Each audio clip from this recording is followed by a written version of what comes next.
for inviting Kenya to make the presentation.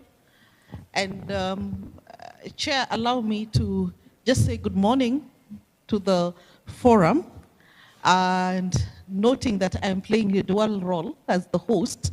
I just want to say I hope you had a good rest last night, and we are all on the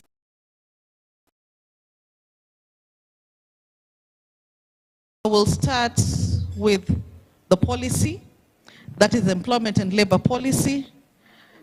Chair, Kenya has an employment policy, and this is also anchored within the current the new IGAD administration that we have, that is His Excellency President Ruto's administration, which is the Better Economic Transformation Agenda, which is the principal one. And within that scenario, we have areas of focus, that is micro and small enterprises as a key area in terms of focus. And then we've put in place various measures to ensure that that is captured. We have the National Youth Fund. We also have the Women Fund to support those who are not able, who are ordinarily marginalized and are not able to get employment. That is one particular area. Then we have a very targeted, and that is the policy. We have a policy that was enacted in 2023 to guide fair recruitment, skills match, and decent work. And this is a very, very progressive instrument that has helped us consolidate and put in place measures that are focused towards promoting labor migration. Noting that that is an area we can employ many people. Now, we also have, we are developing the Labor Migration Management Bill, which is still at cabinet level for consideration, and it is our hope that it will be adopted.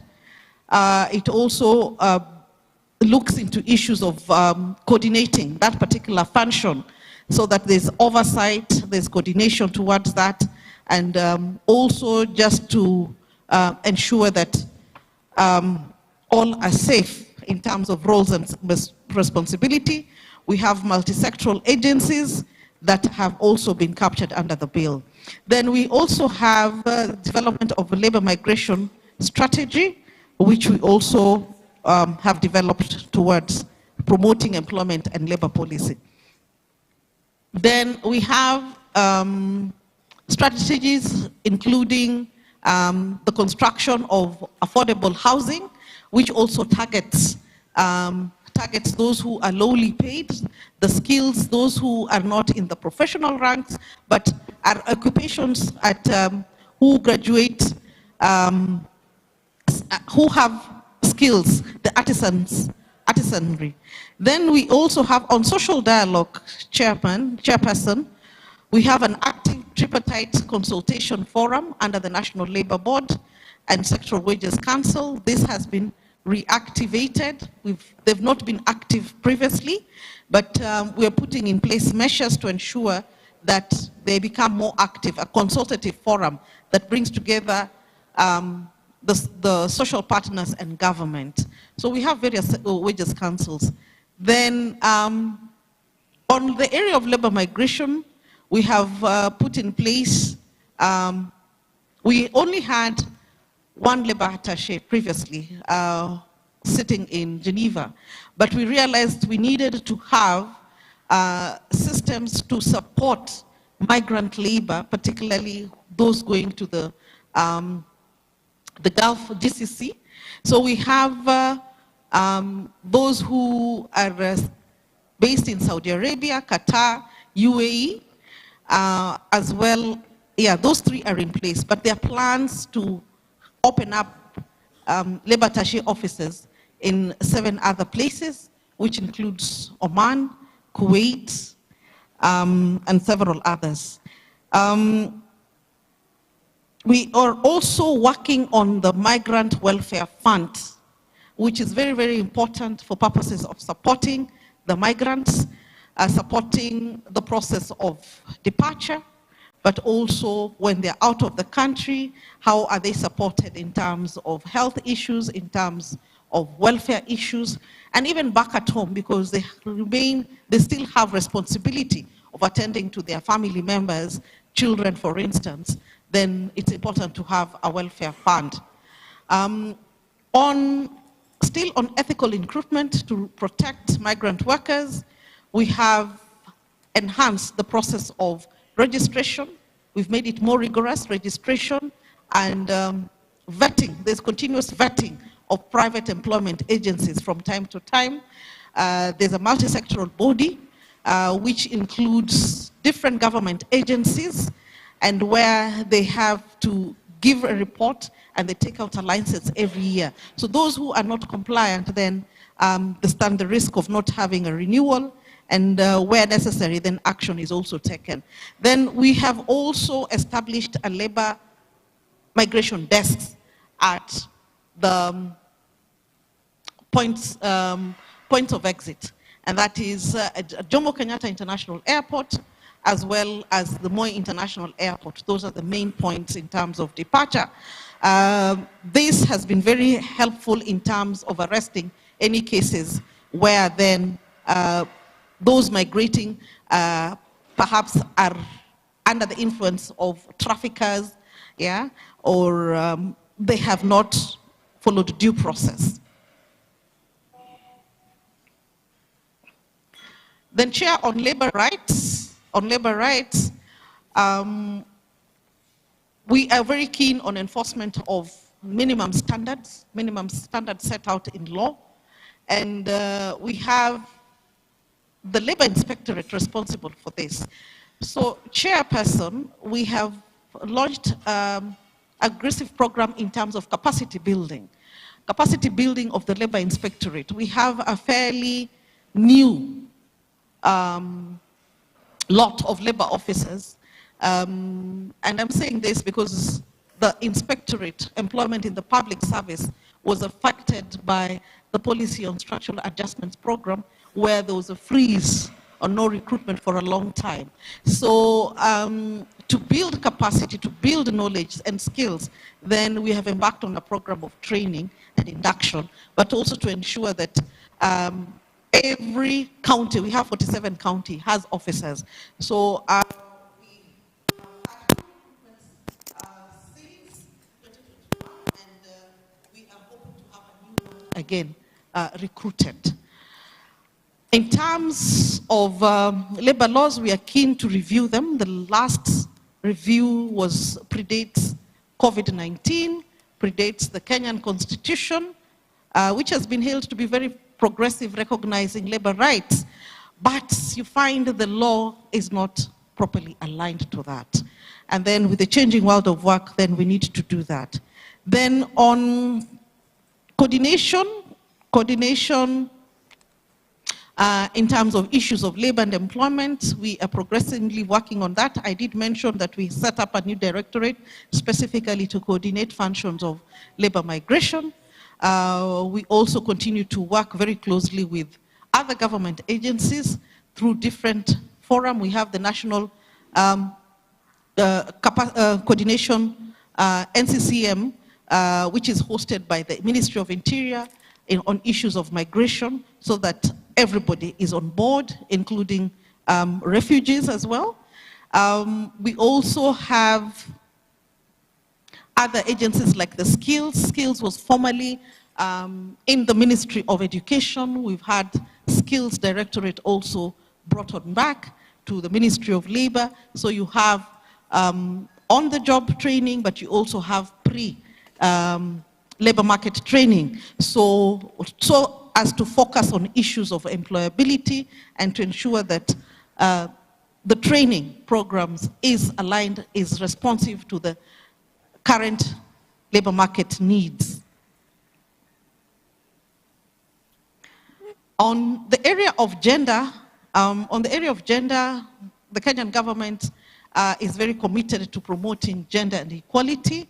And what we have done, of course, the area of labor migration is prominent to the extent that you find a large number of those who migrate, particularly to the GCC, are women, and they are vulnerable. So we have set up a unit within the directorate to attend to issues gender, and also we are working actively towards ratification of Convention number 189 and 190. As I speak, Chair, there's a meeting going on with the civil society just to ensure that we have their views as exhaustively as possible. We also have a gender commission that deals with issues gender. We also have the gender-based violence committee that was set up by His Excellency just to ensure that that both gender have an equal opportunity in employment and in life generally. There are also reforms in that regard towards review of legislation, but we also have a very progressive judiciary system. The courts have been very, very forward in terms of their pronunciation and giving directions on how to handle issues despite the gaps that we have in legislation. Chair, I would want to believe I have, on labor statistics. We have all agencies collecting labor statistics, but we've also set up the Kenya Labor Migration Information System, which is key. We have the NEAMIS, which is specific for the National Employment Authority, but we have the Kenya Labor Market Information System, which then gathers all statistics on labor. And of course, this is also linked to the Kenya National Bureau of Statistics, which then deals with all statistics within the economy. There's also a lot of public participation in this regard, and we are just finalizing on the issue of working on child labor statistics. The last survey survey was done 16 years ago, and we think it's about time that we look at the area of child labor because there's an increasing incidence of child labor, particularly post-COVID-19, and therefore it is necessary that we are informed by the data, which then will be useful in terms of evidence-based policy making. In terms of cooperation and partnership, Chairperson, Kenya remains very committed to the IGAD goals, ideals, and is keen with work with IGAD and the member states in implementing the plan of action. So without taking too much time, Madam Chair, again, Kenya thanks you for inviting us and as first presenter in this session. Thank you very much. Thank you. Thank you, Excellency. Thank you, Excellency, Commissioner. Thanks for the update on Kenya's progress with respect to the 7 pillars of the Djibouti Declaration. Next will be Somalia. Good morning, everyone. Next will be immigration Suada, who will immigrate. But I wanted to say something before and to ensure a productive dialogue for all. I kindly request that the speakers keep their initial remarks to a strict timeline.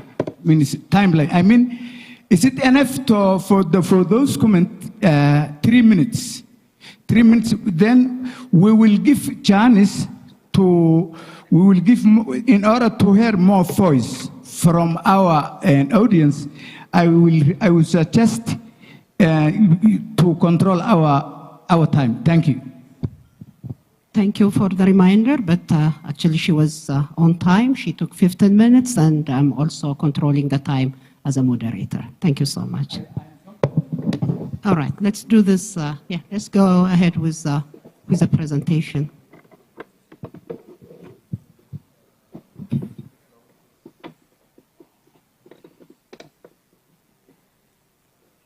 Djibouti Declaration, highlighting key developments, achievements in efforts to protect migrant workers. The Minister of Labor and Social Affairs developed Somali National Labor Migration Policy and its Action Plan 2025. And also we developed regulation for private employment agencies, BRS 2025. And also we signed bilateral labor migration agreement with Saudi Arabia. And our president signed into law the Somali National Labor Code 2024. We also developed occupational safety and health policy, OSH policy. And also we developed national TVET policy. We also developed online job portal system. And also we developed the national capacity building strategy, national.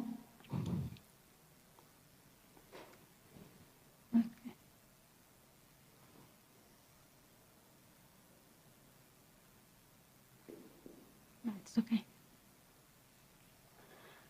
We develop also the national capacity building strategy for the Federal Republic of Somalia to enhance regional capacity in data collection analysis and sharing to support labor migration governance 2022 and 2024.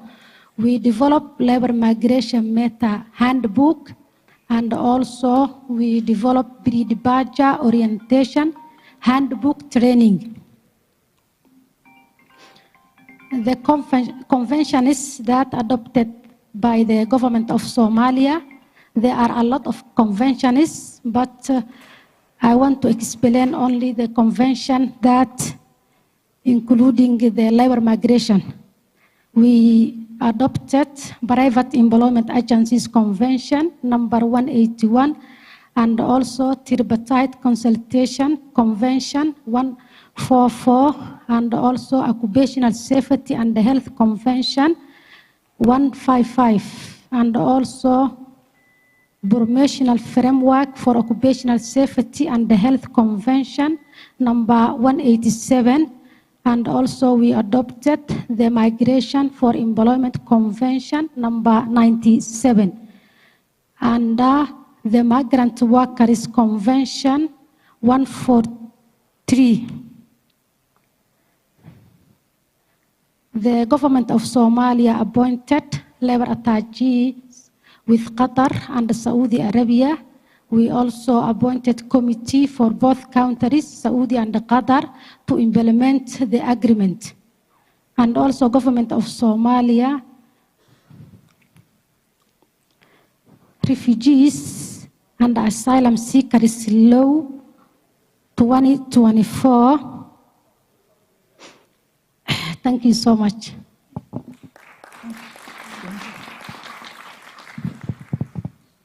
You're done? Thank you so much. That was... All right, you have left with a few minutes. Let's go for 5 minutes. Thank you for Suat for your comprehensive presentation.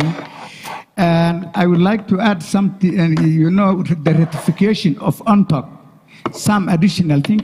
The ratification of UNTOC 2024 and the draft law of human trafficking and smuggling.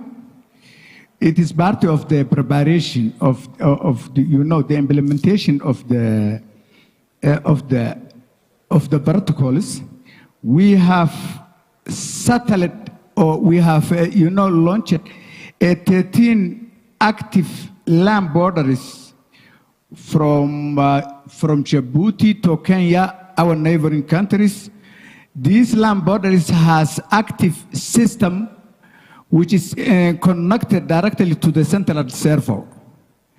And also we have 6 international airports and 6 seaports. All these ports, the immigration is it is connected to the central server of immigration. We have also connected our immigration system to the Interpol, so that the watch list or wanted international will be seen through our system. We are preparing to advance the ABI, Advanced Passenger Information System, also will be soon connected to so that the passengers, when they buy the ticket, we will know that they are coming to Somalia. Thank you. Thank you. Thank you, Somalia, for the update. Next will be South Sudan, please.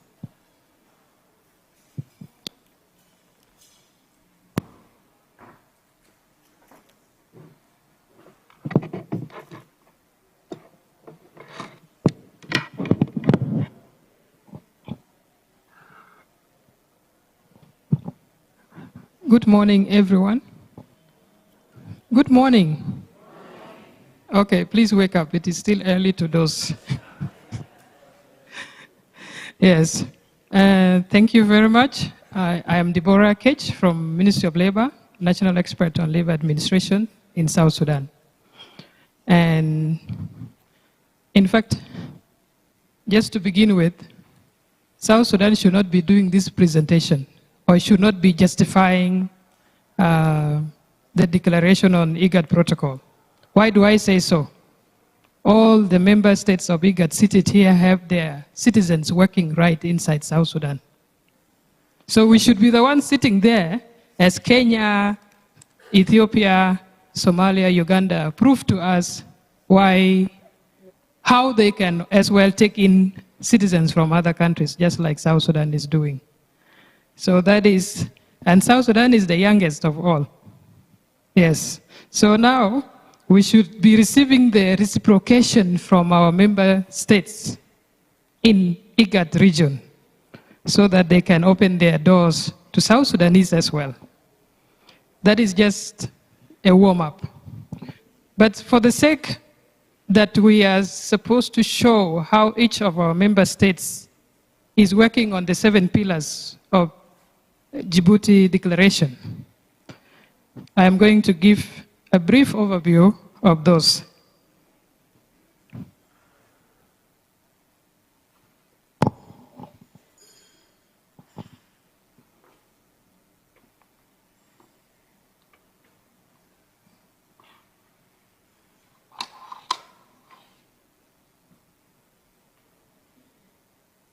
Yes, and you're going to listen attentively. Okay, just to keep us waiting as he fixes the computer, you have to listen to what South Sudan has for IGAD region and for the rest of Africa.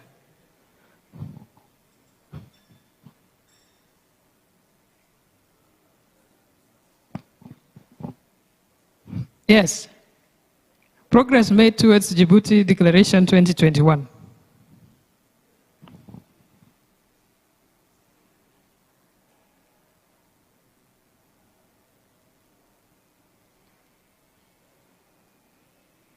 These are not stated in any order, but the first on our screen there is the established labor market information system. This has been established in South Sudan, and it has helped us collect the information about the migrant workers as well as the national workers. And the Migrant Resource Center, this is one of the methods on how we can as well incorporate our migrant workers from the region and within Africa. I'm sure it's not the IGAD region, but in most countries from Africa have their workers in South Sudan, and they are doing very well. And then there is a Seed for Youth project for the development of skills, because if we need a skilled workforce, we have to give them skills. And then the ministry also drafted Labor Migration Policy 2024, and is in the Council of Ministers, and that will be put into law once the Council of Ministers have gone through it. and drafted also the Employment Policy 2024. And South Sudan has ratified a number of UN conventions. They ratified the UN Convention on Transnational Organized Crime with its protocol.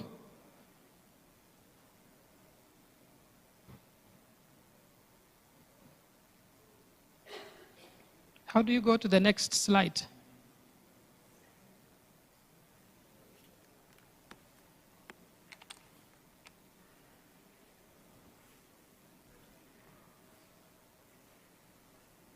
It's not moving, please.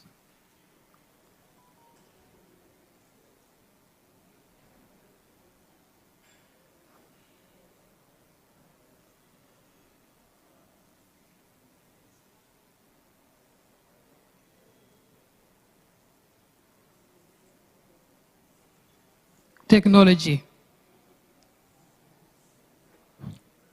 And we are all striving to have it at our fingertips. And sometimes you face challenges along the way. So I'm facing a challenge on how to move the slides.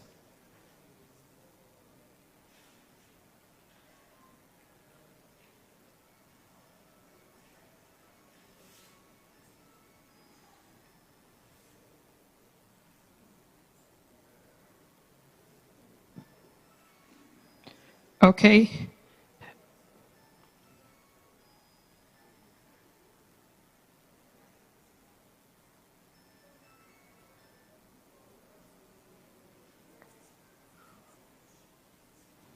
And our next slide is also South Sudan drafted the Anti-Trafficking Bill 2024.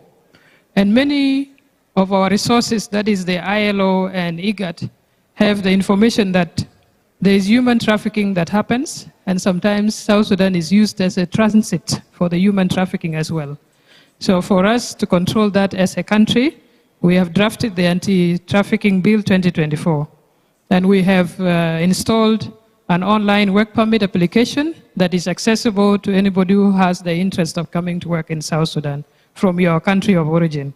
And then also we have citizens that go to other countries to seek greener pastures, and we have regulated private employment agencies so that the government can monitor on how they take people within the country as well as outside the country, because most of the private employment agencies sometimes do that behind the government knowledge, and they end up neglecting the workers that they have taken to other countries, and they cannot be held accountable.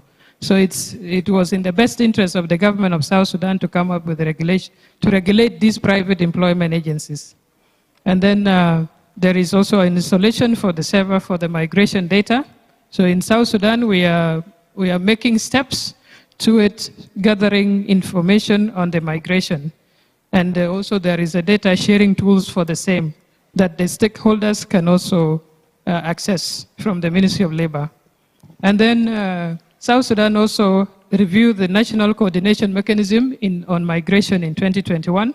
And this is a tool that all the other stakeholders, Ministry of Interior and other government stakeholders that have interest in the labor migration can coordinate and make sure that our labor migration rules and regulations are in place. And there is also a national task force on counter-trafficking for persons and smuggling of migrants.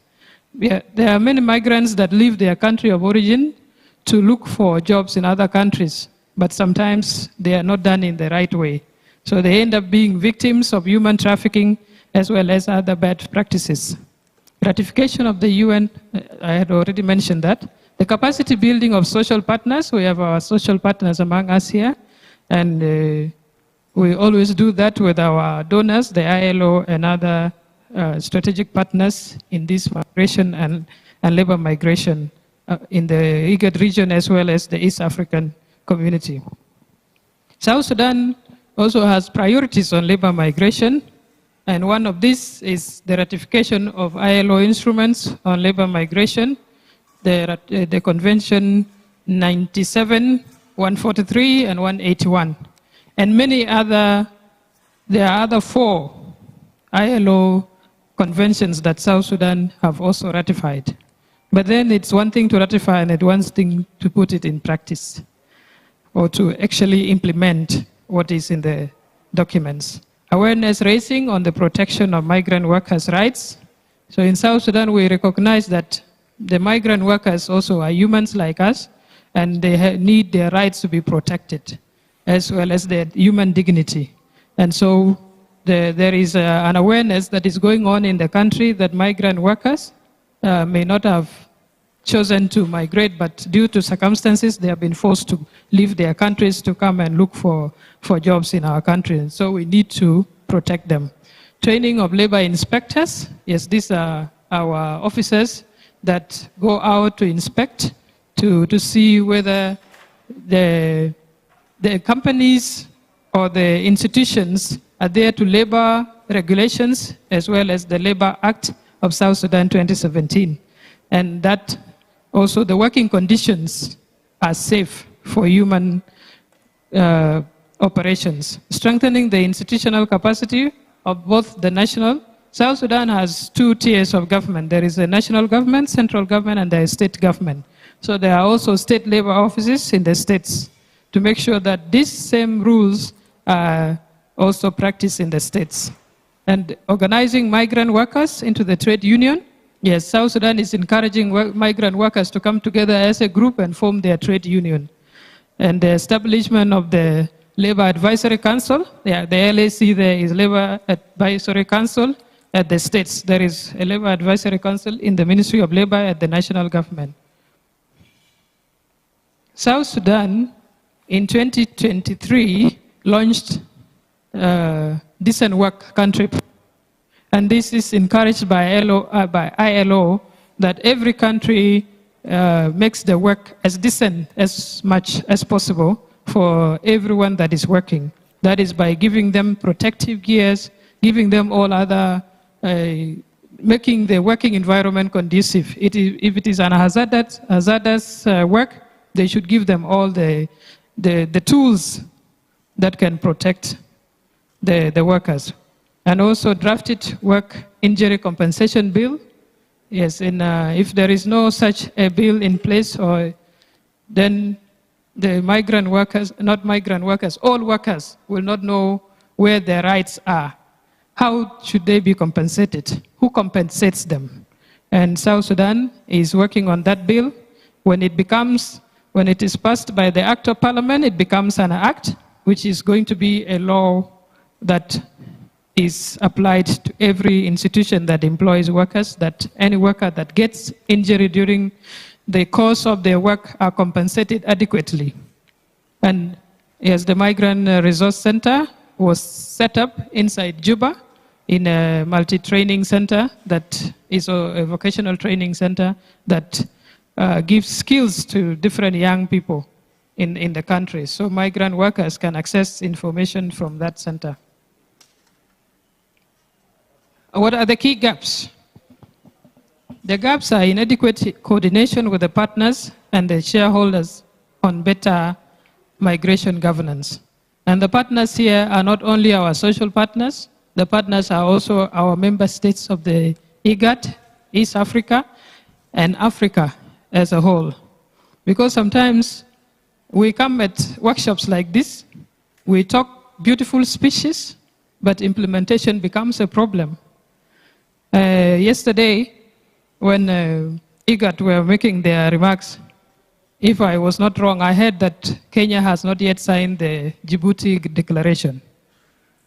So why is it that some countries are signing it and some countries do not sign it? That is a question to IGAD. What are the conditions? Is there no timeline that every country must sign this? So if it is not signed by every country, then the implementation will not take place. You can't partially implement a protocol when other members have not signed it. So that is one of the challenges that we face, that some of the member states take their time to. South Sudan has signed most of these protocols, and it was just born 13 years ago. So we need to work and coordinate and cooperate as member states. In order to enforce these protocols, we need to assent to them, to put our signature on them. We have pre-departure training for migrant workers, yes, because sometimes there's a cultural shock. If you did not train or you did not prepare your migrant workers to other countries that have different cultures, they fall victims to the cultures that they are going to. So we prepare them to know what are the do's and don'ts when you go to this country and how do you protect yourself. Then we have ineffective border management. Our borders, especially the borders of South Sudan, Kenya, Uganda, DRC, are very fluid. We have communities that are in South Sudan, they're in Uganda, and they are along the border. So sometimes we don't know whether the person coming in is a South Sudanese or Uganda or a Kenyan or a Congolese. So that also is a challenge. Transnational organized crimes. Some of these crimes, like human trafficking, is a syndicate of crimes. So you don't know where the origin is, whether the origin is beyond Kenya, our neighbor, or beyond Ethiopia, or beyond Sudan. So these are crimes that are organized by different countries, by people in different countries. And it is sometimes very difficult to know the origin of this syndicate of human trafficking. International cooperation on better migration governance. This is a gap, I mentioned it earlier. And then as a country, our internal challenge is we do not really know. 2 minutes, please. Thank you. We do not really know which the number of South Sudanese working within our IGAD region. That is a challenge, and we'll need to coordinate with our member states to know exactly how many South Sudanese are working in these countries. And then we have the key migration challenges: border management, combating smuggling and trafficking, limited data on labor migration, engagement of diaspora for development, lack of pre-departure training for migrants interested to work abroad, inadequate capacity on labor administration at the state level, lack of funds, inadequate labor inspection. These are our internal challenges, and they can as well be challenges that are cutting across the member states within IGAD region. Yeah, and this brings me to the end of this presentation, and I thank you for listening. Thank you. Thank you, South Sudan. Thank you all for the presentations on your country's updates. Now I will give the mic to the audience, but I think this session was scheduled for yesterday, so not to push the rest of the program to the late afternoon for today's program. Let's please be very brief, and I will give the chance for 3 participants. And please mention the country that you are directing your questions to.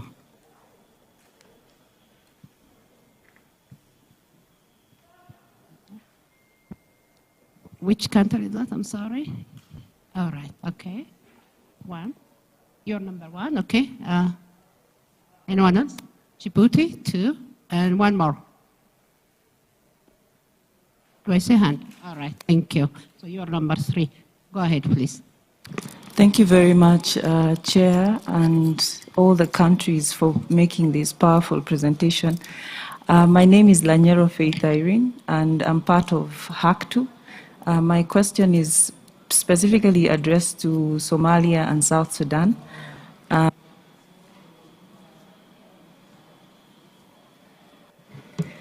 It's more on gender equality and equity. Of course, with the exception of Kenya, I'm very happy to hear that you are progressing on the issue of ratification of Convention 190 on violence and harassment. I would like to hear a little bit from South Sudan and Somalia what their way forward is on the ratification of Convention 190 on violence and harassment, and also comments from all the 3 countries alongside the issue of minimum wage, based on the fact that the Djibouti Declaration is speaking about decent work agenda. Thank you.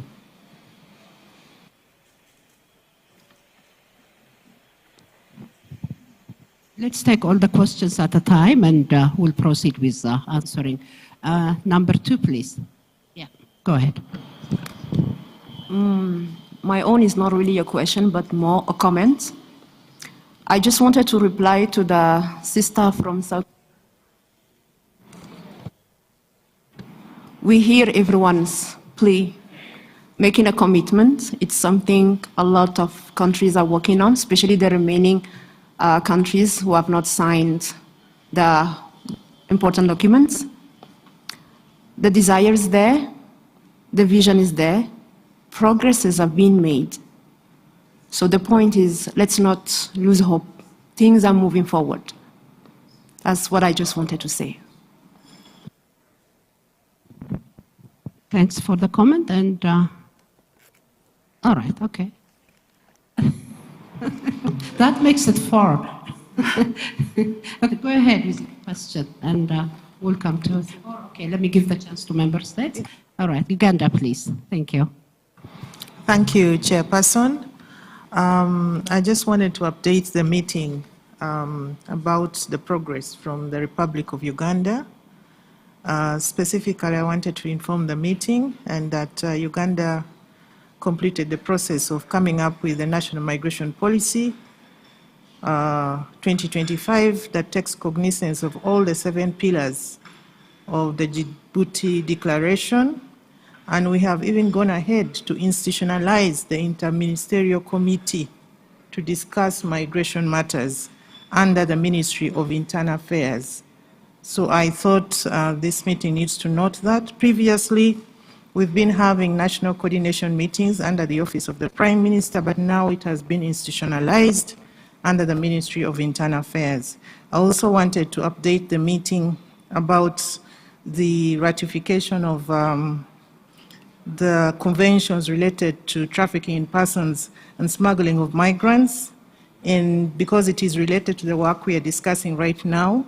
And Uganda ratified the 2 protocols, the UN protocol on trafficking in persons and the one on smuggling of migrants. And we are at the tail end of amending our trafficking in persons law to take cognizance of the ratification of the UN document. I thank you. Thank you. Thank you. Thank you, Chair. Okay, mine will be 2 to Kenya, and then to, okay, the rest can also take on it because it will not be so direct to them, but they can also touch on it. On the point of improving services to migrants and their countries of destination, you talked about increasing labor attaché, and you touched a number of countries, which is fine. There is a proposal we have been thinking, and we've been trying in different spaces to put it to African government, that maybe perhaps we may not necessarily need all of us to have attaché or even embassy for this, our migrant in these countries because of cost and what have you. Can we look at an arrangement that models after the Filipino style?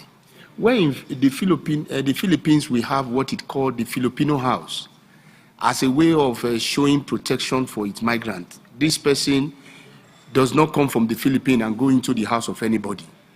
He or she comes from the airport and goes to the Filipino house. And he or she is given orientation and services, and then from there, the sponsor comes to the house to take the person to wherever. And then every month, there is that opportunity for that person to always go to Filipino house and express how he or she feels with the work. That way, we have seen that a Filipino worker is never abused because there is always a constant reporting. Can we have an African house where all of us can agree? You know, our brothers and sisters can go there. All we need is just maybe contact that links to capital to try to protect them. Second is the point about coordination, which you touched on. And I agree with you, we follow the Kenyan model very well. You've done quite a lot on coordination. Again, at the regional level, and by extension, the continental level, can we also have maybe an IGAD or a continental level coordination? You know, this is an advocacy we have been pushing for a long time, where we say for the IGAD members that are here, we are open up. It can be like we always put it, it can be a Nairobi process, an Addis Ababa process, maybe a Juba process, a Mogadishu process, a Kampala process. We again mirroring it to the Colombo process of the ASEANs, which they use to interface with the Abu Dhabi dialogue. Our Doha dialogue is coming up next year. How do we have a space of preparing for that dialogue? If there is a coordination, we will have better preparation on issues we want to take up there. Finally, Chair, apologies, just on the issue of ratification. Again, with COVID, our migrants suffered a lot outside our continent, a lot. Some of them were treated to the worst of treatment, to the point that in some countries, just not to mention names, they were literally rounded up on the streets and taken to detention. In 2022, the ILO has upgraded Convention 155 and Convention 187. And for migrant worker, health is a very critical issue, especially what we saw with COVID, like I said, with mental health. What are we doing with ratification of these two key conventions?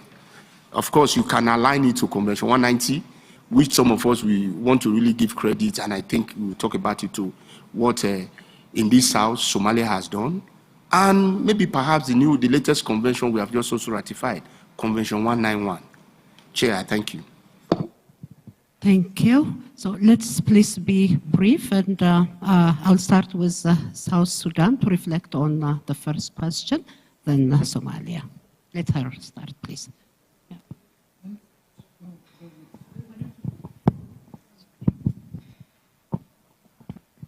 Okay, thank you. I want to understand that the question from Uganda was on Convention 190, right? Yeah.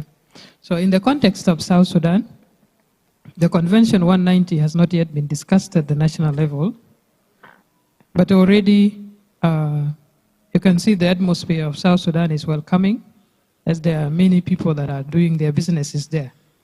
If there are cases of harassment or whatever that has happened, those are completely isolated cases and they are not systematic. So as we work towards ratification of this convention of the ILOs, we are taking steps to see which one is much more of a priority to give our full attention to it.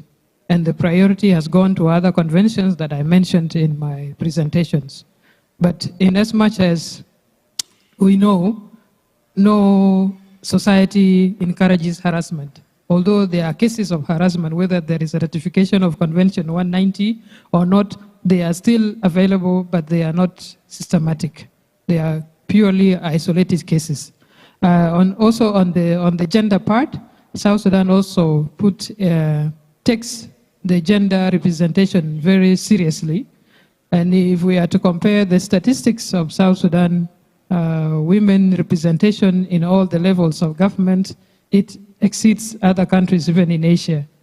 And that is already a step for a country that just came out of a civil war and is still facing internal challenges to go up to that level. So we are hoping that in the nearest future, we will have a 50% women representation in all the levels of government. And Ministry of Labor, specifically, when they are doing these vocational training skills, there is always a higher percentage of women that are getting skills in these our vocational training centers. So thank you. Thank you.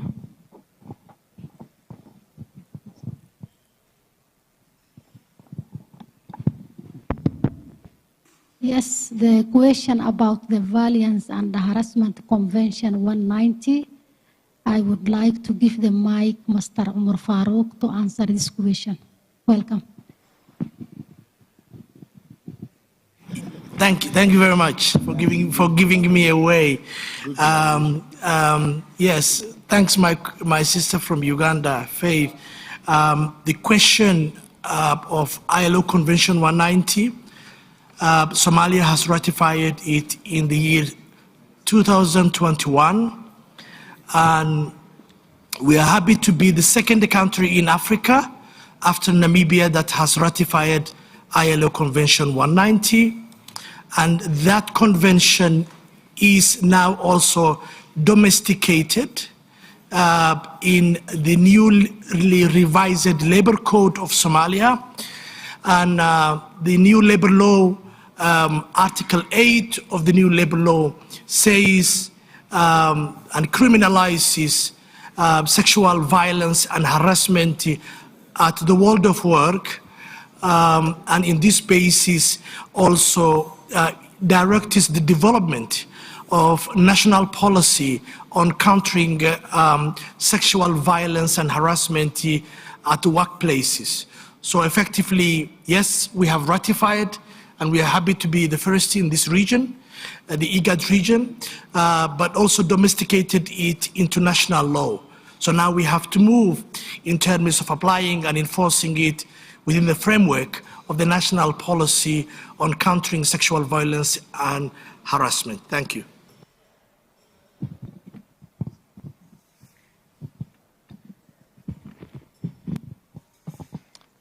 Thank you, Chair, and thank you for the comments and questions.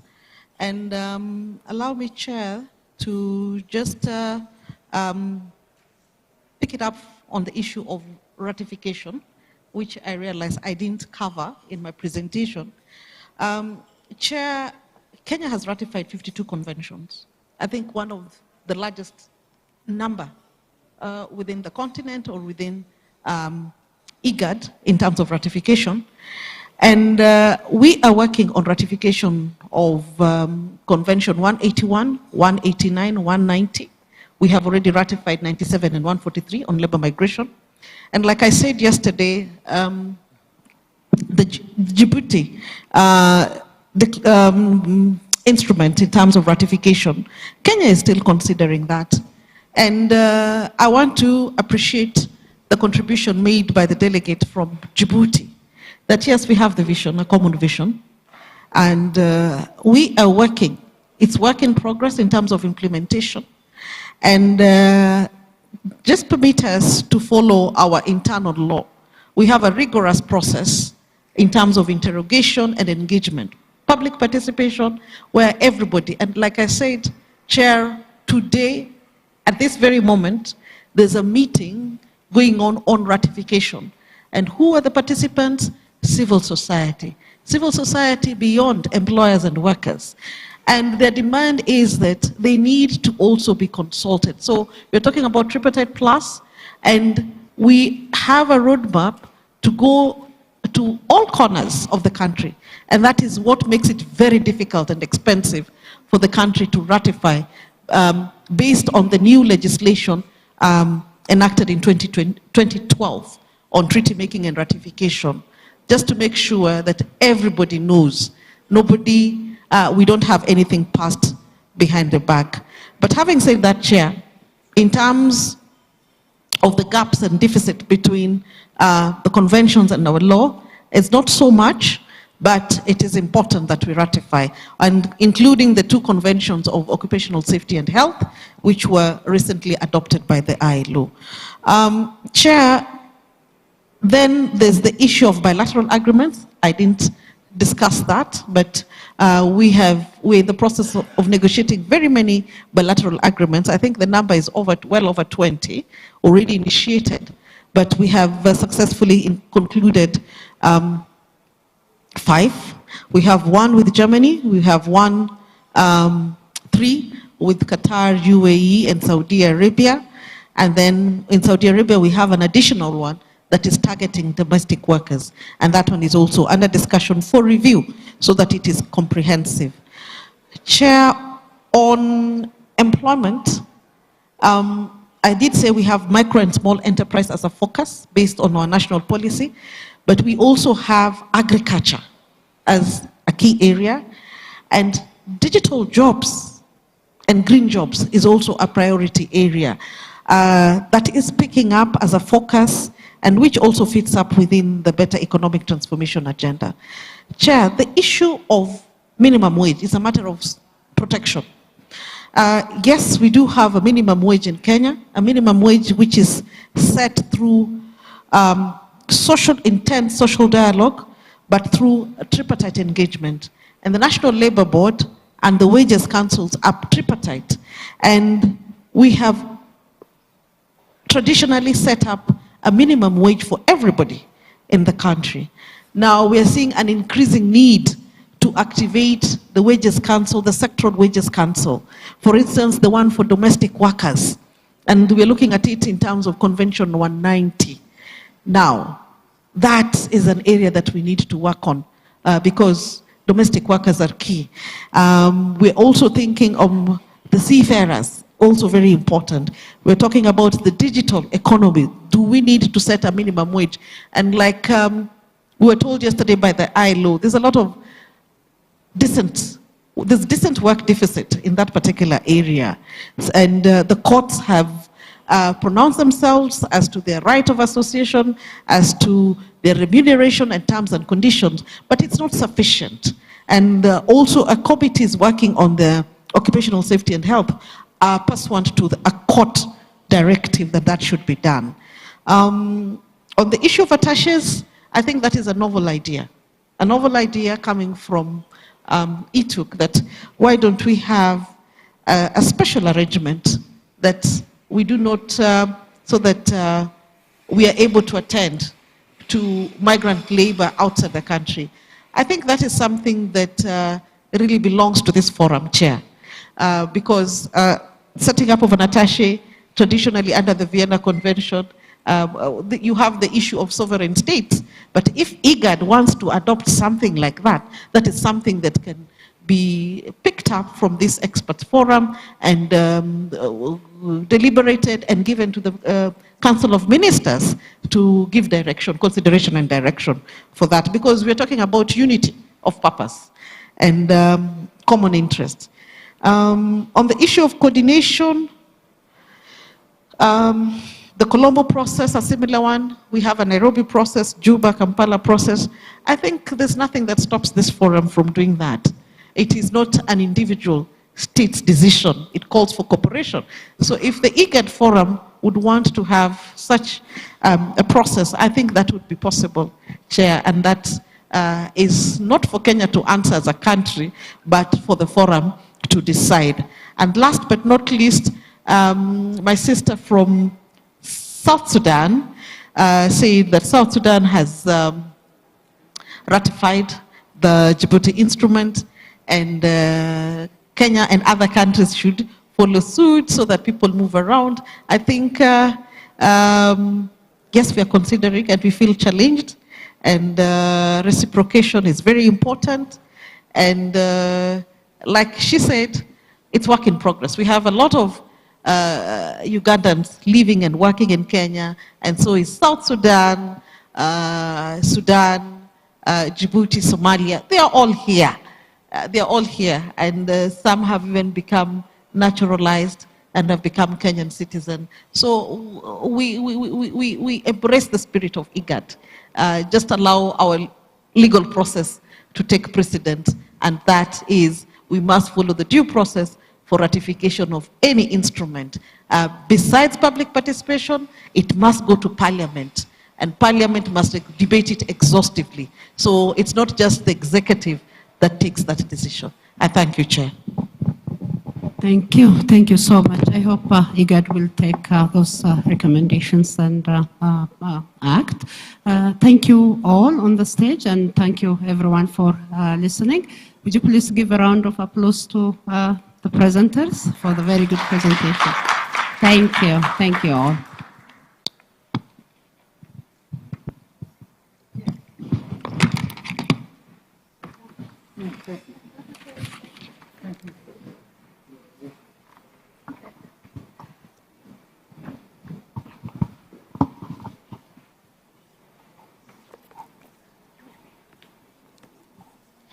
Thank you very much. A round of applause to Ethiopia for chairing the session. Please appreciate them. And for the countries that have been giving the different presentation, the stock take of the implementation of the 7 pillars of the Djibouti Declaration. We We'll proceed, if you go to your programs, if you look at your programs, we will proceed with the next session. And we received in apologies from the Republic of Sudan. And the next session chair is the Republic of Uganda. Please welcome with us Commissioner, who will be taking us through the next session.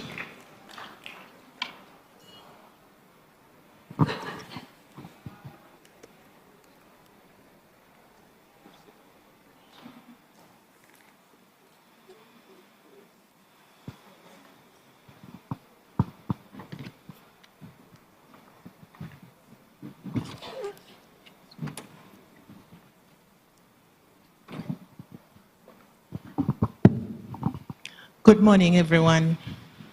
Good morning. I'm sorry, I have a cold, so my voice is a bit low, but we shall be well. My name is Dr. Josephine Ikwang. I live from Republic of Uganda, and I work as the head of department, inspections and legal services, immigration, Ministry of Internal Affairs. And I'm humbled to be your moderator this morning on this discussion. And without wasting much time, allow me to invite the presenter from ILO. You're welcome. And you have 25 minutes. Yes. Please go ahead and introduce yourself and make the presentation. Thank you.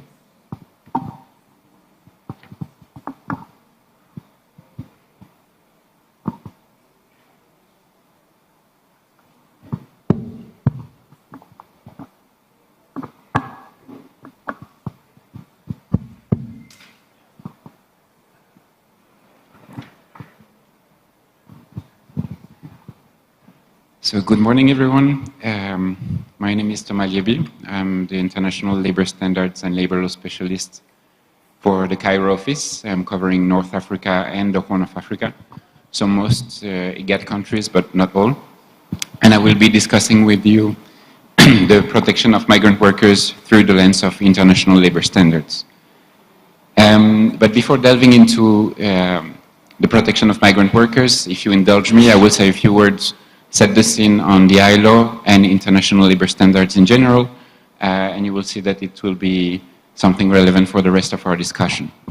So the ILO has been created in 1919 by the Treaty of Versailles, and it has become a specialized agency of the United Nations in 1945, upon the creation of the UN. The protection of migrant workers has been an issue of importance for the ILO since its foundation. You can find in the preamble of the Constitution in 1919 already a statement on the protection of the interest of workers when employed in countries other than their own. So it's been a concern of the ILO since its inception. The ILO has 187 member states, quasi-universal membership, and all the countries in Africa are members of the ILO. You all know its main specificity, it's its tripartite structure. All the decisions are discussed and adopted in a tripartite setting with workers and employers having an equal voice with those of the government. And this is particularly unique in the UN system because it's the only organization for treaty making that accepts the participation of actors other than government.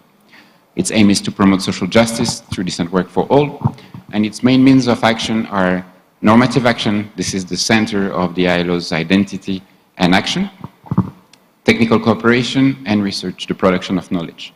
And it has three main constitutional organs, the conference, the plenary organ, the governing body, and the office, which is the secretariat of the organization. A few words on international labor standards. They're called the rules of the game. Why the rules of the game? This is something you will find in the ILO Constitution, again from 1919. And I read, whereas the failure of any nation to adopt human conditions of labor is an obstacle in the way of other nations which desire to improve the conditions in their own countries. So this statement is from 1919, and it's visionary, if not revolutionary, It means that labor is no longer a domestic issue, but an inherently international one. What is this statement meaning? It's based on the premise that if the neighbor doesn't do the right thing, you in your country cannot fully do the right thing. The ILO, the founding premise of the ILO is to extract labor conditions from global competition. It's to avoid the temptation for governments, for employers, to lower working conditions in order to gain a comparative advantage. This doesn't serve anyone on the longer term. So this is why the ILO was created. And this is very important when we talk about labor migration too. And the discussions you're having are reflecting also this imperative. I'm not going to talk too much about labor standards in general, but they take the form of conventions, which are international treaties. They need to be ratified to be binding upon states, and recommendations, which are more offer policy guidance. The recommendations often come to complement conventions. They offer more detailed prescriptions on how to implement the obligations under conventions. They can also be self-standing when the issue is not necessarily ripe for a convention. Then we have what we call protocols, which are basically conventions, but they come to complement an existing convention. And the most famous one is the protocol to the Forced Labor Convention, Protocol 29. International labor standards are cleaned up to stand the test of time.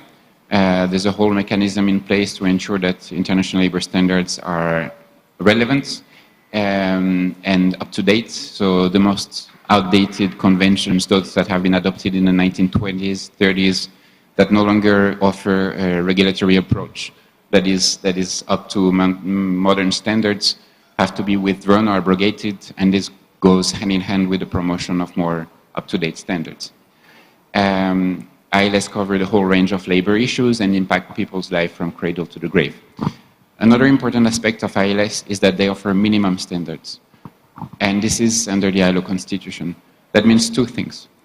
First is that when the government ratifies an international labor standard, it is bound by minimum standards, but it is encouraged to go beyond those standards, to have a more ambitious approach to the question regulated by the standard.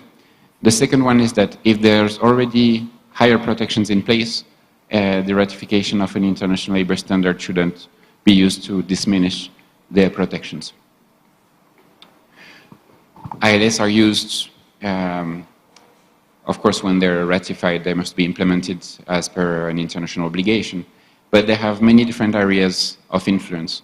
First, they serve as models and targets for labor laws at the national level for the government, but also for us, the office, when we advise the government on their laws. We rely on international labor standards. They constitute the source of international law, so they are often quoted by national courts, relied upon by national courts when they wish to apply directly international law at the domestic level, or when they interpret domestic laws implementing international labor standards. They also offer a guideline for social policy. Typically, employment policies will take into account non-discrimination instruments. And they have a number of other areas of influence. The bilateral agreements that you've been talking about can be premised on international labor standards.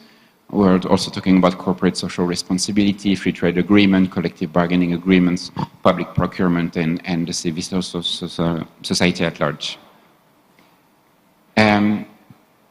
One other specificities of ILS is that they're subject of monitoring by a supervisory system at the ILO level. There's a technical review done by a committee of experts composed of 20 independent experts from all over the world that examines the application by member states of their obligations under international labor standards.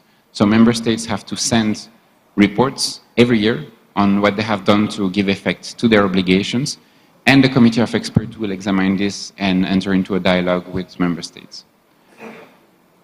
The second aspect of the review is the tripartite review, the more political review, based on the technical work of the committee of experts. Bodies, tripartite bodies, can take up the most serious violations of international labor conventions, discuss them in a tripartite forum, and come up with recommendations.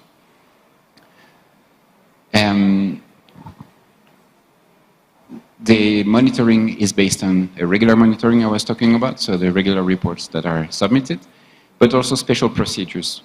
These special procedures are 3 at the ILO: the representations under Article 24-25, complaints alleging freedom of associations, which have a separate procedure, and the complaints under Article 26 of the Constitutions, which, if you will, form the apex of the supervisory system. The complaints are reserved for the most serious allegations of violations of international labor standards. They lead to the constitution of a commission of inquiry, composed of 3 members that will give full fact-finding reports and recommendations on the application of conventions by the country concerned. And at the end of the process, it can lead to sanctions and measures taken by the ILO in order to put pressure on the member state to comply with its obligations. This is very important for the migration conventions also, both the regular monitoring of ratified conventions and the special procedures that can be activated in case of violations of international obligations. Now, why do migrant workers need specific protection? I was going to enter more into details on this, but given that the time is limited and that we've talked about it quite at length, I don't think there's a need, but there's a very long list of decent work deficits. We've heard about them, the lack of contracts, risk of abuse, violence, psychological and physical abuse, confiscation of wages, confiscation of passports. The list is very long. And migrant workers are more at risk of exploitation. We consider that they're 3 times more at risk of forced labor than other workers. And in this context, international labor standards can play a very key instrumental role in order to offer sound labor migration governance and to try to deal with the vulnerability of migrant workers. And a few words specifically on domestic workers. The risks that exist for migrant workers are at times exacerbated for migrant workers. The vulnerability results from the nature of their work. They're behind closed doors. Labor inspectors don't often have access to the premises. They don't work in their own countries, and don't necessarily know the language, the legal system in place. And they're excluded often from labor laws. So they're not considered in the same manner as other workers. And as a result, they face a lot of decent work deficits, even more than domestic workers. We're talking about wages. Their wages are lower than other workers. They're exposed to violence and harassment, lack access to justice. They often have to pay recruitment fees and costs. And they're among the sectors most vulnerable to forced labor.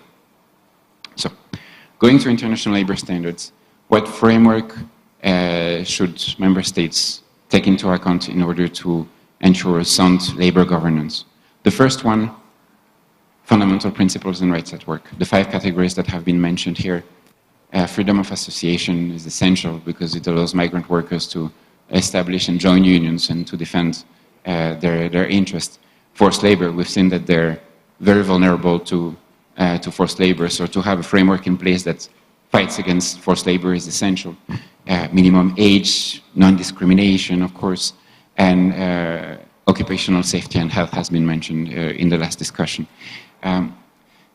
Fundamental principles, fundamental conventions have been quite well ratified in the region, with 2 exceptions. The protocol on forced labor still needs to be more ratified, and the 2 new OSH fundamental conventions. There have been steps that have been taken in several countries to ratify them, but this is the basic framework for labor migration. Beyond this, there are some specific conventions that are of particular relevance. This is a list. I will talk about 3 of them today, briefly. Convention 181 on private recruitment agencies, Convention 189 on domestic workers, and Convention 190 on violence and harassment. And the 2 migration conventions that we've heard about, Convention 97 and Convention 143, and their accompanying recommendations. So I'm going to give an overview of these conventions before discussing why they should be ratified. I'm not going to enter into technical details with the time we have, but just give a brief presentation of each of them. So the first convention, Convention 97, its purpose is to protect migrant workers from discrimination and exploitation, but it only covers regular migrants, those that have been regularly admitted in the country. And there are a few exclusions: frontier workers, seafarers, members of liberal professions, for instance. It seeks to achieve three aims. Aims to regulate conditions for regular migration, for instance, through the provision of free and accurate information, fight against propaganda against migration, measures to facilitate departure, journey and reception, free employment services. It seeks to provide general protection measures, for instance, the rights of migrant workers to be admitted to remain in the country if they're in the incapacity of working. Free transfer of earnings and savings is also provided for in the convention. And finally, and this was also new at the time, equality of treatment in 4 areas: on some working conditions, social security contributions and benefits, access to justice, and the payment of taxes. Member states that have ratified these 4 conventions for regular workers need to ensure equality of treatment with other workers, and especially national workers. Then comes Convention 143, comes something like 25 years after, in a different context. In a context where irregular migration has become more and more prominent.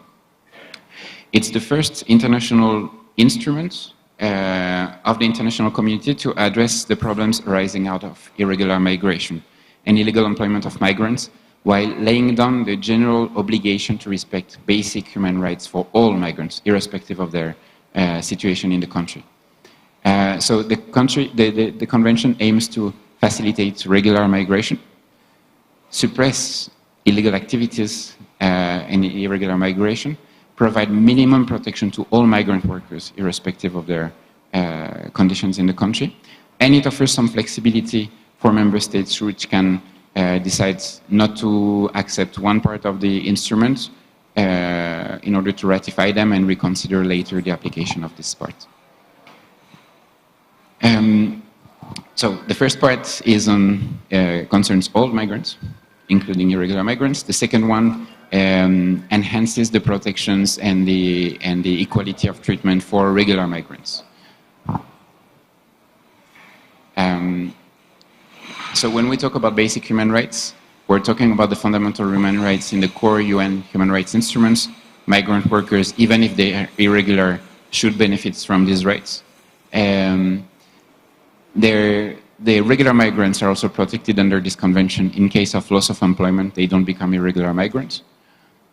And irregular migrants or migrants in irregular situations have also rights under this convention. Equal treatments for rights arising out of past employment. So if you have worked, you are entitled to be paid, even if you are in an irregular situation. Same for social security contributions. They must be granted access to legal proceedings, no cost in case of expulsion, and there are processes in place for regularization. But the very important aspect of this convention, especially for countries of origin, why it should be ratified, is that it contains provisions to address migration in abusive conditions, unauthorized employment of migrant workers, and measures to detect, suppress, and prevent irregular migration and to prosecute trafficking of migrant workers. The 2 conventions, 97 and 143, it's important they do not affect the prerogative of states to determine the admission of non-nationals for employment. This is a regular misconception that is an obstacle to ratification, the fact that ratifying this convention will make it mandatory to accept migrant workers. It's not the case. And it's relevant, and this is probably the most important point, for countries of origin, transit, and destination. They cover, and this is the case for the conventions we'll see later also, they cover the whole cycle of migration. So it's not only measures for countries of destination, but the work starts at the countries of origin. Both instruments provide for basic human rights for all migrant workers, equality of treatment, rights-based approach to labor migration, and another important part, international cooperation. countries should cooperate. Countries of origin, transit, and destination should all cooperate in order to govern labor migration. Convention 181, another key instrument, really instrumental for fair recruitment and for the proper and sound governance of labor migration. It applies to any natural or legal person, independent from the public authorities, which provides a number of services such as the placement of workers. So even individuals would fall under this convention. Why is it important? It has a lot of interesting features. First, it recognizes the role of private employment agencies in labor market governance. It makes it mandatory to regulate and license private recruitment agencies under a number of conditions. One of the non-conditions is to not to charge fees to workers for their placement in foreign countries, to respect workers' rights, including freedom of association and collective bargaining, to provide clear and accurate information about job conditions and prevent abusive practices, ensuring equal treatment of workers, non-discrimination in placement, in remuneration. And what's interesting with this convention is that it has monitoring and enforcement measures in place, sanctions for those that play the role of intermediary without having the proper licenses and without respecting the fair migration rules contained in this convention. So it's really a key instrument.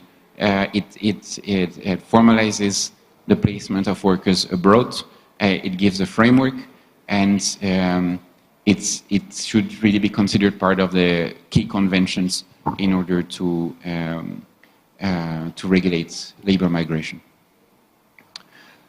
A few words also on Convention 189 and 190. So Convention 189 seeks to ensure human rights, fair terms of employment, and decent working and living conditions for all domestic workers. It was adopted because domestic workers were often excluded from the scope of application of other international labor standards. So the idea here was to have a proper instrument for the protection of domestic workers. It's an instrument that has a wide scope of application. It applies to all domestic workers in an employment relationship. Can talk about live-in, live-out, part-time, those working for multiple employers, working for a household or for a service provider. And it covers all migrant domestic workers and has specific measures for migrant domestic workers that we'll look into. The convention contains the right for domestic workers to all fundamental principles and rights at work, measures to protect them from abuse, violence, and harassment, information on terms and conditions of employment, specific measures for the recruitment of domestic workers, including abroad, in their placement abroad.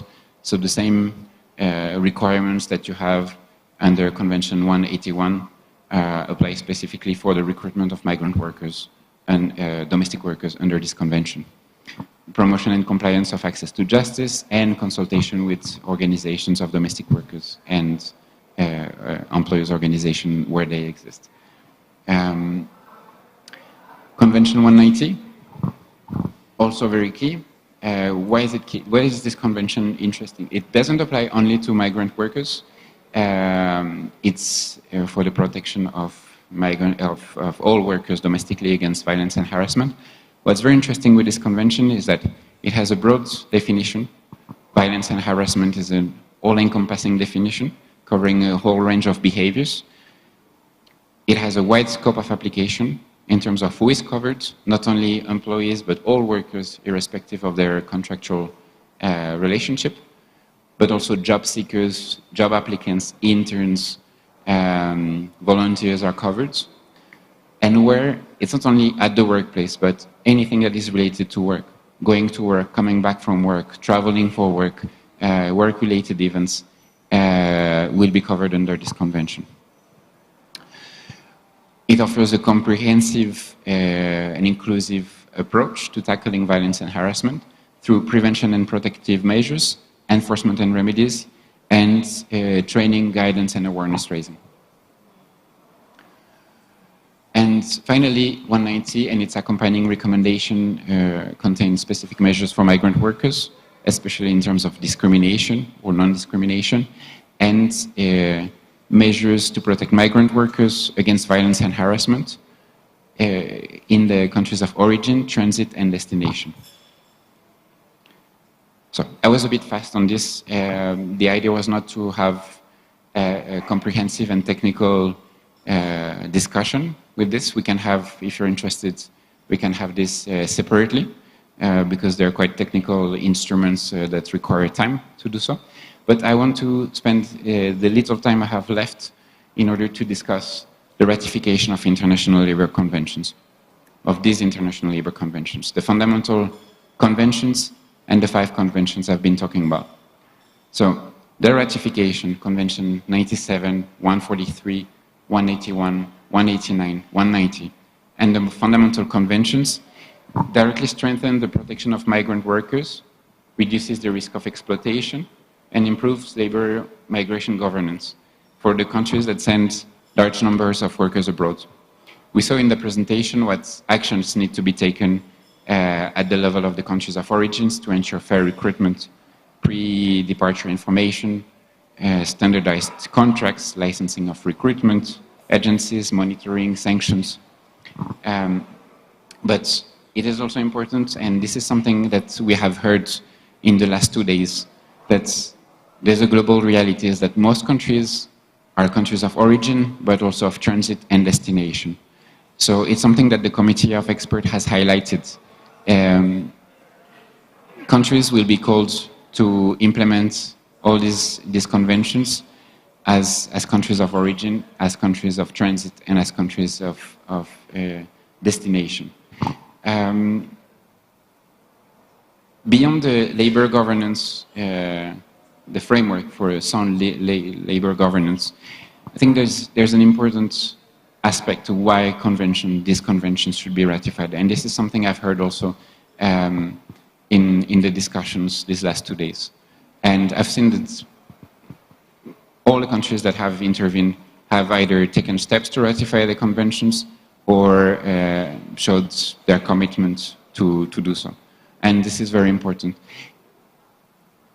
Ratifying and domesticating international labor conventions, those that we've been talking about, might increase the weight, the leverage that countries of origin have to negotiate better conditions for their workers, for their nationals. Because ratification signals commitment. And if you set the example domestically, then it's easier to negotiate fair labor conditions for your nationals in countries of destination.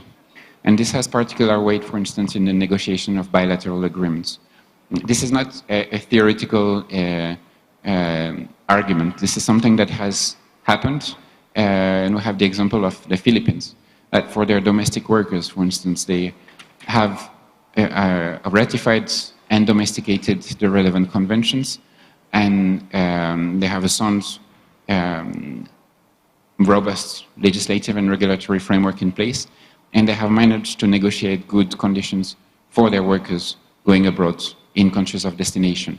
There's a standard contract of agreement that is contained in the contract of employment, sorry, that is contained in bilateral agreements signed by the Philippines. It's exemplary in many respects.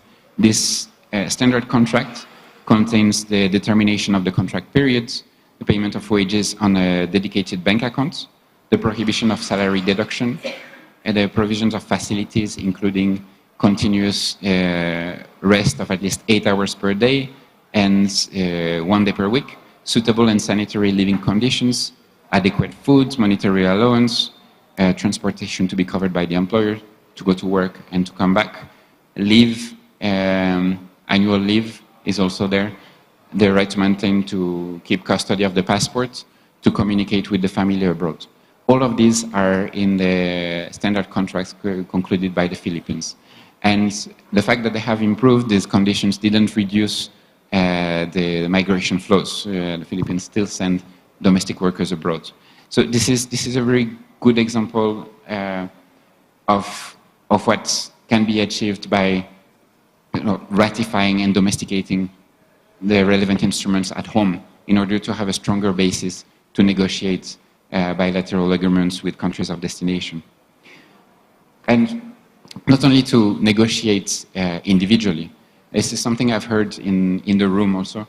And I heard Ms. Igoye, I believe, yesterday talking about the need to negotiate bilateral agreements as a bloc. And South Sudan just now talked about the need, or highlighted the need to apply common rules in the whole region. So the ratification and domestic of international labor conventions in the IGAD region would give this level playing field that I was talking about at the ILO, the reason why the ILO was created, a baseline for negotiating conditions in countries of destination. And this would also help reading the IGAD protocol. Article 27 calls for the harmonization of policies and laws in order to implement the protocol in the IGAD region. So this ratification and domestication of common standards would help with the implementation of the IGAD protocol and directly implement Article 27. Finally, as I mentioned, since ratification signifies commitment, it's also a tool for the ILO, the office, to scale up technical cooperation and to further help with the implementation, the effective implementation of all of the standards domestically. I hope I didn't take too much time. You just on time. Just, okay. I planned for the double of time, but I'm happy I made it on time. Thank you. Thank you. Can I have another mic? This one.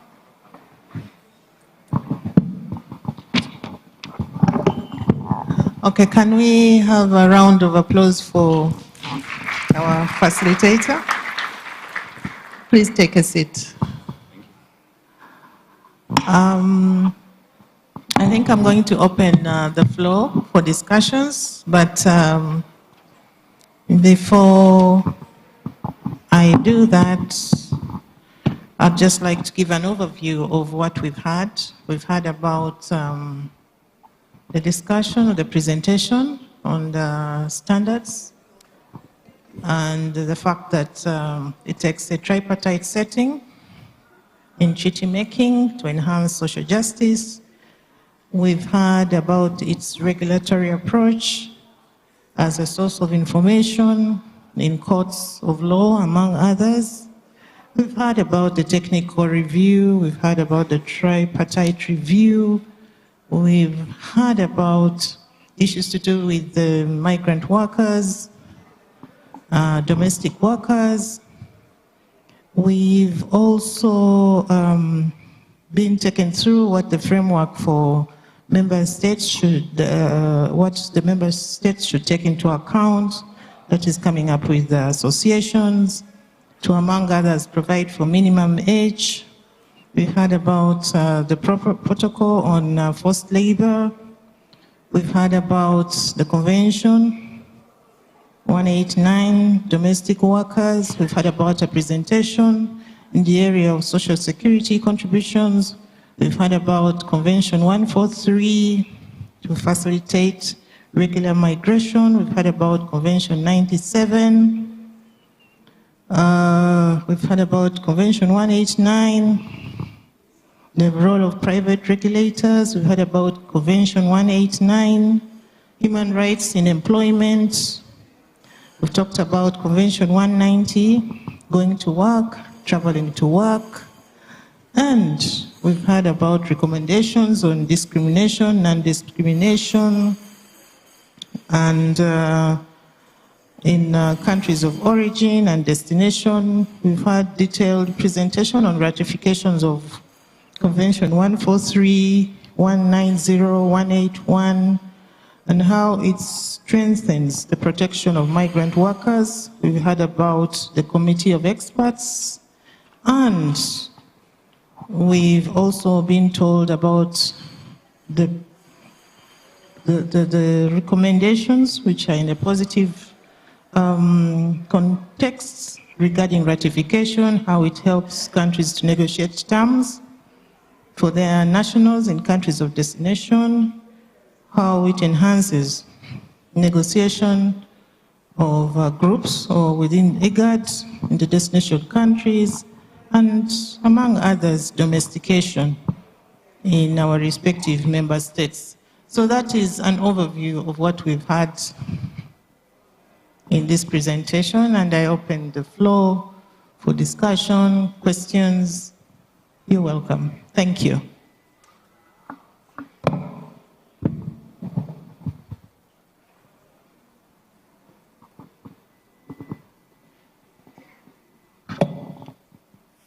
Yes, I can't see, is that a member state? Sorry, I can't see, but please go ahead. Okay. And then after that, we shall hear from the Republic of Uganda. And where's the third hand coming from? Yes. So let's start with our colleague. Okay. You're welcome. Thank you. Good morning, all. My name is Kosgei Kolil, representing Central Organization of Trade Union, Kenya.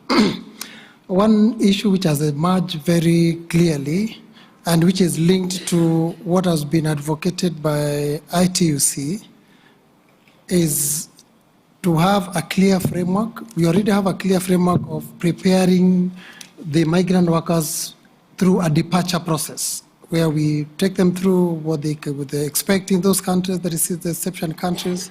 But when you look at the convention and the related recommendation, we need to enrich so that it also has, yes, there is pre-departure. But when you arrive in the hosting country, what next? What we normally observe, and this is a research which we have done as trade unions, is they are just put into buses. Yet we had prepared them locally. We want to propose that the recommendations takes into account that when they arrive at the receiving countries, the hosting countries, they are received, and the various consulate and embassies should be able to document them, register them, know where they are within those particular countries, so that there is quicker traceability and also to be able to ensure that they are handled with the dignity. This will realign itself with the best practice which all of us have been observing from the Filipinos. So how do we customize that? How do we make it a custom so that we are able to achieve what we want to achieve as countries? And we'll be calling upon IGAD to think on that line and see how we can develop together and also link to the unions. In countries where the national law allows organized labor, is it possible that we can work together as teams to be able to link the various employees, various migrant workers to the unions which represent their sectors? Thank you. Thank you. Can we have Uganda? Thank you very much. And to the presenter, thank you for the wonderful presentation.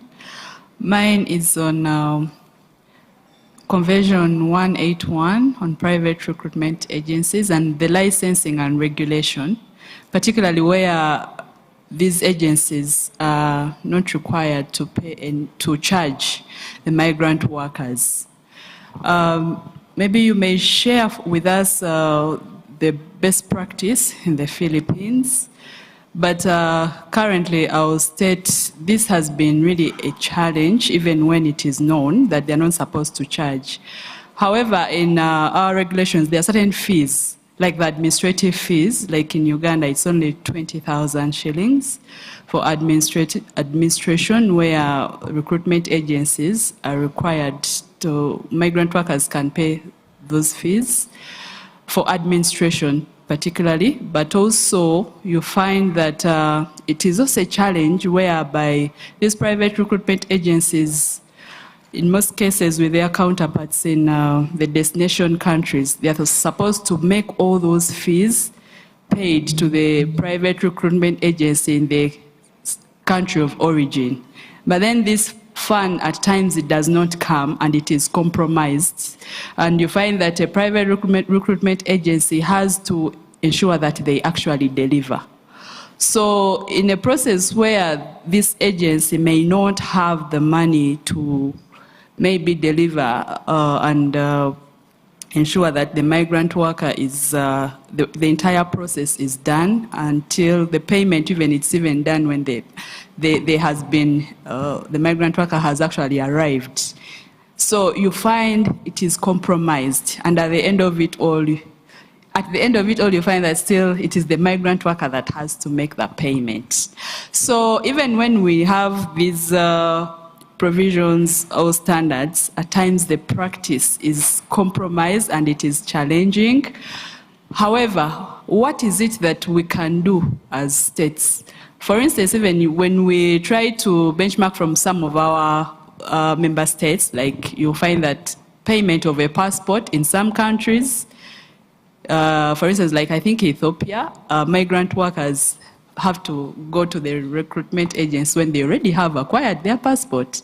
But you find in some countries where recruitment agencies, some of them may not pay, others require the domestic worker to process their own passport. After all, it is their document.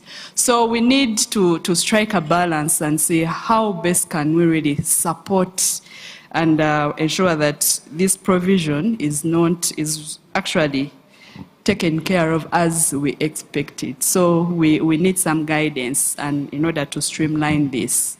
Thank you so much. Thank you, and I think Uganda still had the floor. Thank you. Thank you so much for the presentation.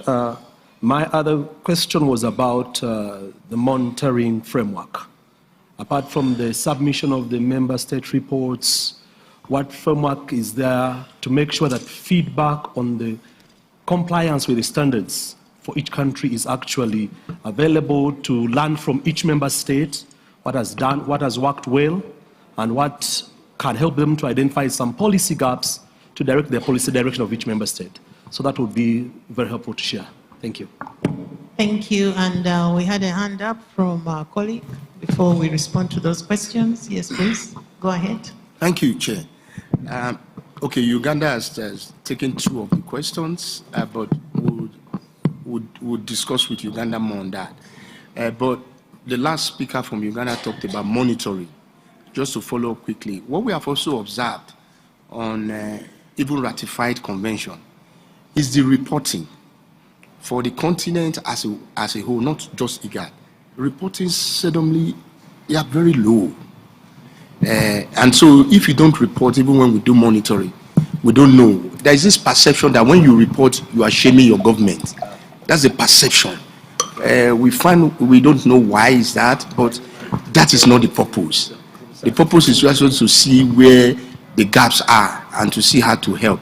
So maybe even when you think about ratification, you still might want to invest in support for reporting so that we can see how we use it well. Then on your conclusion, they struck me very well, and these are the positions we have made, that when it comes to migrant workers, African migrant workers, especially ex-continent, what we have noticed is that 60% of the infractions, they started from home, from countries of origin. So if we can deal with countries of origin issues, we will deal with the rest much easier. So my take is, can we also be able to lean on the ILO to support our government to do more in that area? That leads me to your second conclusion.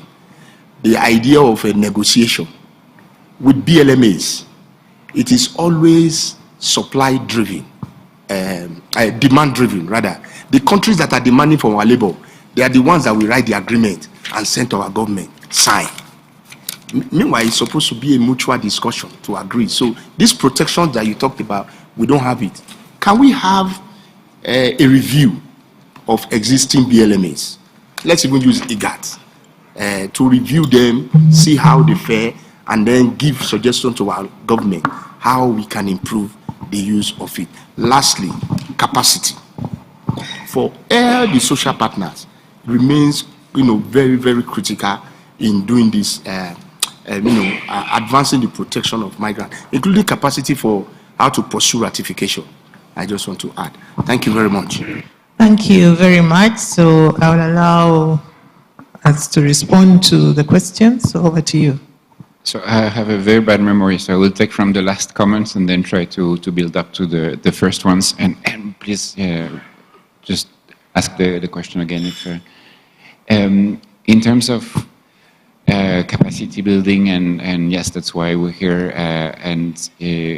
But the first step, I think, also for member states to help to receive this capacity building is to show the commitment, because we have limited resources, and we need to be able to put our time and invest in the member states that are really saying, yes, we want to ratify, we want to domesticate, so please come to help us, and then we'll happily do it. For the bilateral agreements, I think one of the challenges, but I will also talk to my colleagues that are more migration specialists, is that some agreements are not public. They're not public, but I will see, what we can come up with and discuss with them, and we can talk about it again. In terms of monitoring, the good practices and monitoring in general, yes, what feeds the ILO is the reports, the Article 22 reports that are submitted every year, because these are the reports that will allow the ILO, will allow the member state concerned, will allow the other member state concerned, social partners, to understand where the gaps are, what needs to be done in order to improve compliance, what needs to be, where there's a need for technical cooperation, for capacity building. So it's very important, and this is something that I say in all the trainings, to be transparent. It's not, reporting is a dialogue with the supervisory system, with the ILO. It's not, as it is often perceived, blame and shame, right? We're going to get criticized for not complying. No. Of course, there are mechanisms in place, there are complaints for gross violations of international labor standards. But the core of the reporting is this dialogue that we have daily, saying, oh no, this Article 3 of the conventions, you didn't implement it properly because you missed this aspect. And then the government will reply, and then we'll see what we can do. And we'll lead to improvements like this. So I concur with what Joel said. It's very important to report, to feed the machinery, and to be transparent, because that's how we can make improvements. In terms of good practices, it's actually a discussion that takes place at the governing body at the moment. Because it's true that what you see in the reports is non-compliance, where there are issues. And there are discussions at the moment on whether the reports of member states could be, to some extent, be made public. At least, when there are good practices to share, because there's also a lot of good practices in the reports that we receive. It's just that what you see in the reports is what doesn't work. And it's something we do in capacity buildings, when we talk regionally, when we help with labor law reform, what are the good practices in the neighboring states. But it's true that the information is not public yet. It might become public because there is this work at the governing body at the moment to see how we can make the information more available. Now that's where it becomes more challenging on recruitment agencies. It's very interesting what you say, because you're showing the challenges that recruitment agencies have. But recruitment agencies are companies. They're stronger than individual migrant workers. So if they're struggling, they're just putting the burden on the migrant workers to pay for what recruitment agencies cannot get as fees from the employers is not the solution, for sure. Then it's easy to say what has to be done. Licensing is a very good tool to ensure this compliance, to ensure that there's no fees charged to workers. Egypt has recently adopted a law that requires licenses, and this might be to some extent too regular, but licenses are renewed every year, and there's control over the fees that are paid or not to workers. And if fees are paid, with a few exceptions that are close to the one you're talking about, administrative fees, the licenses will be removed, withdrawn. There's also interesting practices in place where contracts before sending the worker abroad will be reviewed by the administration to ensure that contracts signed by private recruitment agencies or through recruitment agencies will be reviewed by the government, and the government can invalidate the recruitment, if you will, if the wage is not good enough, if the conditions in the contract are not good enough, if there's a decent work issue. This is all new, so we don't have really enough practice to tell how it works in practice, but this is a new labor law. We can, I'm not covering Uganda, but I can also talk to the colleagues covering Uganda to see how this, how we can work more on this specific issue. I think that was it. Yes, thank you. One more hand up. If there is no hand up. Maybe something, if I can. Yeah, because sure. I went really fast over all of this. I mentioned it briefly, but really, if you want separate discussions, if you need technical assistance on specific conventions, how to ratify, even how to ratify from a technical point of view, that's often a hurdle. It's done at the national level, and then it doesn't go to Geneva. Don't hesitate to contact us. We can provide this happily this technical assistance, or on any of the conventions, how to implement them, good practices. We can have these discussions. This format doesn't allow it to do it in depth, but it's something we'll happily do. Okay, so the discussion can continue even at the break tea that we're about to have for 15 minutes. So the session is closed, and another round of applause for that very comprehensive presentation. Thank you very much. Thank you. And a round of applause for me too.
Bring the beats with Premium. Download and bring your music anywhere so you can dance to high-quality music without hearing ads. Mix up your playlist with song recommendations from Smart Shuffle, or take total control of your listening with unlimited skips and repeats. Experience music without limits. Tap the banner to get started.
Flowing Productions.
Talk Family on the beat.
Good morning, everyone.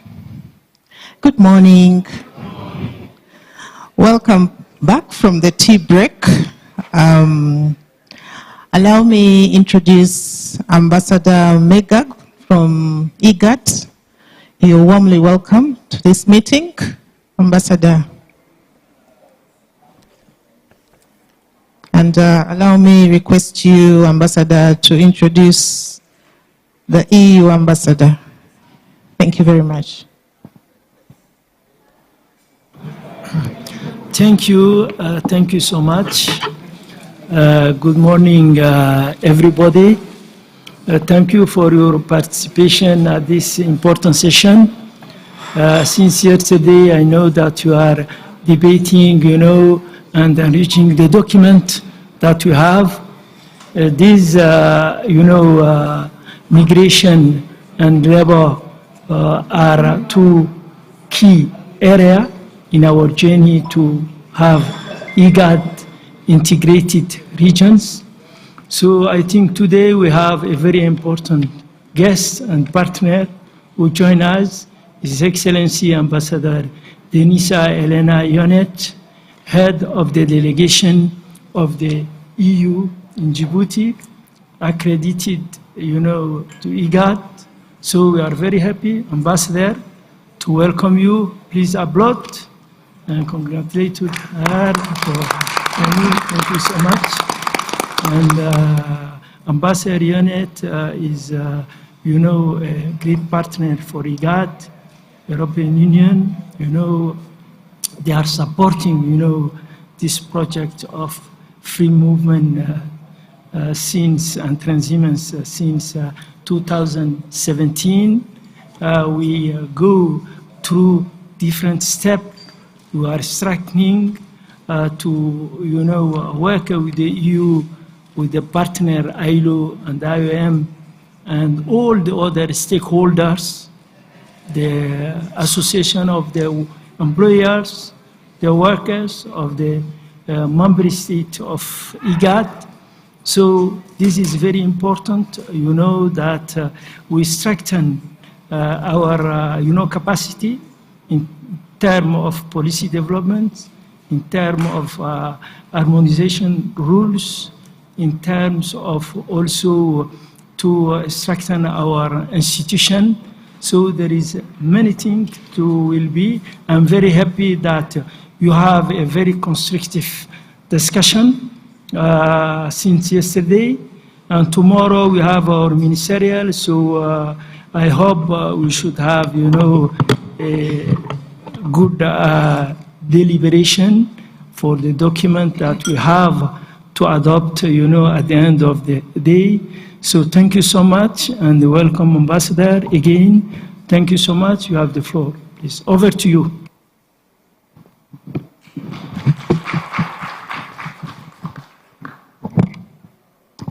Thank you, Ambassador. We are very humbled by your presence. Thank you very much.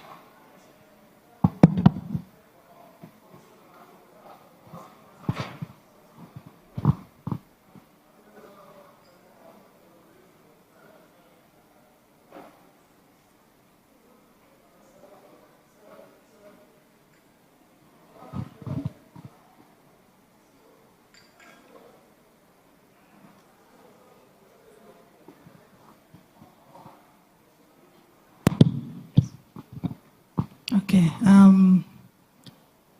Once again, from the Republic of Uganda, and allow me invite our discussants and panelists this morning.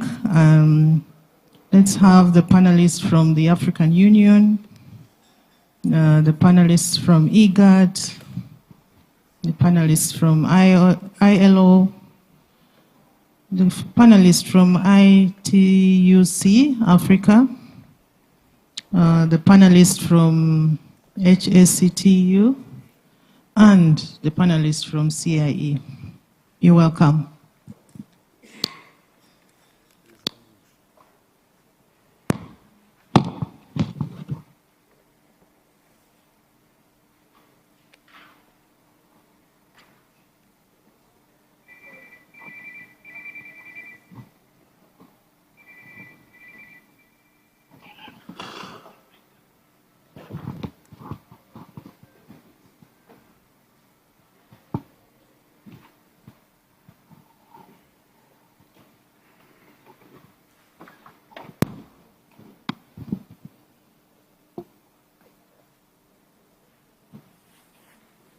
Okay.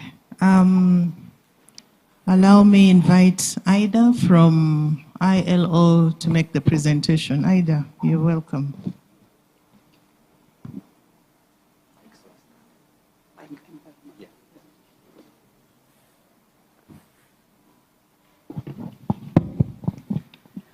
Thank you very much, moderator. Distinguished panelists, I'm sure that there will be a lot coming out of the panelists, but just to provide a bit of background in terms of the Doha dialogue. I know quite a few people in this room was there last year in Doha. But in the interest of all participants here, just to provide a bit of a background in terms of what the Doha dialogue is all about. Since yesterday, as you know, we have all talked about the corridor from Africa or from Eastern Horn of Africa towards the Middle East. And one of course, the interregional dialogue that has come out of this migration corridor is the Doha dialogue. So I'll talk a bit about that. Before that, let me introduce myself to those who doesn't know me.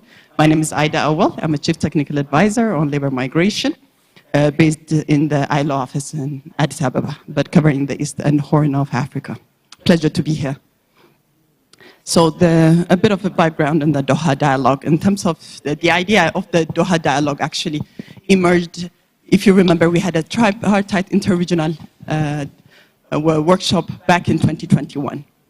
Actually, it was virtual. It was just around the COVID time. So we had a virtual workshop. That's when actually the Qatar government pledged to host the Doha dialogue, which I know has been in the making for many years, especially from the trade union movement, from the Africa region. This has been being pushed for quite a while, because we always did refer to the Abu Dhabi dialogue, where Asia had an opportunity, of course, to sit around in the same table with the Gulf Cooperation Council. However, the African continent didn't have that. So there has been a lot of advocacy and promotion of such a forum, but finally was established last year in May 2021. Of course, the proposal of the dialogue was submitted by Qatar to the Executive Council of the Gulf Cooperation Council, and this was approved by the Ministers of Labor of the Gulf Cooperation Council in September 2022. So based on that, they decided, in partnership with the African Union Commission, of course, they decided to launch the dialogue between the GCC, but countries as well as Lebanon and Jordan, given the significant migration of African migrant workers from the Gulf, from Africa to Jordan and Lebanon beyond the GCC, as well as, of course, African Union member states. Of course, when I say African Union member states, all 55 countries are not involved, because I think we would have taken over the whole dialogue instead of dialoguing with the Gulf. The African Union, the African member state would have taken over. So a number of countries, actually to be more precise, 25 countries, I'll mention which ones are there, but 25 countries from the African Union member states were selected. And this was mostly being a migrant-prone area, especially migrant-prone countries, sending migrant workers to the Gulf. So this was established in the spirit of cooperation, of course, government of the GCC countries, Jordan and Lebanon, and the African Union launched the Doha dialogue last year, between 21 to 22nd May 2024. The dialogue, of course, was agreed to be voluntary, state-led, and non-binding consultative process that emphasized on flexibility and open nature for cooperation on labor mobility between the two regions. The dialogue aims to provide a sustainable platform for dialogue between the two regions. Of course, through this platform, they would like to share ideas, best practices, and experience are exchanged to enhance partnership and cooperation and to promote common interests.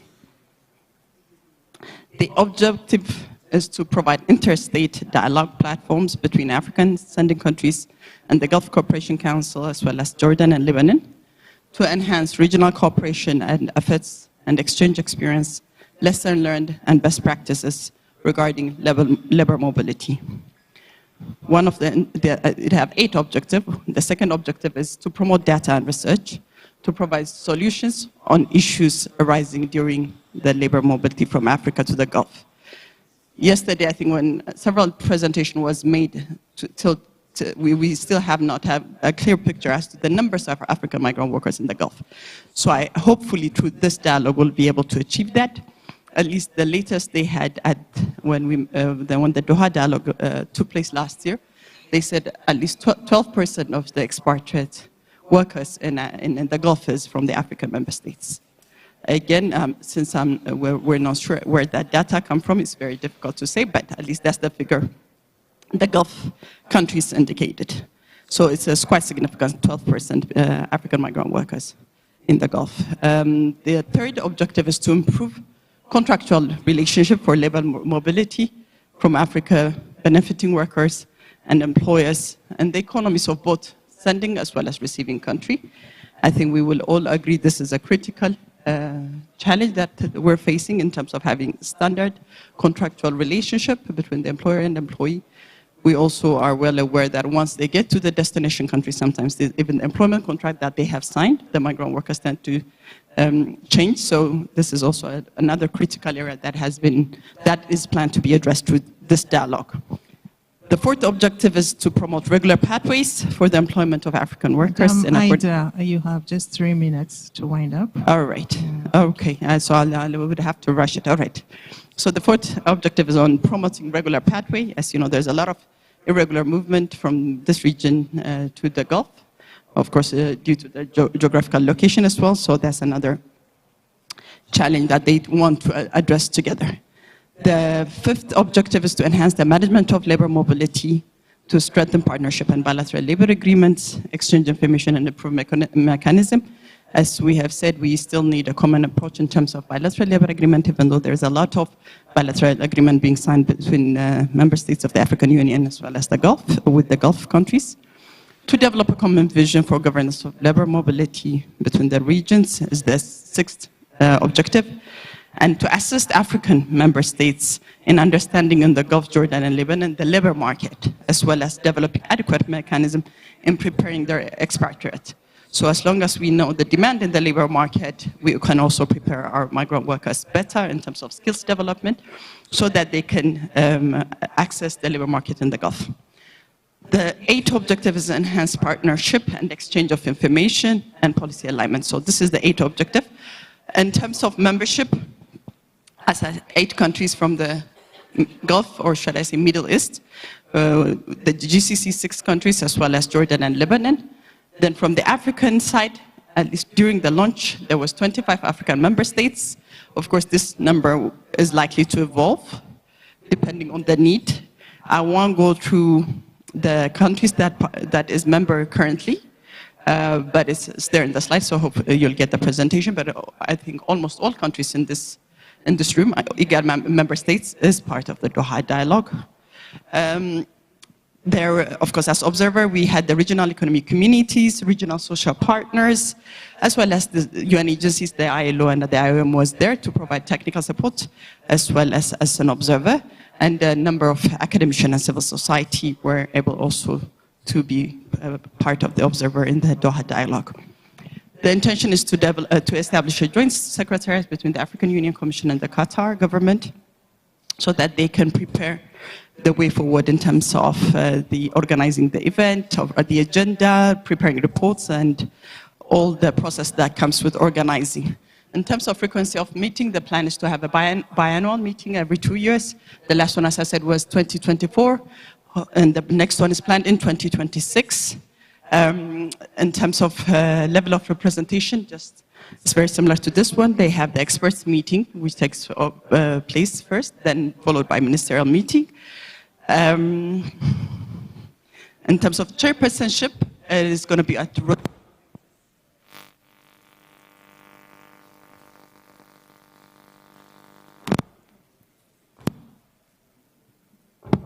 Okay, I'm back, sorry. And, Madam Moderator, just give me 2 minutes, I'll try to finish. In terms of chairpersonship, it's going to be rotational basis between the Gulf as well as the Africa region.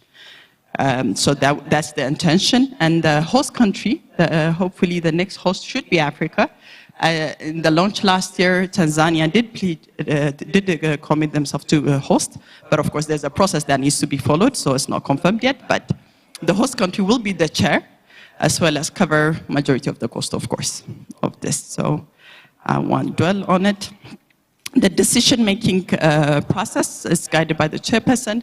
Of course, the decision-making will be preceded by adequate deliberation, exhausting contribution from both parties, representatives, and based on recommendation towards consensus building among the member states involved. The thematic areas, last year, the two thematic areas that was discussed was trafficking and fair recruitment. But going forward, of course, the Joint Secretariat of the African Union Commission and the Qatar Authority will determine the thematic areas to be discussed. The Doha Declaration identified a number of areas, just to state a few. One of the recommendations was to exchange experience, lesson learned, and best practices, which is basically the objective of the forum, but also enhancing data. Data was emphasized a lot, and research, addressing issues from the labor mobility between Africa and Gulf. I think this is very much needed because we do not have a lot of information in the Gulf, including the situation of African migrant workers in the Gulf. So I think this is a critical area which hopefully will pursue. Enhancing cooperation, the protection of expats, workers, migrant workers, but in the Gulf they're called expats, so I'll use the Doha Dialogue terminology, so expat workers, from illegal practices to ensure decent work. The issue of decent work, social dialogue, international labor standards was emphasized in the Doha Dialogue, which I believe is a very positive step forward. And enhancing knowledge in the area of labor market trends and future skills demand is also an area that the two regions have agreed to collaborate on.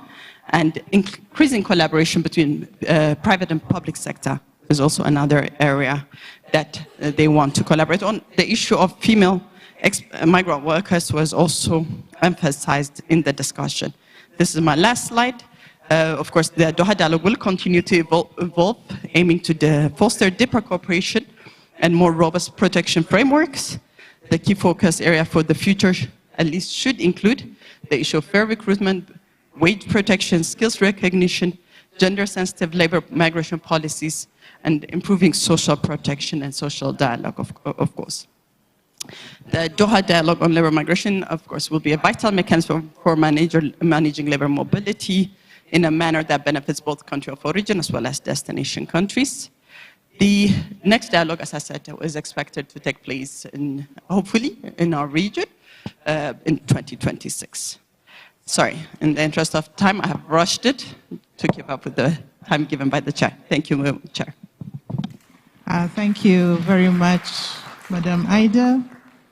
Another round of applause for her, please. Please come and take a seat just near me here. Thank you very much. We've heard from Madam Ida, ILO.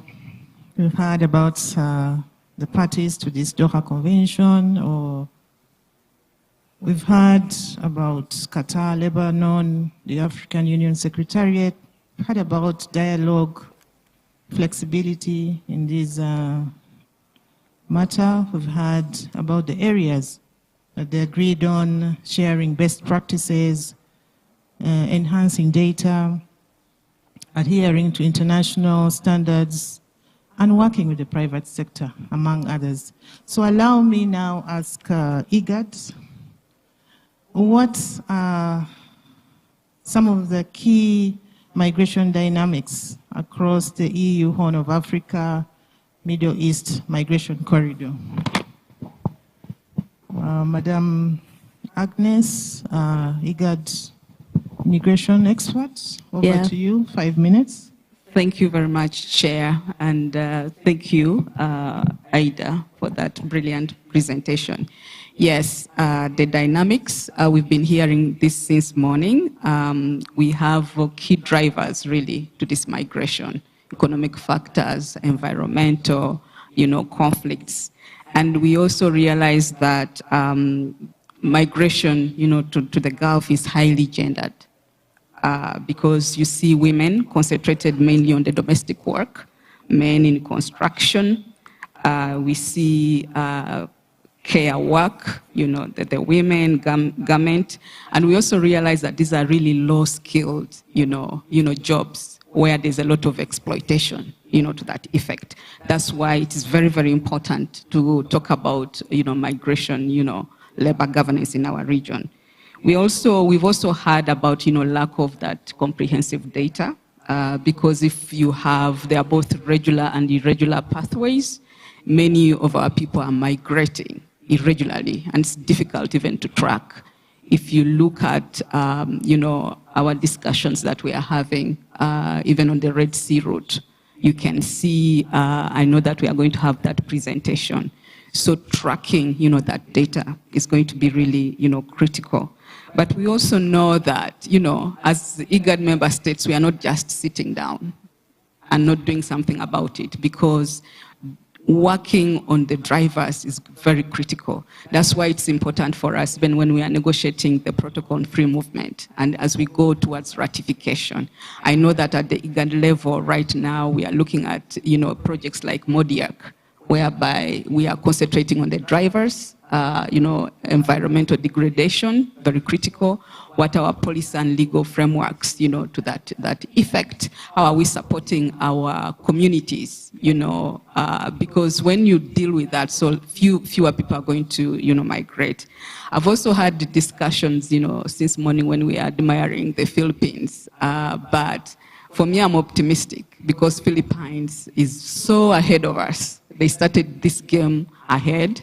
And we also have some best practices. Since we are hearing in the morning, it was nice to hear, Kenya, for example, where they have that fund for migrants in distress. And I also have like a question to all of us, that these migrants, whether skilled or low skilled, are remitting a lot of money to our countries. But how much are we investing for that migration governance? How much money are we plowing back to that cow that we are milking, quote in quotes? That's the question to all of us as we head, towards that. And I know that the issue of legal and policy frameworks is really going to be, very key. The issue of us, working as a bloc, very important, negotiating bilateral agreements. When you're doing it alone, it's difficult because of the playing ground, the politics, of the game. But if you negotiate together, it's going to be really, really, better, for us all. So I know that time, I'm about to be flagged off, so I'll let it back to the moderator, for my colleagues also to have their takes. I thank you. Thank you very much, Agnes. Very knowledgeable in this area. She leaves us with a question on remittance inflow and how much we are plowing back as we receive these remittances. So let's have the next question go to ITUC Africa. And the question would be, what are some of the notable ongoing initiatives, regional as well as global, aimed at protecting the rights of migrant workers going to the Gulf? Thank you, Chair. Since the time is short, a lot of it, I will just go quick to the point. First, Comrade Ida, thank you for the very... The time is not short, 5 minutes. Short. It's bullet point. Thank you for, Comrade Ida, the brilliant presentation with the Doha Dialogue. And of course, let me also appreciate your other ILO colleagues for this journey we have made so far. Comrade Ephraim, Comrade Neha, and the others that are not here, thank you. Why I'm doing this is because the presentation will not show that it is actually the trade union that championed the Doha Dialogue. It was our demand through the African Union until we succeeded in getting it. So we are happy as one fruit of our advocacy work that has yielded results. What have we done as organized labor for migrant workers? I will invite the House to Google Migrant Recruitment Advisor. Migrant Recruitment Advisor is a technology tool we developed as trade unions with support of the ILO to try to give migrant workers information, opportunities of how to link them to responsible recruiters so that they don't fall victim. The advisor is such a way that the migrant worker can then grade the recruitment agency, how the he or she thinks the recruitment agency has treated him or her. This way, the recruitment agency is also able to learn what and where he or she is failing. That organization then improve. Two, as trade unions across the continent, and I can say wide for IGAD member states, we have as trade union established migrant recruitment centers in our trade union places of work to provide information to potential labor migrants and to also assist returning migrants to resettle into their countries. In Somalia, Ethiopia, Kenya,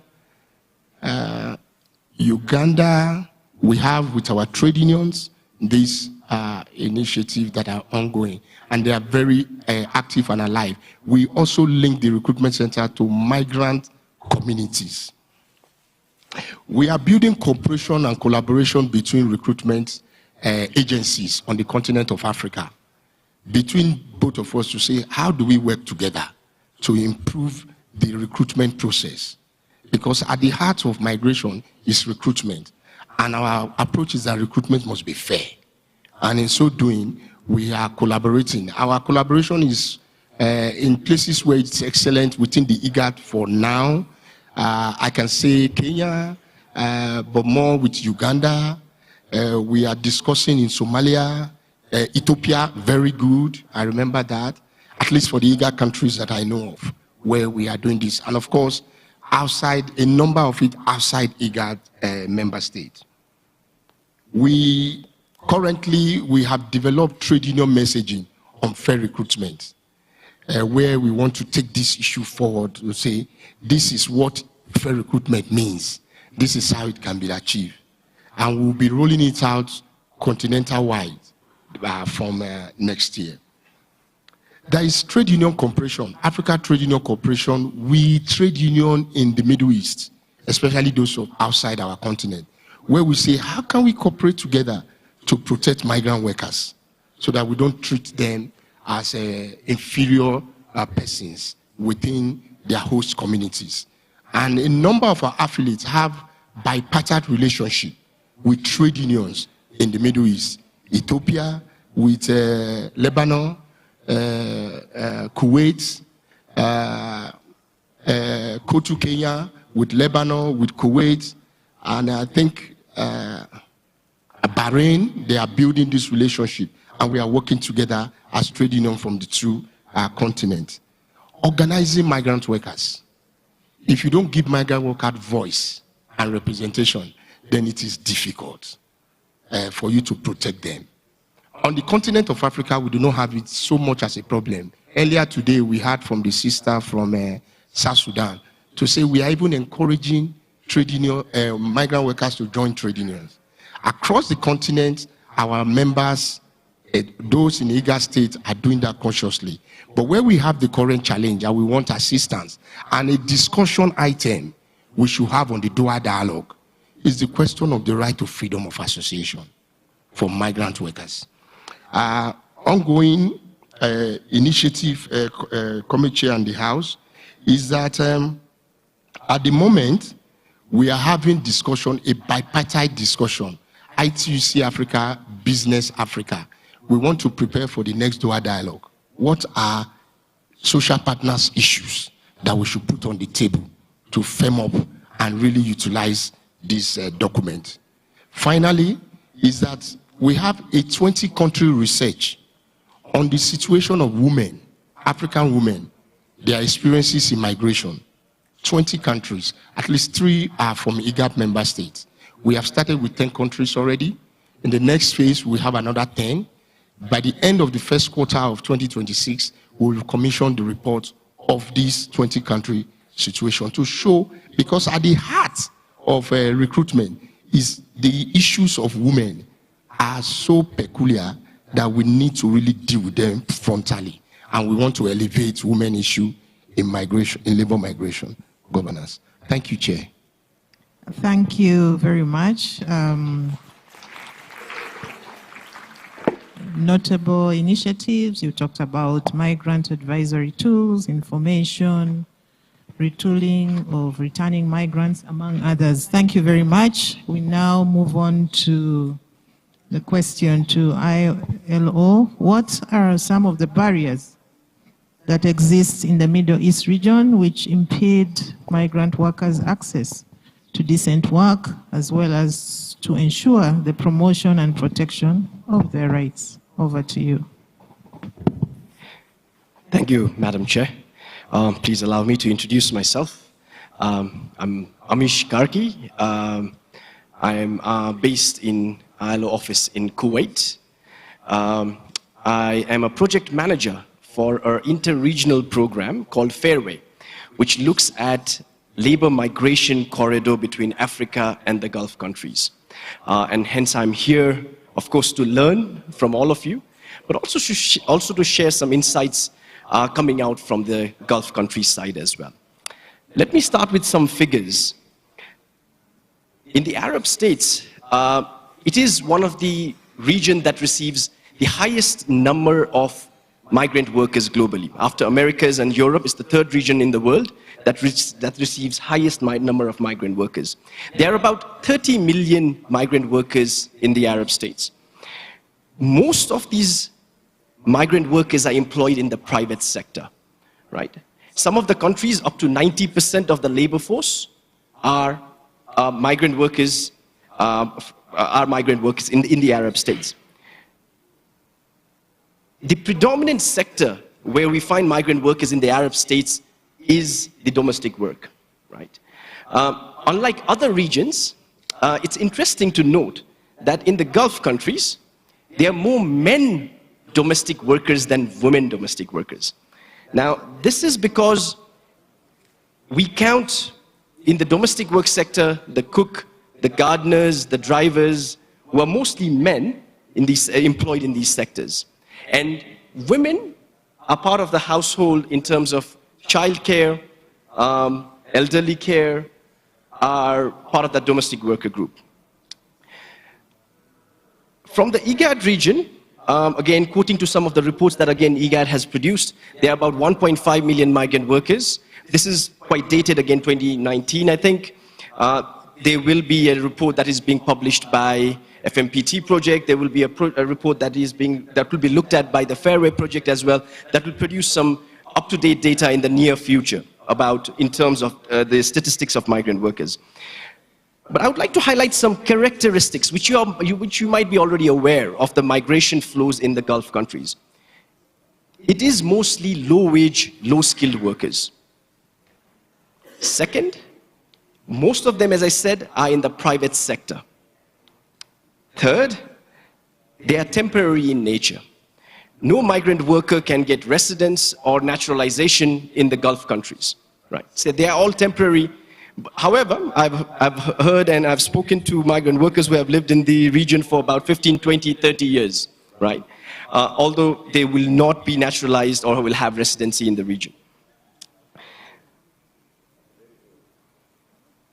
Talking about the decent work deficits that you mentioned, Madam Chair, I should mention that the decent work deficits in the Gulf countries is not just limited to migrant workers. It is a phenomenon, it is an issue across the board for all workers. This is predominantly because non-ratification of the international labor standards, non-implementation of some of these international labor standards prevalent in the region. So that is one of the key issues. But of course, the migrant workers are mostly impacted because of non-ratification, non-alignment with some of these international labor standards. And yesterday, I remember Ephraim talking about forced labor, right, in his interventions. The 2022 Modern Slavery Report highlighted that in the Gulf countries, the highest proportion of forced labor is present, right, across the globe. So that also highlights the severity of the situation in the region. Now, if I have to segregate the issues or the deficit or decent work deficit for migrant workers, I would put them into three areas. One, the governance deficit.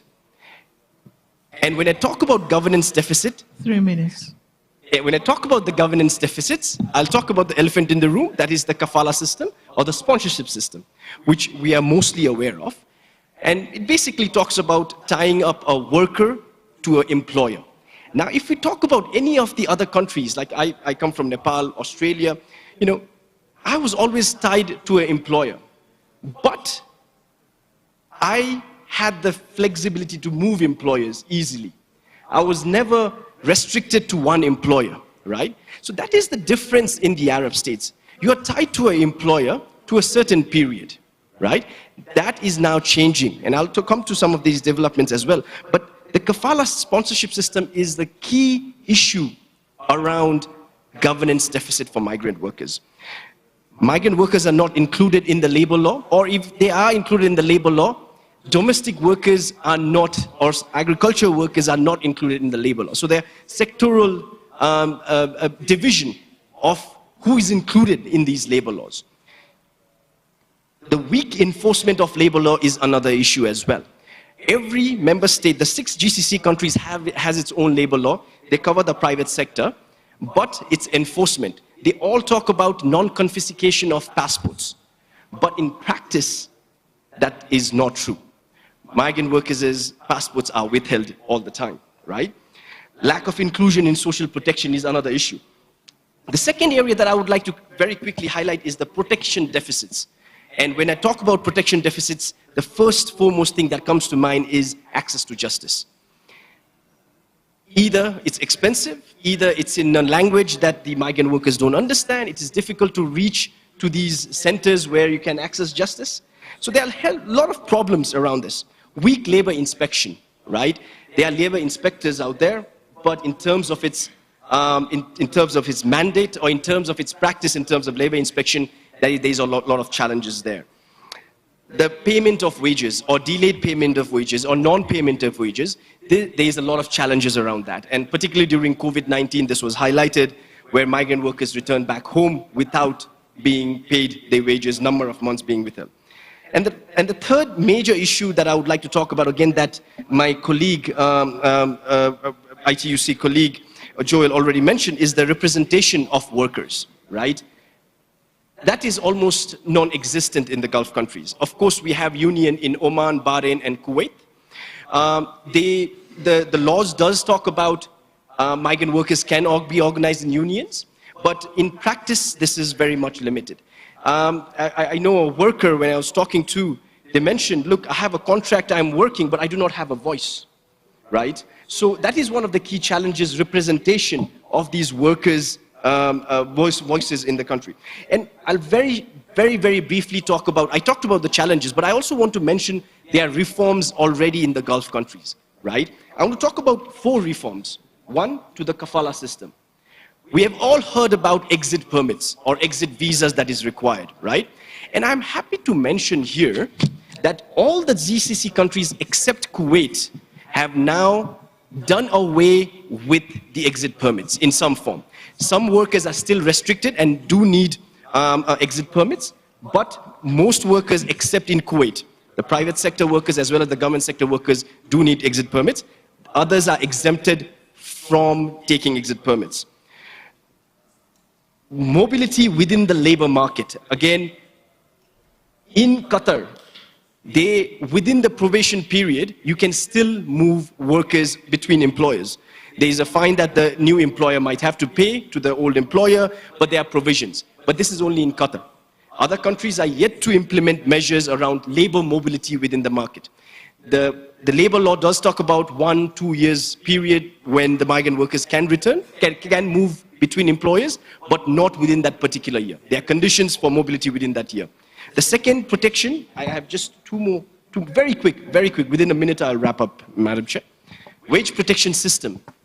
Every country in the Gulf country has a wage protection system now. Globally, there are 25 countries that focus, 25 or so countries that have wage protection system. All the 6 countries have wage protection system. Now, if you'll ask me about its implementation, there are some questions, there are some gaps. But to say that each GCC countries now has a wage protection system that is applicable to all private sector workers. And ILO will be coming out with a publication by next month that will talk about what are these wage protection systems and what are some gaps, but also policy recommendations. Social protection, right? Bahrain and Saudi Arabia are already talking about inclusion of migrant workers in the injury injury insurance. All migrant workers do have access to private insurance for health. All migrant workers in the Gulf countries do have access to some form of end-of-service benefits. Now, those are some notable developments, right? Oman is going through a comprehensive reform that is going to include sickness, maternity, injury, and provident fund for migrant workers, similar to nationals, right? So those are some quite interesting developments. And the last one around legal protection for domestic workers. All 6 GCC countries now have some form of legislation for domestic workers. Bahrain has included provisions in its labor law itself. Kuwait, Qatar, and UAE have separate domestic workers law.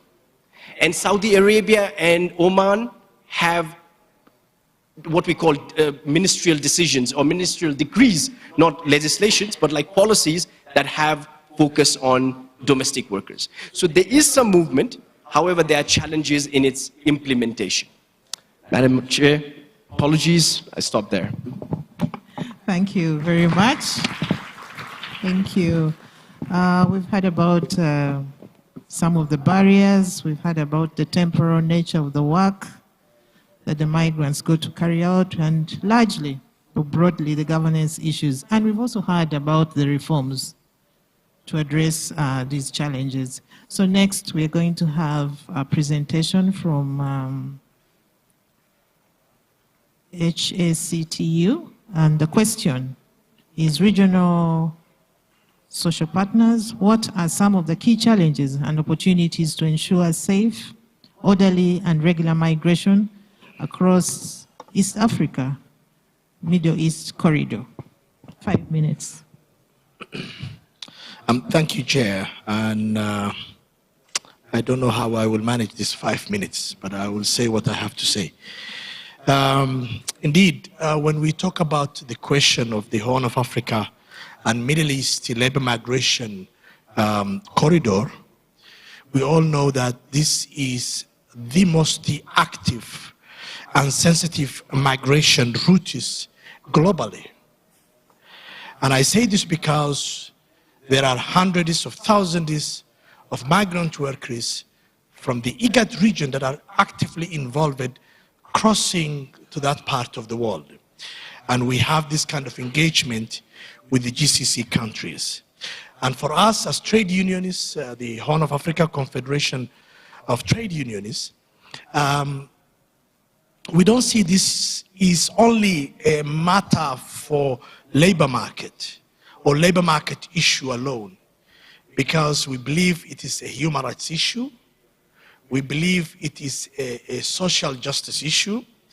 We believe it is a matter about decent work and what we can do for our people and how we can make sure their issues are addressed.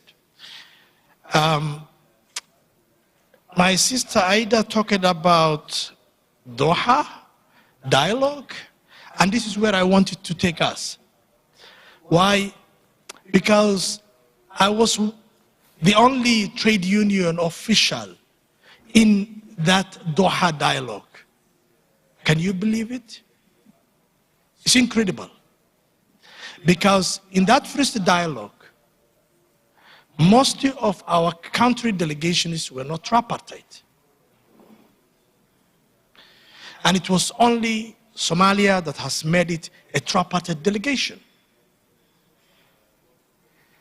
And I wanted to call for all our member states, please, that was the start of the process. But next time, we would like to see a very duly constituted tripartite delegations, because the issues that are being discussed are about workers. And if there is no representation in the country delegation representing workers, I don't see the point that we can make to advance it. And those of us who were present knew very well that even sometimes, because as trade unionist I can speak frankly and in a straight manner, and I will say it, sometimes unapologetically and undiplomatically, because the discussions were dragging on. The discussions were not moving. Why? Because certain GCC countries were reluctant to appreciate the role of social partners in the communique and in the discussions, or even mention social dialogue. And even we were having a dispute on the word expatriate. Shall we say expatriate or shall we say workers? For us, we believe that reducing the whole issue to expatriates is like you are downgrading the status of workers. It's not only expatriates. In the ILO, in the African Union, across the board, we do accept that these are workers without classifying them as expatriates. So, yes, there are acknowledgement of the issues of workers in the Doha process. There is a now final mention on the issue of social dialogue and social partners in the final communique. But the communique was issued after a week, because we encouraged African member states to stand on their ground and do not accept the key principles of social dialogue and the meaningful role of social partners to be downgraded. And I'm happy that we did it as it deserved. So what are our persisting challenges in terms of safe, orderly, and in a conducive environment where migrant workers deserve and get the protection that they need, both at the nationally and as well as in the destination countries? The challenges we have got that are standing in front of us. 2 minutes, please, sir. Madam Chair, I need to speak, please, because I'm sorry, because my other colleagues who were speaking, you gave them the space, so I'll have to speak, because these are very important issues, Chair, and we are talking about the plight of migrant workers, and we are the people who represent them. So how do you want us to conclude, or do you want me to conclude? Please, I can't conclude it, sorry. So we have a very serious challenges that we have got in front of us. We as governments, employers, and trade unionists, we need to address it collectively. These are systematic decent work deficits that exist in our country. And these systematic decent work deficits that we have got in our countries are the ones that we get to address first. Second is what my ILO colleague talked about. We need to stand up and look for the representation of migrant workers in the GCC countries. Because without representation means they have no voice. We get to address the recruitment abuse system. We all say we need fair and ethical recruitment agencies. Yes, but we need to be enforcing those provisions that we have got in terms of addressing them. We need to address and be frank with our fellow member states or governments in the GCC countries, the exploitation that we see on our face, year in, year out. What we see at our own airport is when we see our sisters and brothers coming back in coffins, some of them with tears, coming back in a very grave situation because of what they have been subjected. Last but not least, we get to address the gender-specific challenges that our sisters are facing. Because these are very, very serious. Because this region produces the bulk of domestic workers that go to the GCC countries. And yet, they are subjected to the most horrendous abuses that we all see. I wanted to tell the House, it's not by accident that trade unionists from Uganda, Kenya, Ethiopia, Somalia were part of the 36 countries that filed Article 26 complaint against Saudi Arabia at the ILO this year. It is not by accident. because of these very egregious human and labor rights that our people face. Last but not least, we all have, as governments, employers, and workers, duty to stand for organizing and defending our very own compatriots, and that we should not be apologetic. Thank you. Thank you very much. We've heard from the trade unionists, we've heard the fact that they take this matter as a human rights issue, social justice, and how these issues can be addressed. We've also heard that we need to involve all the key stakeholders when we are in these negotiations. So right over to our colleague, CIE, the same question. Regional social partners, what are some of the key challenges and opportunities to ensure safe, orderly, and regular migration across East Africa, Middle East corridor? Over to you, sir. Thank you, Chair. Yeah, don't worry. I will cut it short. For us as employers, I think most of the things are said by the workers concerning the regular passage to the Gulf and the other countries. But for us as employers, of course, opening of this corridor is opening of a competent market to us as employers in the region. So as employers of the region, despite all what is going on and the search for better living, that is a disadvantage to us because we are losing brains, we are losing manpower. So that is why I will take this from this perspective. One of the good opportunities that we will be getting from this declaration is the launch of the Doha Dialogue. The launch of the Doha Dialogue is an opportunity for us if in the coming dialogues we are included, as you have heard from the workers, that it was only one country that was tripartite. But for us, we will be working hard to see into it that we are represented in the coming dialogues. This dialogue will be a good platform for us to share experience with the Gulf region, to adjust ourselves for our internal migration in the region. The experience they have, then we can get it, because we will be encouraging the free movement of persons within our region, and that one will be one of the most important advantages to us. Secondly,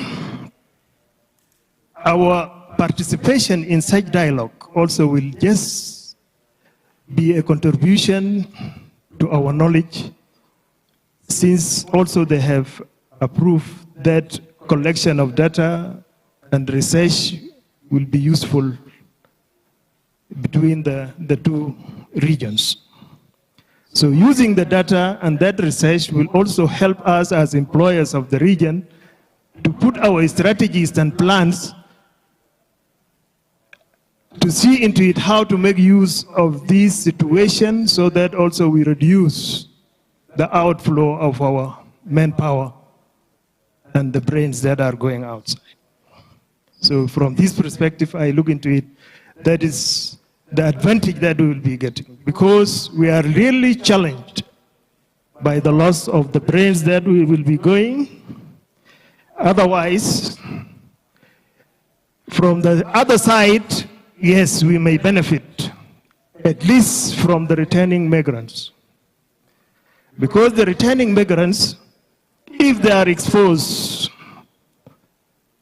to the jobs that they were doing where they were in the diaspora, they will bring with them, when they are returning, good innovations that may help also the development of our region.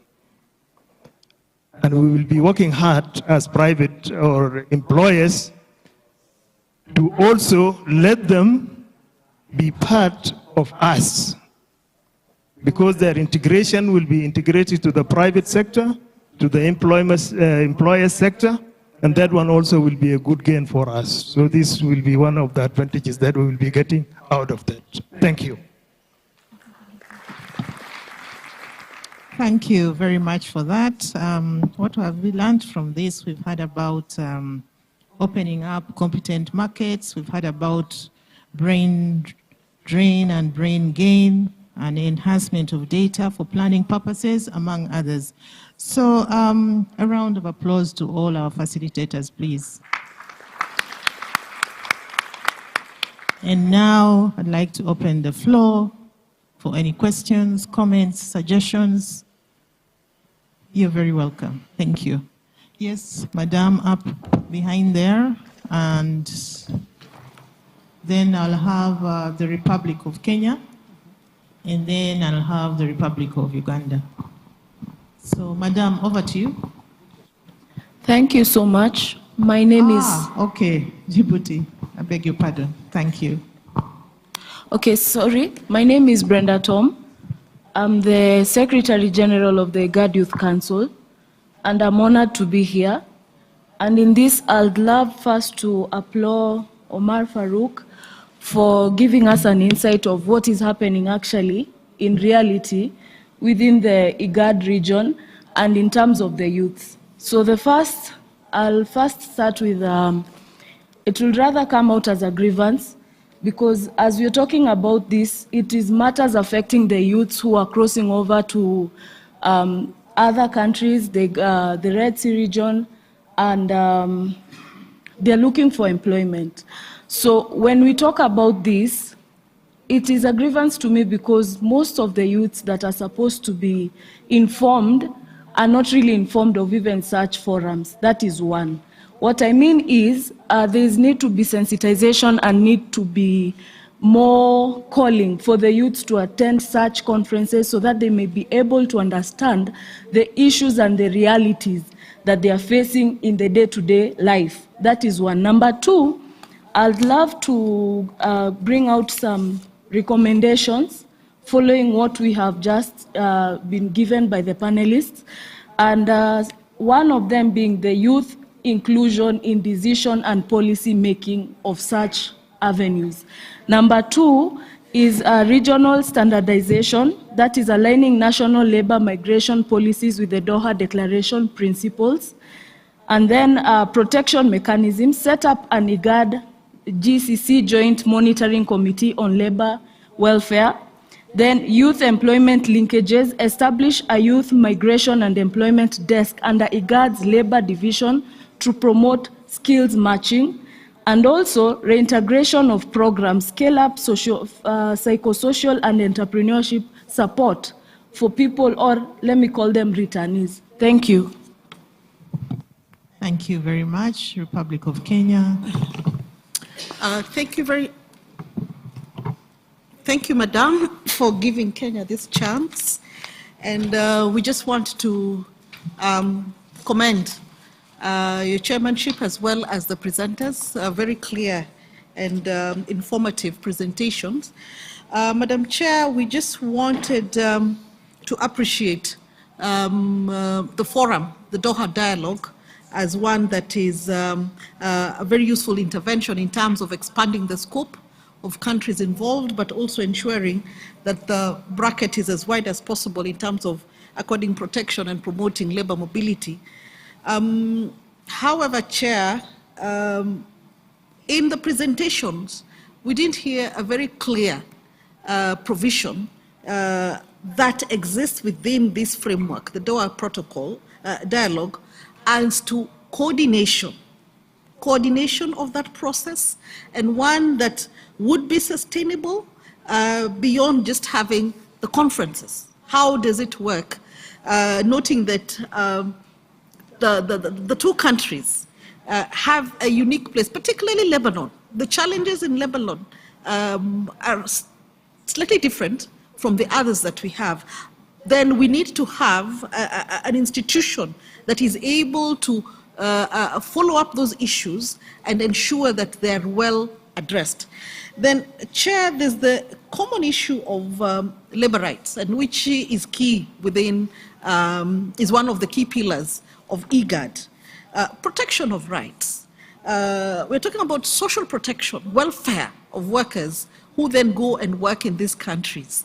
What mechanisms are we hoping to have within that framework? Because it should be complementary, not just leave it to the discussions or the bilaterals that are there. What do we want to have to ensure that the laborers who go to these countries, they are able to have the issues of portability, or of social protection, but also in terms of issues of repatriation. We have so many cases, and which then, if you do not have a bilateral agreement that is comprehensive, then you find you're exposed. So what mechanisms do we have coming up within the Doha Protocol, at which then perhaps this forum can concretize and move to be adopted and then implemented to ensure that that is there. Then last but not least, Chair, I know we're talking about the low ranks, semi-skilled, and at that low level in terms of human resource. But we know there's upgrading, and it is good that we have upgrading. Then there's the issue of return migration, skills transfer. What mechanism do we have in place that we need to have that? Because we're a bit uncomfortable. We should be wary of just looking at it as a process of where it's called you're applying, or can I say exporting of services? I don't want to say exporting of labor migration, or exporting of services, care services. But what do we have in terms of investment? Because we're talking about South and South cooperation today. I think with the rich oil countries, we're able to do that. Thank you very much, Madam Chair. Thank you. Republic of Kenya, Uganda, please. Thank you very much for the presentation to all the panelists. Mine goes to the gentleman from ILO. Looking at the presentation made on the decent work deficits and also the presentation on the reforms. I'm much interested in the reforms. And do we have like a reference to these reforms, to also the specific countries? What reforms are there so that we can be able to look at them and also be able to update and provide great awareness, especially in the pre-departure training institutions, the curriculums, and the different forums that we have back in our countries. Thank you so much. Thank you. Uganda, Djibouti, please. Merci, Madame la modératrice, de m'avoir donné la parole.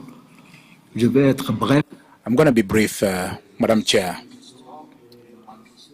Just a question. I have a question to the ILO representative. In Ida's presentation, she mentioned 12% of migrant workers in the Gulf countries. You talked about 12%. The international media often report that these workers are victims of abuses, of violence. The question I would like to pose is this: do we have an efficient mechanism at the ILO level to follow up on the working conditions of these people? We need to understand that these workers are quite useful for the economies of these destination countries as well as the origin countries. Thank you very much. Thank you very much, Djibouti. I can see most of the questions and comments are addressed to our colleague from the ILO. So I'll ask you to respond to the question from Djibouti the question from the Republic of Uganda, and the question from our colleague. Yes, please. Ethiopia. Oh, you would like to ask? Oh, okay, please. Go ahead. I hadn't seen that.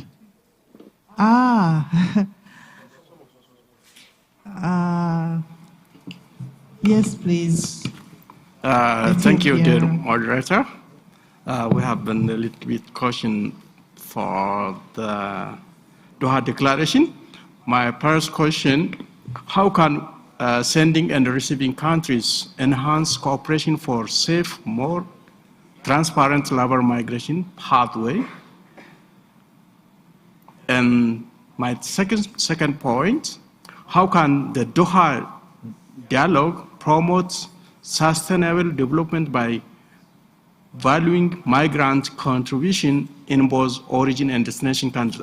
As we know, most likely the destination country considering benefiting its only sending countries, but is benefiting both countries. So how can we come about such kind of contributions? The last point was what practical measures can expand social protection for migrants, especially on wage protection and exploitation prevention. Thank you.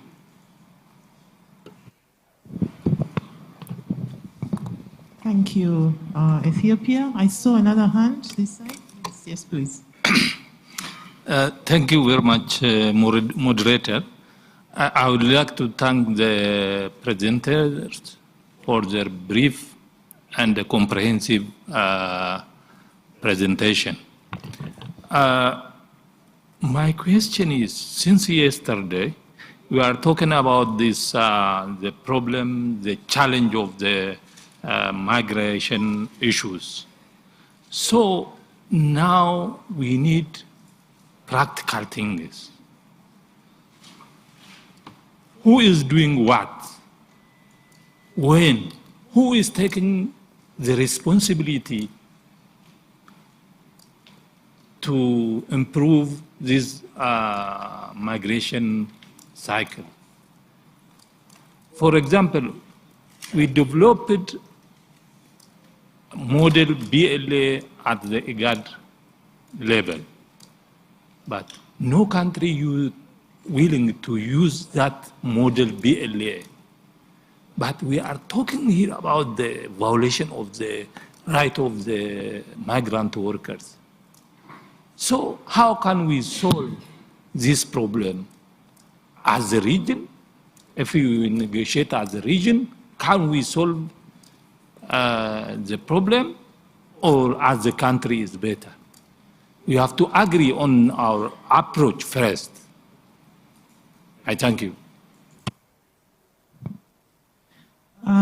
Thank you. So let's hear the response, the questions from the participants, the distinguished participants. Ask our colleague from ILO to respond to all the questions that relate to your presentation and among others. Thank you. Thank you, Madam Chair. I think the first one I'll go to is from the Commissioner from Kenya. I think in terms of social protection portability, right, we should note that the countries of destination, particularly the Gulf countries, don't have established social protection systems as such. They have some social protection schemes, right? And for member states to have portability of social protection, we need to have social protection systems in both sides, both in origin and destination, right? And the portability of social protection usually involves a different bilateral agreement. It's not usually a bilateral labor migration agreement. It's called a social security agreement, right? Which is usually signed between these two institutions at the origin and the destination side. So that's why whenever we look at most of the bilateral labor migration agreements, social protection is usually not included in a comprehensive manner because it's a very, very technical issue, right? And it may not be within the purview of whoever is signing these bilateral agreements. Let's say Ministry of Foreign Affairs or a certain department within the Ministry of Labor, but a specialized agency, right? So that is where we need to be prepared ourselves. Do we have those social protection institutions in the origin side to negotiate that with the destination side to have these social security agreements? But I should mention that most of the times the countries of destination itself don't have these institutions present, right? And on the bilateral agreements, since yesterday we have been discussing issues around, okay, how do we go about this? Of course, the IGAD region has a model agreement, as the trade union colleague just said. We have bilateral framework. You know, I do not think, and I think, Agnes, you mentioned that perhaps we need to sign as a bloc a bilateral agreement. The name says it's bilateral, right? It's usually between two countries, right? I do not think, I don't want to jump the gun, but I do not think the countries of destination would agree to signing an agreement with a bloc. I don't think the countries of destination would agree. I'm not in a position to address that, but I don't think countries would. However, what we can definitely do as a bloc is have these multilateral agreements. And since yesterday we have been talking about the common positions, let's have common agreement on minimum wages. Let's have common agreement on labor protection. Let's have common agreement on occupational safety and health. Let's have common agreement on consular services. One of the key issues in the destination side is migrant workers are going, but there is no representation, embassies, diplomatic missions of the African countries. In a country, there might be one or two African country member states that might have a diplomatic presence. How can we share support between member states about on having consular services? On the Uganda's question, yes, absolutely. We have for the 6 GCC countries plus Lebanon and Jordan, what the ILO produces is called the country briefs on regulatory frameworks. And we would be happy to share the link. The last updated version was from December 2023. The next updated version will come by end of this year or beginning of next year, which will showcase all the regulatory frameworks development in the 8 countries in the Gulf, right? In the Arab states. So that will provide comprehensive information on what is happening on domestic workers law, on labor law, as well as the social protection side as well. Thank you. Yeah, that's all from my side. Thank you. In just 2 minutes, I'll request Madam Ida to say something in response to the questions and comments, and then I'll ask Agnes to wind up in just 2 minutes. Thank you.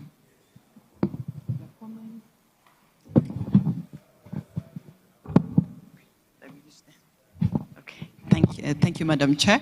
And I think most of the question was responded to by Amish. But just a few points. I think I totally concur with what Atoka Sahun was saying in terms of whose responsibility is it? Because from our end, are we really doing the right thing? I think the bilateral labor agreement is a very good example. We have a bilateral labor agreement not only at the IGAD level, but as well as at the African Union level, then at the global level, model bilateral agreement, but none. I have the opportunity to have reviewed almost all bilateral agreements in this region that has been signed with the Gulf. None adhere to the international labor standards. Let's be clear. That's where we're failing. Yes, there's good points here and there, but if you look at it properly, in terms of what is the model agreement say, which is adapted by yourself, the member states. But when it comes to negotiation, it doesn't exist. It's totally different, the bilateral labor agreement being signed by the member states. So I think that's where the starting point is. I think this also alludes to the question that was asked by Ethiopia, saying how can we promote safe and regular migration and cooperation? Exactly, bilateral labor agreement is one way of cooperating. Of course, the Doha dialogue is another one. But again, unless we stand together and have a common approach, we cannot make a difference. Because as Africa, what's our priority? Because the priority of as you rightly said, the migrant community contributes to the country of origin as much as they contribute to the country of destination. They do pay taxes. They do provide services and complement the labor market, the demand. So they do make a huge contribution as well. But in terms of us, our African member states or IGAD member states in this matter, we have to be clear exactly what is our priority so that this informs the next Doha dialogue. Because at the end of the day, of course, the decision-making process, as I tried to briefly touch upon it, is based on consensus of both regions. So, as long as we have, I mean, as I said, 25 member states of the African region is represented, which is huge comparing to the 8 member states of the Gulf. As long as we come with a common voice on our priority areas, I think this Doha dialogue presents a very good opportunity in terms of way forward in addressing some of the issues. I think maybe just to touch upon it, I think my colleague Thomas have addressed a lot in terms of what the ILO does if they're not adhering to international conventions, but it's also the responsibility of member states to report. Because the ILO supervisory body will take decisions in terms of if there is a requirement to do more, I don't know if investigation is the right word to use, Thomas, but it's based on the report we receive from the member states. Because I mean, sitting in Geneva or elsewhere, or in the country of the, in the different countries we're based, unless whether it's the employers, the workers, government, or even NGOs report to the ILO, action will not be taken. I think I've touched upon most of the issues in the interest of time, and maybe to give opportunities to others I know who want to speak in the panel. I will stop here, Madam Moderator. Thank you so much. And then lastly, can you say something? I think we are really wet on town, but this is a clear indication that this discussion is very, very important. I know that the responsibility falls on all of us. And, you know, as I conclude, I just want to inform on social protection. I remember recently in Namibia, we launched the working group on social protection under the African Union. I'm glad my director is here. And this is really to trickle down even at REX level and also so constant engagements. And we are really glad Doha is one of the processes, but we can also have our IGAD processes. We can have our country processes. The more we push together, the better, because I'm most optimistic that we are not where we came from. Remember where we were, I don't know, 10 years ago.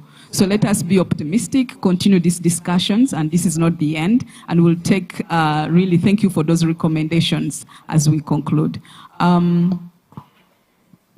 Thank you. I have seen our ambassador. Our ambassador will allow you to say something. Thank you very much. Thank you so much. Thank you for this insightful discussion. Very interesting. You know, the reason that we are putting around the table all these stakeholders is to improve, you know, our capacity. You see the topic that we are discussing, you know, here is, you know, irregular migrant, Red Sea route, very complex. And now when you saw the discussion for the relation or the workers in the Gulf countries, we have, you know, the black market, the people who's going through Red Sea route, and we don't know their number, we don't know where they work, we don't know which condition they are living, and the formal one, the one who is going in bilateral agreements, and this I think the government to government they are framing, but it is a private, you know, business, because there is private agencies who's, you know, hiring these, or what we had hunters who recruit for the skilled workers. This, I think, there is no a big problem when we are talking skilled, but is there no skilled? The problem that we have now and the tragic situation that we observe in this is in this area that we, now, IGAD is a regional body. Regional body is a intergovernmental authority. The member state, the problem they are observing, the discussion that they have internally, they bring up at the regional level, so we are regulating. So with the experience and with the evidence that we have, we are setting up, the different components. So now the discussion that you have is the outcome of this ministerial will be in terms of policy developments, as regions. But as it's well stated in the different interventions, now we are organizing ourselves to address the issues that we have at the regional level. It's very complex. We are not doing all the day after. There is steps that we are going through. So please, what we need is to be consistent, to be, very keen in this negotiation and, the capacity of our institution, or to set up the rule at the regional level, to harmonize policies, because I think when we have one voice, we are waiting. The balance can be very strong. But when you are alone to deal in external partner very strong who has interests, it's very difficult to have the balance in the agreement. So this is very important, because as a regional body, we can organize ourselves to assist, the national institution when they are dealing this kind of agreement. This is something that we can do to organize the experience, within our regions or external consultants. This is very important. So I think we are very happy to have this important discussion. We are working for our people. We are working for our countries. So this is very important. I think everybody is in its place, and it's good to leverage in this area. And thank you so much. Over to you. Thank you, Ambassador. And we now close this session. A round of applause to the panelists. Thank you.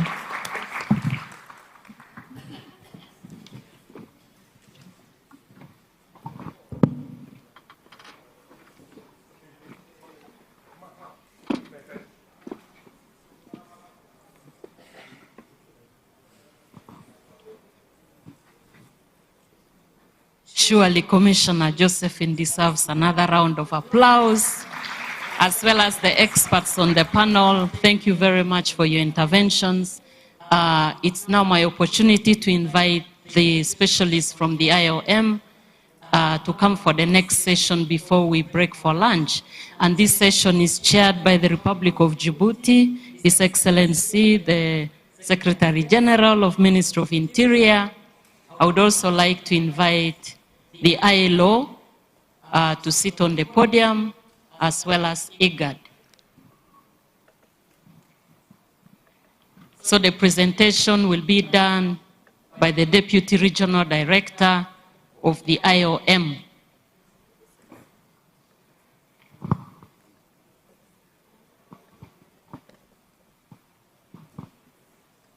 Where is the laptop?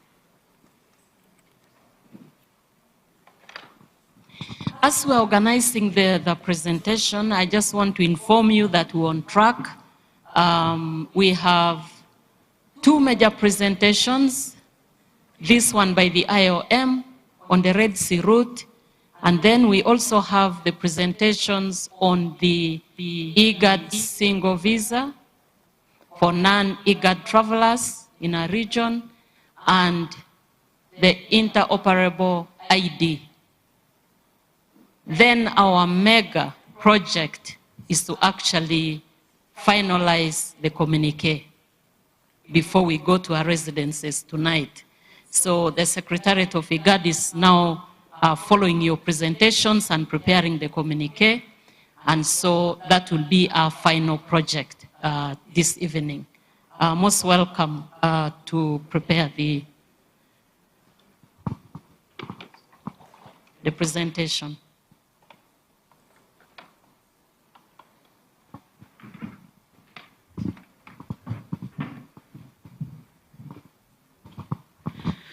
Good afternoon. Is there any energy left? Anything, little bit, before lunch? I'm hungry. Colleagues, it's a pleasure again to stand here. I'm really enjoying it. I think I will want to have it every day, even after we finish the conference. Before we start, please allow me to recognize the presence of the EU Ambassador, Her Excellency. It's a pleasure to have you here. So what we are planning to do is we will have 2 minutes video, and after that I have 10 slides, and after that we will ask difficult questions to each other, and then we will go and eat lunch. But before I show you the video, one thing I want to say, at the coffee break this morning, someone saw me, who was also here yesterday, and he said, "Oh, the Red Sea route lady." I like that. I like that because that means the conversations we had yesterday about the Red Sea route was memorable. It touched your hearts. That's excellent. I'm so happy. I'm going to sleep very happily tonight. Okay, so if I may ask my colleagues, technical colleagues, to show us 2 minutes video about the Red Sea route and the irregular migration.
You remember those of you who were here yesterday?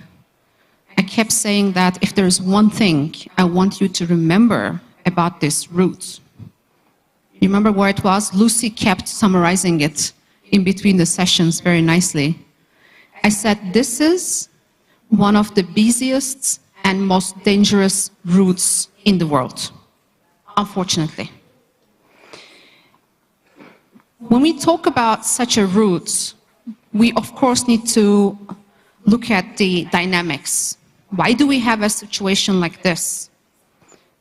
So the key drivers of this route are obviously recurring conflict and insecurity, climate shocks such as drought, economic hardship, and the traditional seasonal labor trends, as we all know. As there are limited safe channels, what do people do? People have no options but to choose the unsafe ones through the transnational smuggling and trafficking networks. There are two types of migrations we're talking about. One is the irregular migration. That's the really, really dangerous one. So this is mostly male dominant. 70% of them are men, and they travel on foot, on boat, on trucks. So what you saw, the men you saw in the video, are unfortunately mainly those irregular migrants who travel from Ethiopia, Somalia, through Djibouti for days and days on foot. And then, of course, you have the regular migration, which is female dominant. 69% of them are female.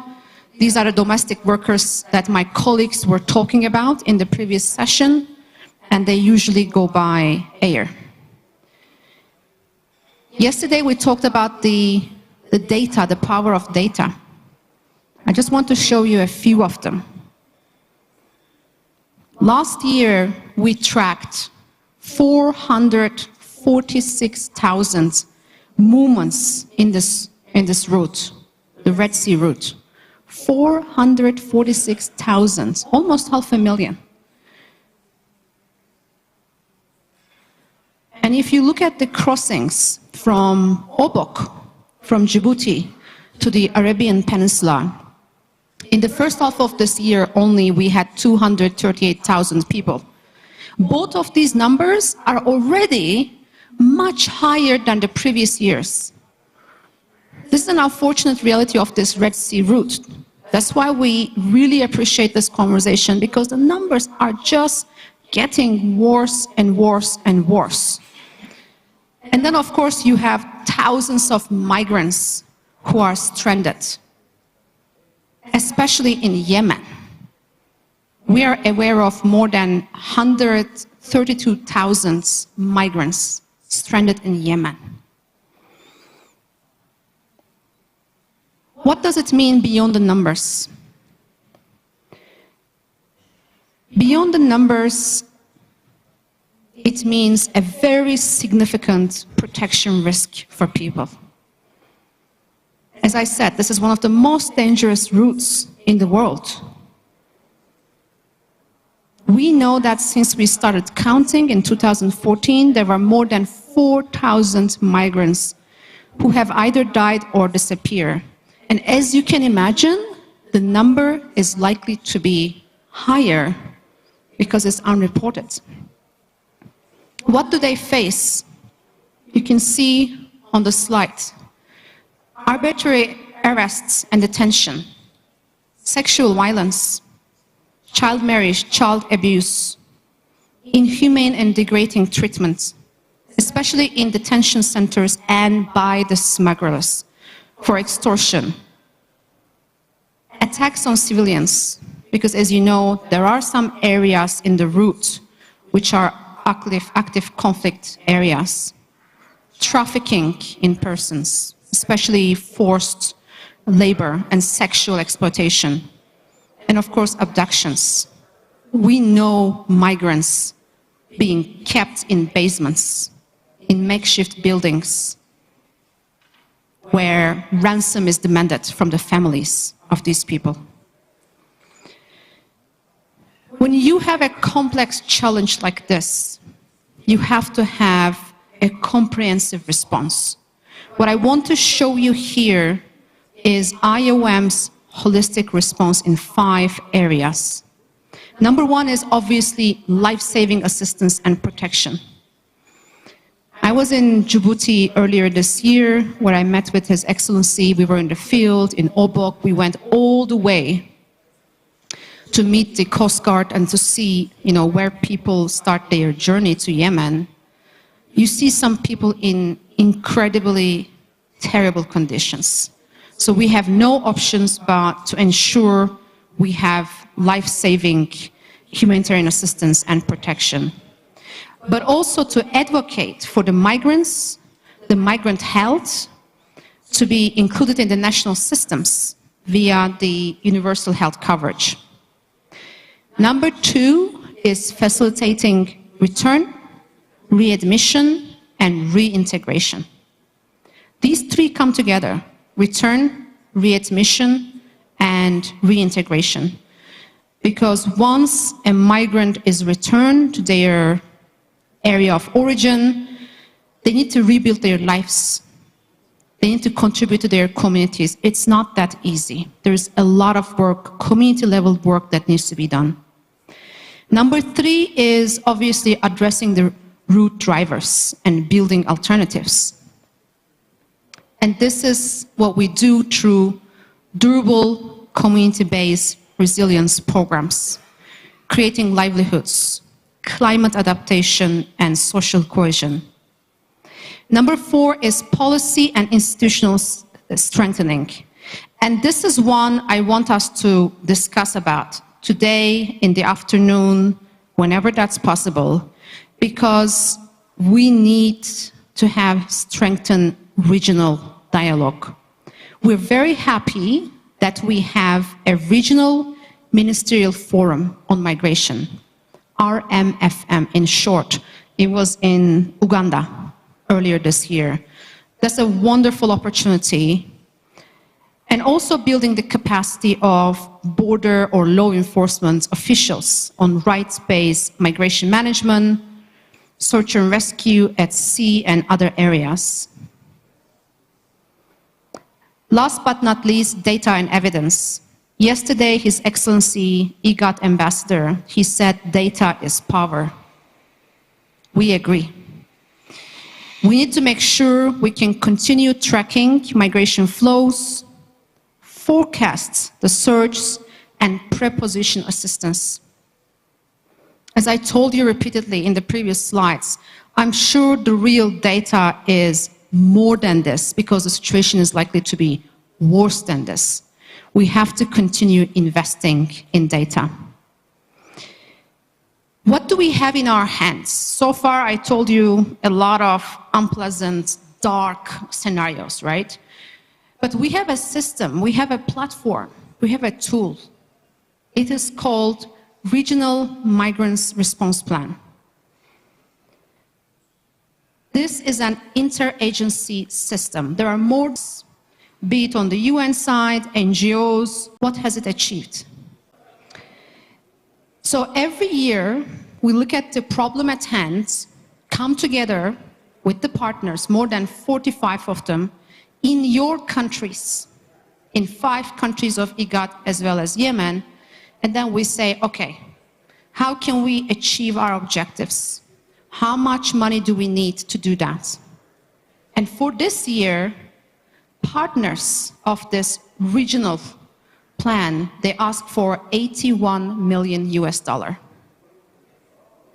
million US. You know the funding situation this year, globally. Some of you are smiling. The partners received only 7% of what was asked. That means some of our partners are at the risk of scaling down or even closing some of their programs, which are meant for these very vulnerable migrants. Before I conclude, allow me to give you a little bit on IOM Djibouti, because Djibouti is such an important country in this entire route. So IOM has a dedicated office where we work very closely with the government, with our partners and donors, such as the European Union, to make sure that we are there where the migrants are. My colleagues in Djibouti, they took me to a field visit this year. So we were in a nice air-conditioned vehicle, we were driving around, crazy temperatures. I could not believe my eyes. It took me days after I returned back to Nairobi to digest what I saw. These young people, under that temperature, which was difficult for me, even though I was in an air-conditioned vehicle, they just walk and walk and walk. And we have IOM mobile teams. IOM mobile teams who were driving around in the areas where they think migrants might be walking. It was so incredible. I had colleagues in my team, they opened the window, we stopped, we looked at the road, and they say, Nihan, you see those footprints? I'm like, where's the footprint? I don't see. They became experts of tracking footprints to find out where the migrants are going and what kind of needs they have. Because unfortunately, some of them get so exhausted and they pass away. We also have migrant response centers in Djibouti, in all of your countries, but I just want to highlight the one in Djibouti because this is where we receive a lot of vulnerable migrants. And we have some very innovative projects where if we have migrants who would like to be part of this society there. This is my last slide. My last slide is what I want us to discuss because it's a call for action, for regional leadership. Yesterday, when the envoy talked, the envoy for the Red Sea route, I was very pleased to hear the plan, the thinking. These are all extremely helpful. Allow me to add 5 points from our perspective to you, to your countries, for your consideration. Number 1, prioritizing this route, the Red Sea route, as a regional emergency. The figures don't lie. The figures are increasing. Number 2, scaling up our protection services, especially for women, children, and survivors of violence. It's our responsibility, it's our accountability to them. They come from your countries. Number 3, and this is also linked to what was discussed in the earlier session, investing in jobs and skills at home in the areas of origins of these migrants. Number 4, promoting safer alternatives to smuggling. We have to beat these smuggling networks. They're everywhere, they're powerful. The fact that more people are making the hard decision to use those networks, it shows you how powerful they are. And number 5 is what I said also yesterday. We would greatly appreciate at the end of this conference if the distinguished delegates could consider to support the idea of a high-level ministerial dialogue on the Eastern route.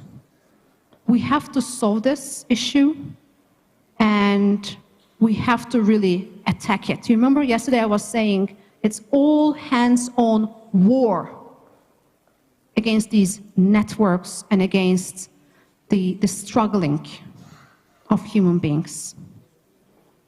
Thank you very much.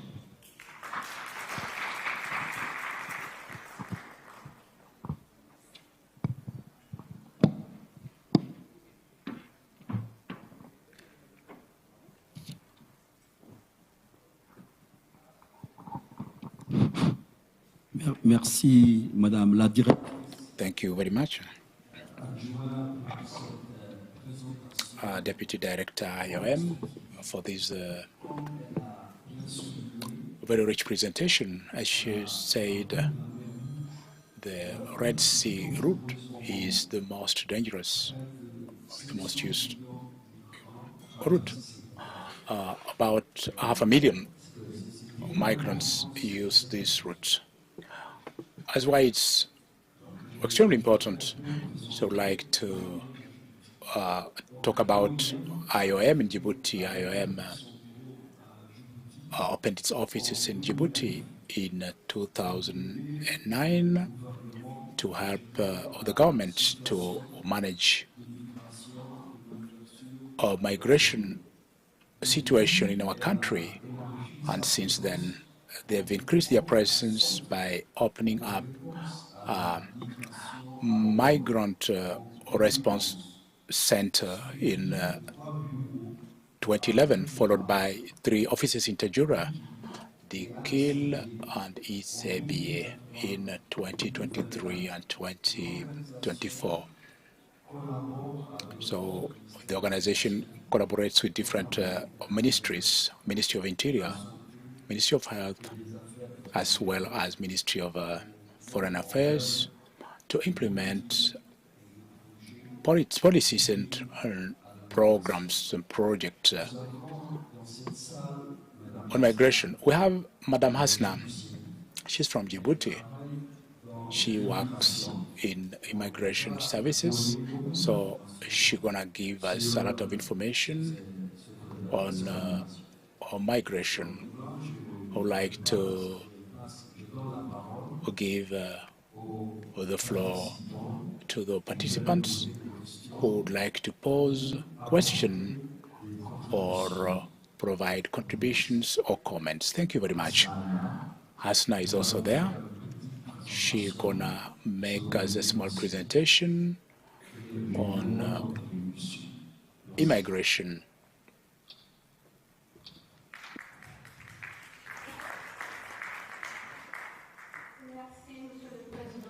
Thank you, Chair.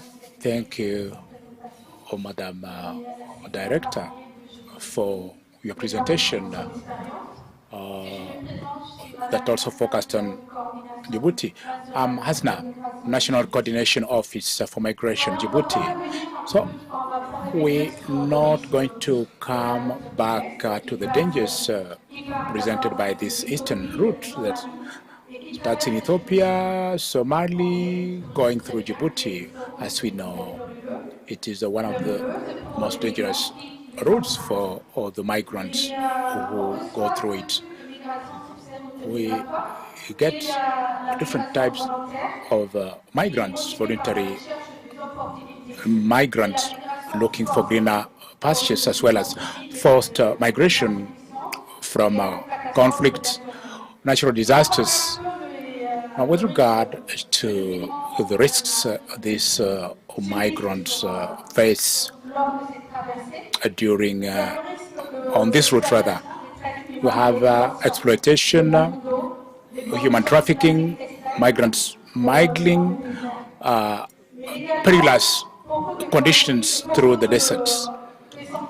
We have hundreds of migrants who lose their lives when they're crossing towards Yemen. Now, with regard to some statistics for the migratory trends in Djibouti, we base this on the DTM tool of the IOM in 2020.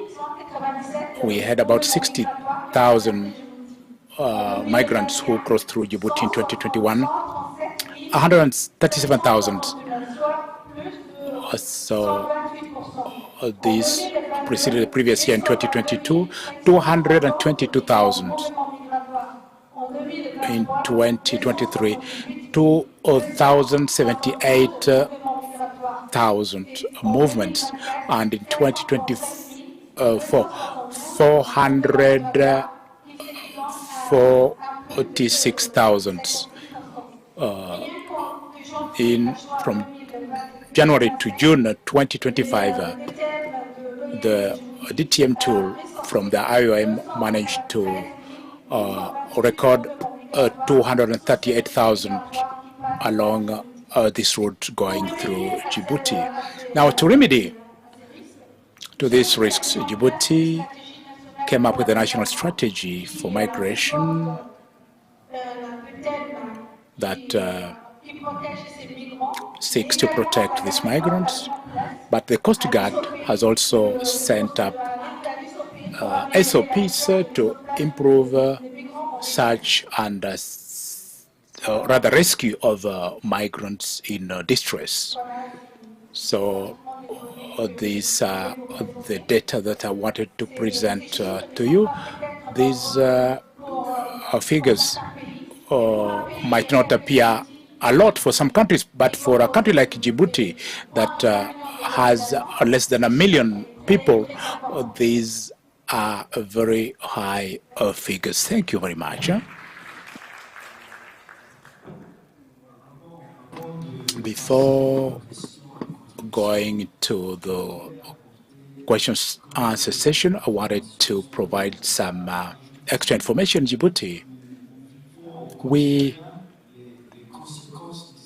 see the consequences of this irregular migration on a daily basis. Kindly allow me to tell you some touching stories. Some migrants take boats, small boats, to go towards the Yemen coast, and some of them actually capsize given the high number of migrants on these boats. A lot of migrants lose their lives, and those captains of these small boats, most of the time, sometimes even throw some of their passengers in the sea. Given this dangerous situation, it is urgent to act. It's urgent to act. I've repeated this twice because it's extremely important. Irregular immigration is not a choice. It's a last resort. To fight against irregular migration, we need to attack the underlying causes.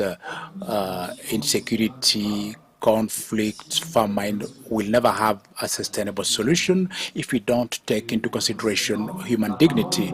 I would like to thank you. I give the floor to the participants to pose their questions and bring their comments. Thank you.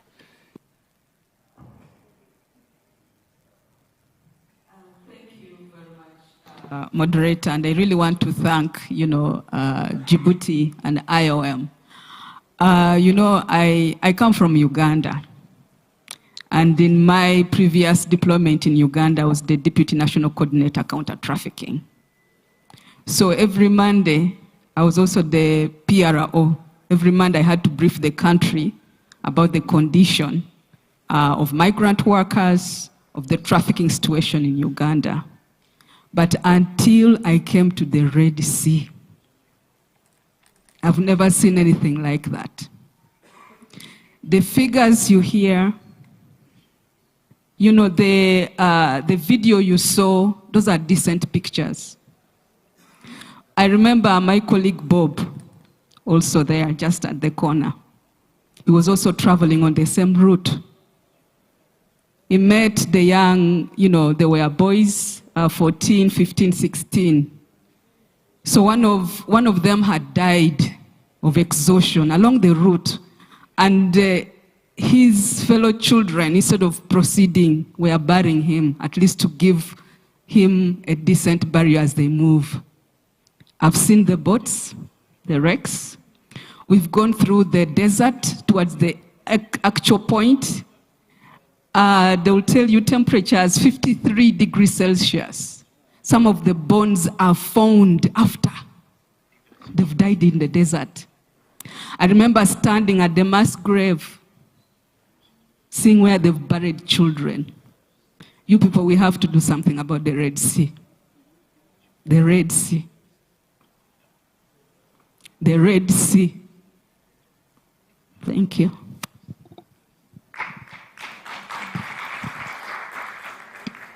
Okay. Questions, contributions. We'll give you the floor, dear participants, to pose your questions, provide your contributions.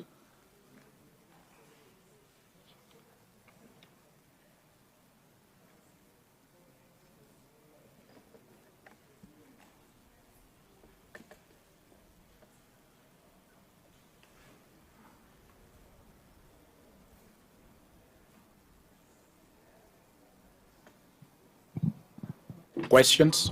I see no hand raised. I see no hand raised. Anyone wants to pose questions, to provide contributions? Are you tired? Or you're tired, isn't it?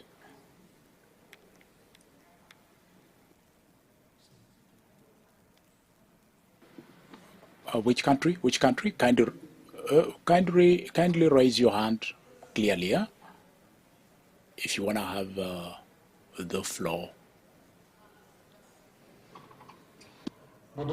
Good afternoon. I'm Derek from Kenya. My question go direct to the IOM.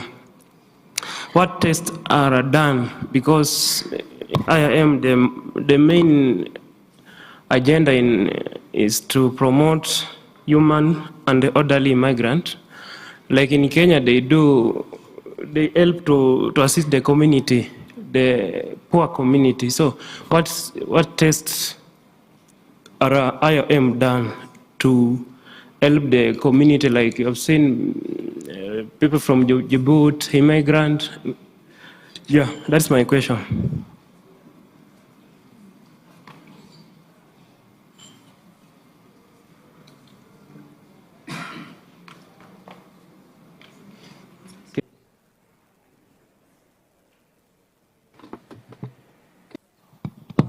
Quelqu'un d'autre? Anyone else like to ask a question?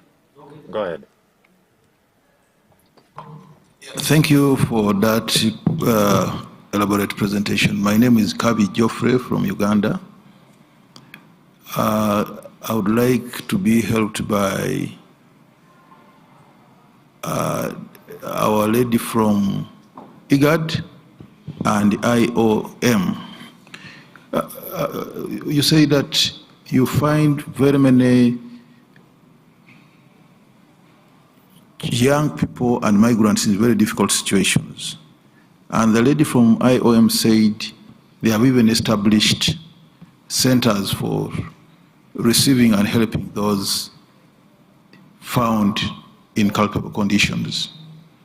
But then I know that many of our young people and even adults who want to migrate, when they see that you have such good condition, you have organizations are there to help them, don't you think that it will encourage even others? Because I know from my country sometimes many travel even through Kenya, sometimes even through the churches. They tell them that probably, recently I was telling my colleague here, David, that there are some Ugandans who are being trafficked through the church that they will see Jesus in Ethiopia. But if the moment the people see that they will be helped, don't you think that it will encourage more? Or what do you do in collaboration with the countries of origin to see that at least unnecessary movements, because we only need to go to migrate when we are sure of what we're going to do, not for the sake of it, I submit.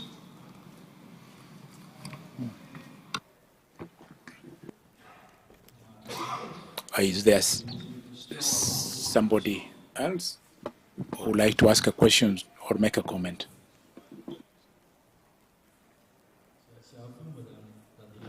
De répondre à ces questions. Madame Director, you have the floor to answer.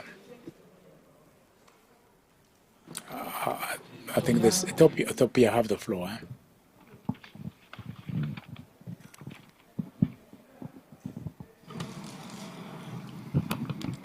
Okay, thank you, Mr. Chair. I think when we talk about trafficking and smuggling issue, our migrant workers have been facing a lot of challenge after losing their life. All we are here, but we couldn't have been solved such kind of challenge. Due to that, I have been some little bit cautious to mitigate or to solve those problems. My first question, what regional strategies best tackle the root socioeconomic causes of irregular migration? And the other point was, How can international partners be mobilized to strengthen Red Sea security and law enforcement?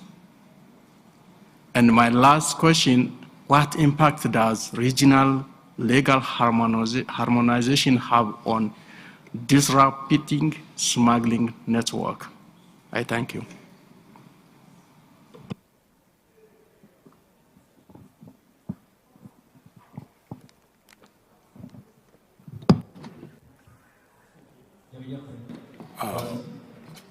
Yes, please.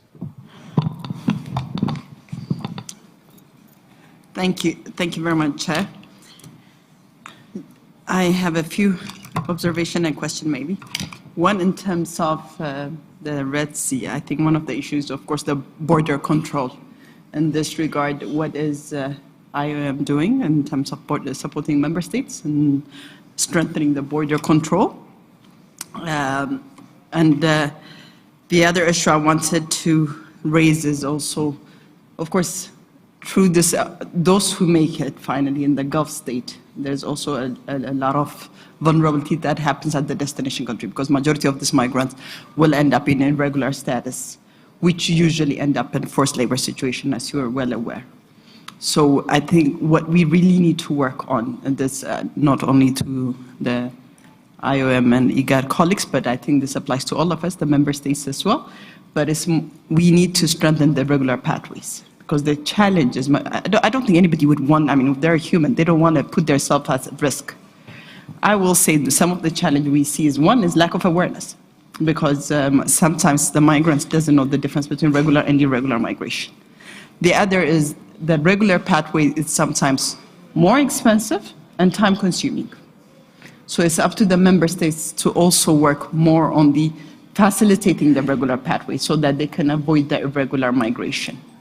Because the challenge is not only on the way to the destination countries, of course, but the challenge, the major challenge, I'll say, some of the major challenges in destination country. Because once you enter the country irregularly, you'll always be irregular. So whether you're sexually abused, exploited, harassed, you can't even access services, let alone get any form of support.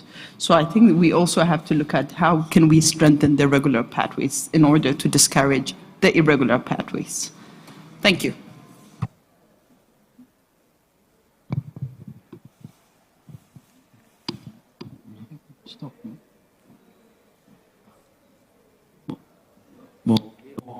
Very well.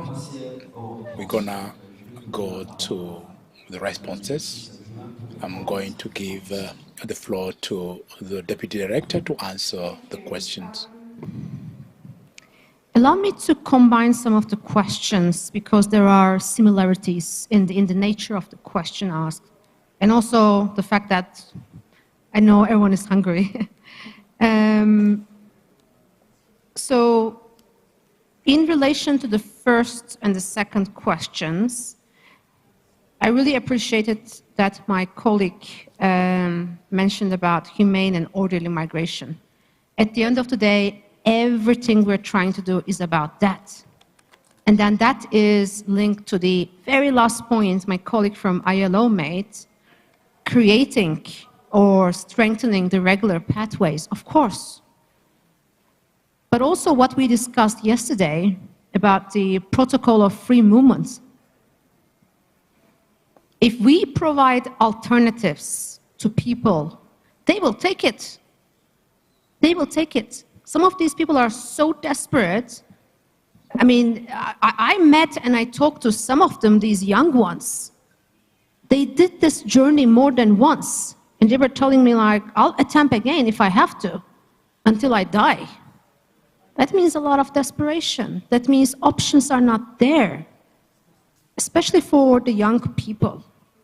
So there is a lot being done, not only in this region for people to move within the region, not just through IOM, also within your countries. You have your bilateral arrangements, and then through IGAD, right? You're trying to have as a block the regional arrangements, and then with the countries outside. Again, yesterday and today, some of your countries mentioned the bilateral agreements you're trying to have with the Gulf countries. because Gulf countries are a part of this equation, because that's one of the biggest ambitions of these migrants. We have to provide them assistance. You remember I showed you a slide with a circle. I listed 5 points about how we as IOM respond to this situation. Because the situation, the problem is so complex, there's no one action you can take and then it solves it. No. You have to provide life-saving assistance. You have to provide protection. And at the same time, you have to keep those migrant response centers that my colleague asked about. But at the same time, you also have to look at the root causes. Are these people coming from, I don't know, whichever country? Are they coming from Somalia? Are they coming from Ethiopia? What are the root causes there? Or if they return, how can we make sure that they really reintegrate to their communities? Otherwise, if we cannot be successful in that, they may make a decision to take the journey again. So the slide I showed you with that circle, that is exactly what IOM is doing. And also your countries, your governments, we are your guests. We are there to support you. We are a member state organization.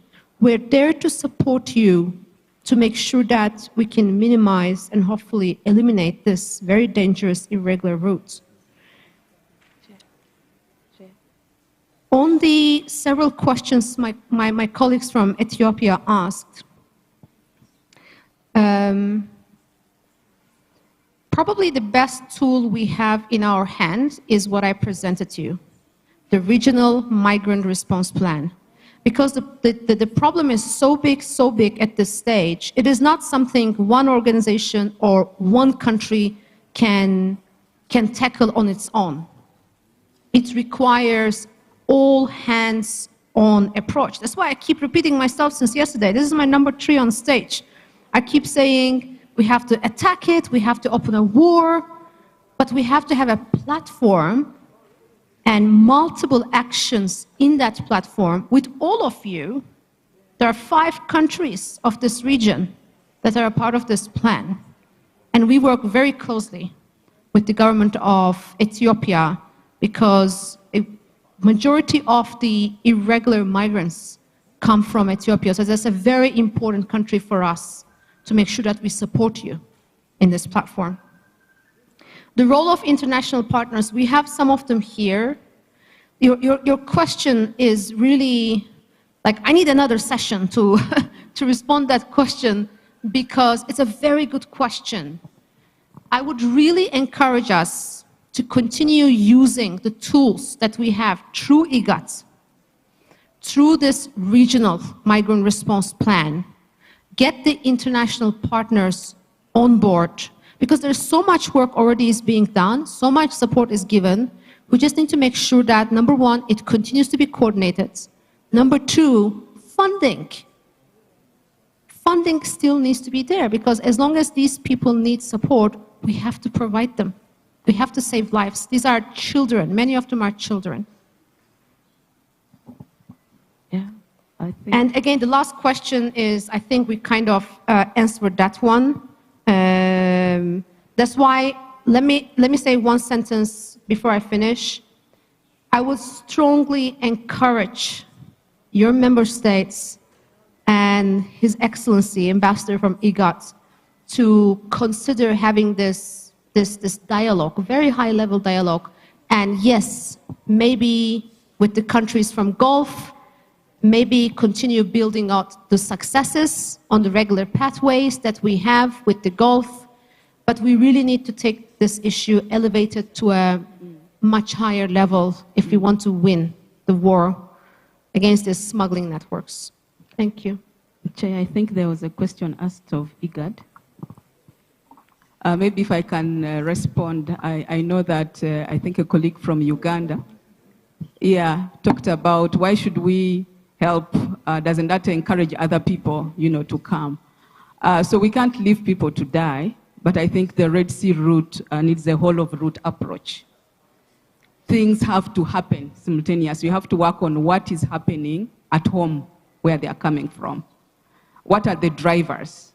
The economic hardships, the climate, shocks, at home, preparing that. But when they are also in transit, you have to do something about it, because I really want to commend, Djibouti.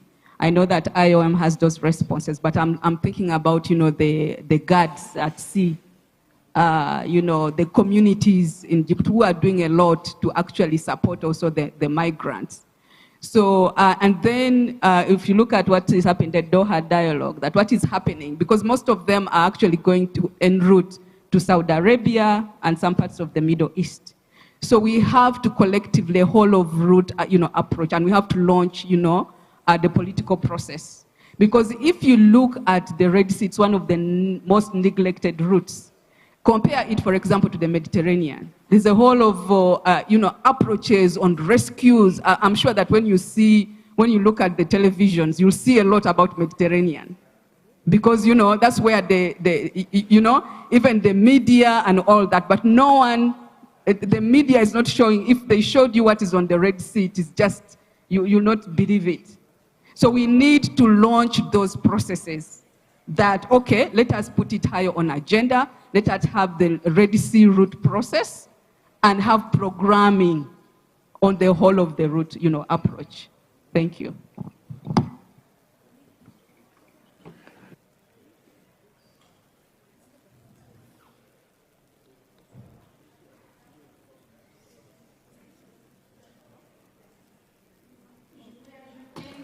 I wanted to add,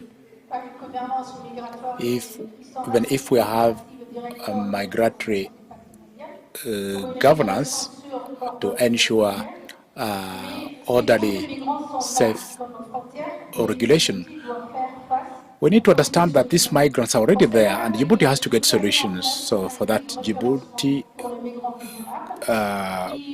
came up with, developed a guide for vulnerable migrants or in our country, and we inform them of the assistance they can get. And Djibouti also set up SOPs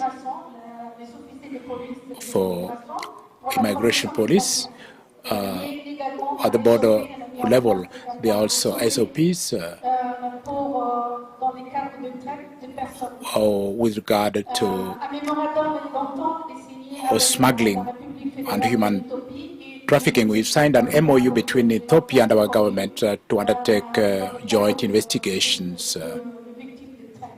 with regard to human trafficking and migrant smuggling situations in countries. We have systems for migration governance, but we also need to come to the rescue of these vulnerable migrants by setting up response centers.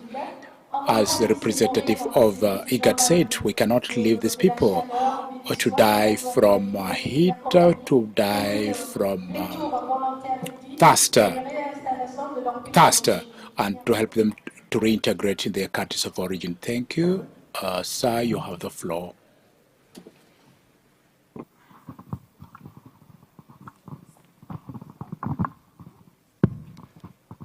Thank you very much. Just a few words to echo what has been said by IOM and also in response to the questions from the government of Ethiopia. In looking at your presentation and the circle you mentioned with the areas of intervention, I see a lot of synergies between the work of the ILO and the work of IOM, and I think our actions are self-reinforcing. Of course, when we talk about addressing the root causes, root drivers of irregular migration, one of the core work of the ILO, and this has been a presentation by our colleague Jealous yesterday, the creation of decent work that allows migrants to stay in their country, workers to stay in their country and not to take these dangerous routes. But also in terms of governance, I think you called it policy and institutional strengthening.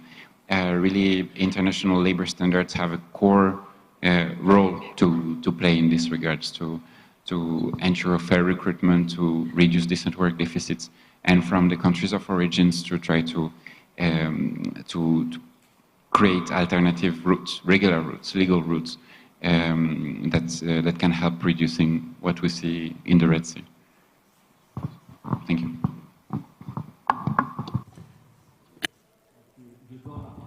I'd like to give the floor to Ambassador Musa.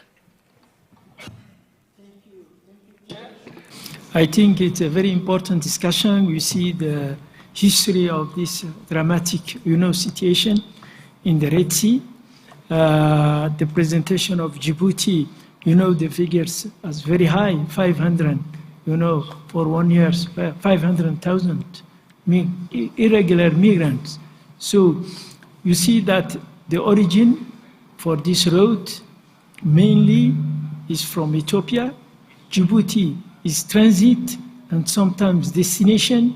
So in this line, as well Somalia also, you see Bosaso or like that, they go through that. So I think for the national governments, they are involving, they are doing, but the importance of the population candidate to the irregulars, sometimes is over the capacity of the members, the country of origin. So the regional cooperation is very important. And sometimes it's not only the member state or the partners, but there is also others who's encouraging these irregulars. We have the smugglers, these, people who's doing business with these people and encouraging them to come and paving them in a happy situation, and you see the disaster that. So we have to address the issues at a different level. We know already the root causes, conflicts, disaster, natural disasters, political instabilities are nourishing this. And sometimes where these people are coming, there is conflicts, and they can easily, go through the IGAD. If you see, make efforts regarding, the borderlands, try to make peaceful area stability and make business. With the partner, you see now with the BMZ, KfW for the Germany, we have, working for regional migration fund. So we are, developing, in Djibouti, in Somalia, in Ethiopia, border from Ethiopia, Somalia, from Kenya, Ethiopia, Moyale. So we are now even external fund to develop, this kind of, we are building market for the communities, community center, we are building infrastructure. So it's very important. I think IGAD is making efforts, to try to find, intermediate situation. It's not a sustainable situation, but we are trying our best. But now, concerning the Red Sea road, it's something very dangerous. I think you all related and recognize, the dangerosity of this and how to address these issues. Addressing these issues, I think, talk over the regions. IGAD region is very strategic, and I think this Red Sea, there is other partners who has much interest in the regions. I think this is very important to come up, again for a very global, I think, solution and durable solution. Because if you see the situation of the countries now who is concerning by this, irregular migrants, I think it already, if you see Djibouti, they are doing much, but it's not enough. We see where they come and where they are now. They are organizing to save, these people, to rescue these people in the sea. And, in the corridor, the police, the gendarme are there. They are bringing, they are giving water, they are giving food, and they are bringing back to their country or their. So it's not enough because the people, they are coming back, coming back. So we have to honestly take these issues very seriously and work, it is beyond, IGAD capacity. So we have to address, because as long as there is conflicts, there is political instability or disaster, natural disaster, this problem will be, keep it like that. So over to you, Chair. Thank you so much.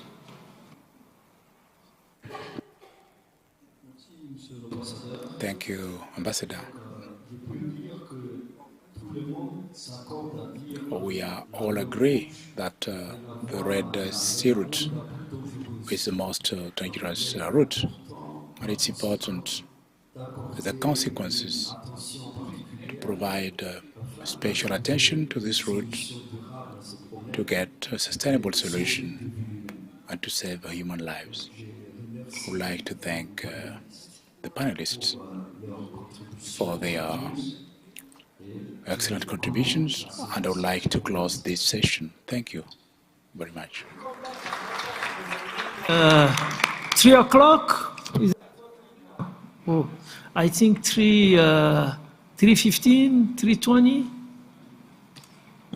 1 hour, I think. 1 hour for the lunch, because la pause de... lunch is 1 hour. Lunch is 1 hour. 1 hour. Kindly observe time.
Explore new ways to tune into your music with Spotify Premium.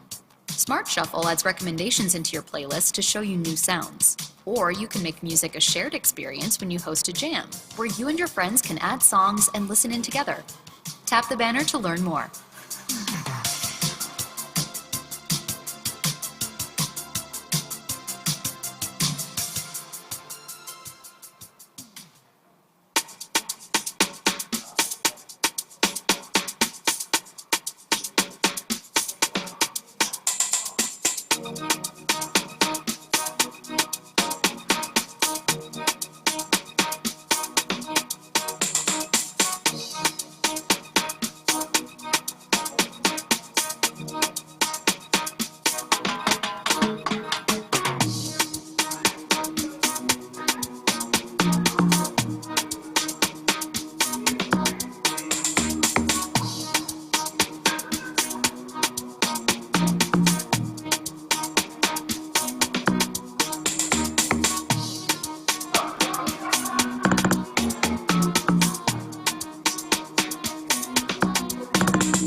Vinci.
Bring the beats with Premium.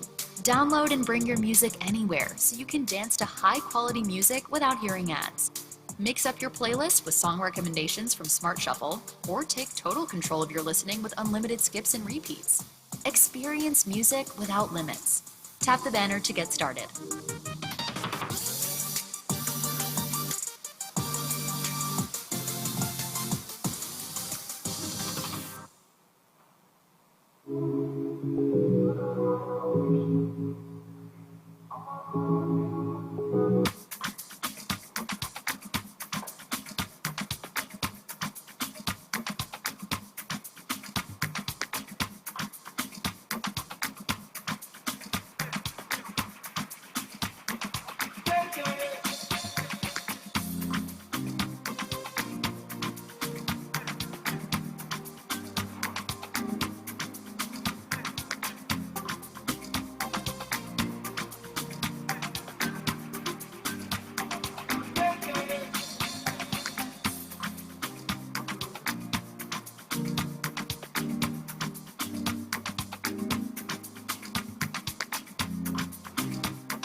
Already went through.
Rhythm and flows.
afternoon, colleagues.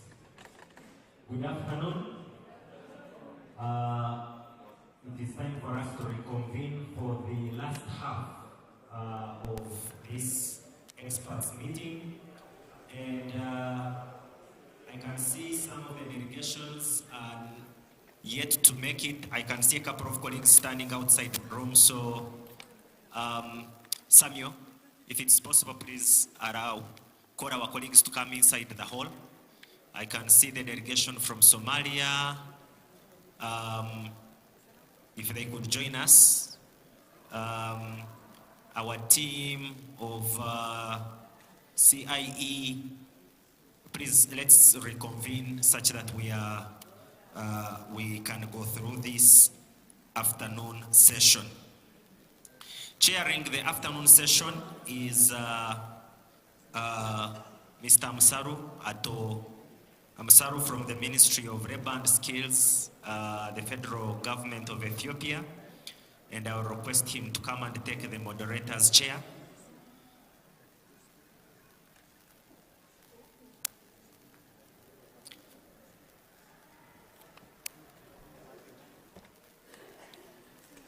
He will introduce a couple of other colleagues that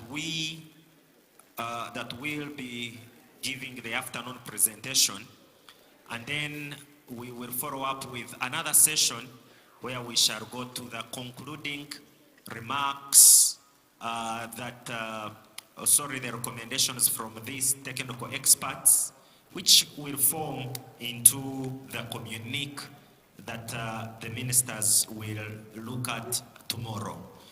For now, Ato Amsaru, it is your floor.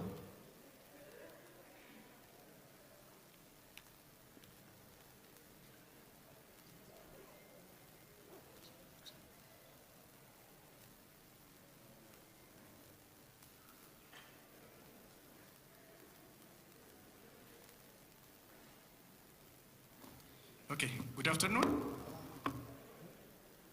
Good afternoon. Hello, everybody. With us? Yes? Okay, thank you for this session. Hopefully we have been some presentation regarding to single visa protocol, and regarding to this some key presenter we have, and also supplementer from IGAD. So I will invite His Excellency Ato Mujib, please.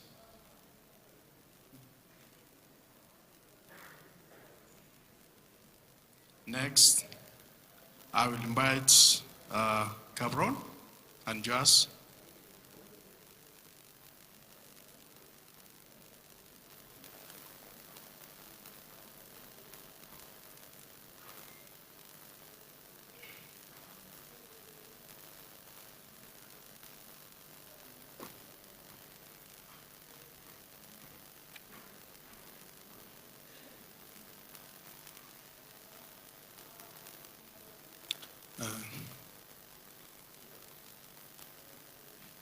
Okay, thank you for joining us, and we can start. I will invite our key presenter, Ato Mujib, to present single visa protocol and single visa related protocols to present for us. The floor for you. Thank you.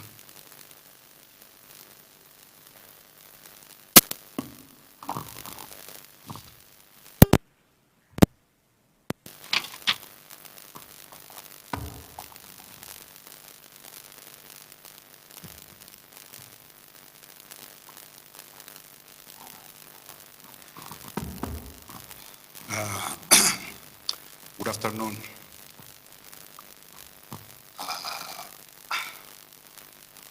From my experience, it is very difficult to have a meeting or to conduct a meeting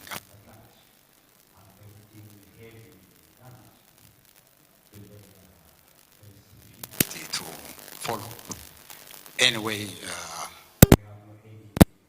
choice, we will continue our presentation. As the moderator said it, we will present two initiatives, the IGAD single visa initiative and the interoperable ID system. For your information, IGAD has been working on this initiative, particularly on the single visa initiative, since August 2023. Now it is our second time to brief these initiatives for member states. Recently, we include another initiative, that is the interoperable ID. Now, I will present the proposal for the two presentation, for the two initiatives, and then after that I will present to the protocol for the single visa. If time allows, I will display the recommendation for each initiative. Actually, the recommendations are already there in the proposal document. You can find it and you can read it there. Mr. Kebron will complement and he will give us the overview of the system and the initiative. So let's begin with the proposal.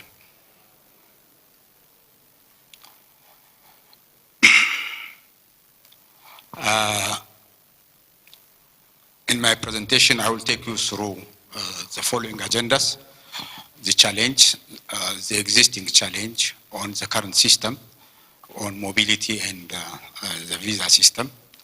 And we have, as I said, two proposals. We propose the interoperable ID system for our citizen and a single visa for third country nationals. And also, I will brief you about a comparative analysis and the recommended model. We will try to comparatively, we try to see with other regs like ECOWAS and EAC. And the strategic alignment of the single visa and the interoperable ID system and implementation framework and addressing key challenges. And finally, I will try to brief you about the way forward and call for action. The challenge in our current system, it's both for the citizens and for third country nationals. The current system creates a barrier for our prosperity and integration. For citizens, the IGAD protocol on free movement is signed but not ratified and domesticated. Because of this, our citizens cannot travel from one country to country freely, and each member state ID is not mutually recognized. And the national IDs are not mutually recognized, and this forcing citizens to use passport for regional travel, and this hindering the cross-border trade, labor movement, and community integration. The second challenge is the existing visa system creates IGAD to have or to score the lowest visa reciprocity region in Africa. If we compare it with other regs like ECOWAS, EAC, and SADC, IGAD score 40%, and it's ranked at the level of eighth level. And say, for example, ECOWAS scored almost comply 99% in their visa openness. The SADC is around 60%, ECOWAS about 54%, and IGAD is 14%. So it's the lowest one if we compare it with other regs. Third country nationals face complex and costly, time-consuming process to obtain multiple visa. And this fragmented visa regime deter tourists, investors, and business travelers who wish to visit multiple IGAD countries.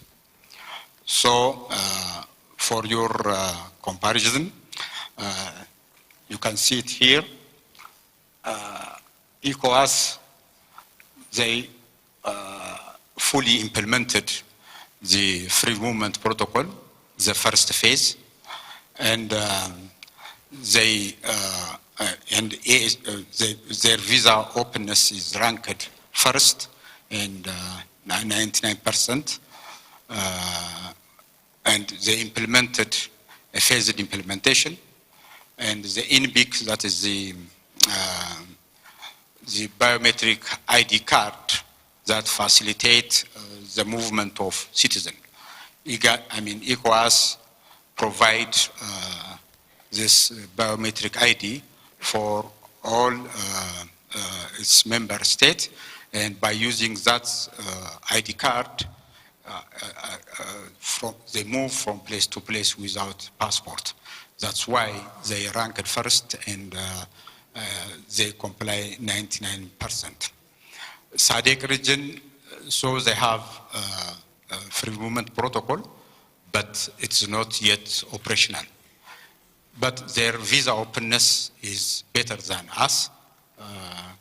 They ranked third, and their openness level is 60%.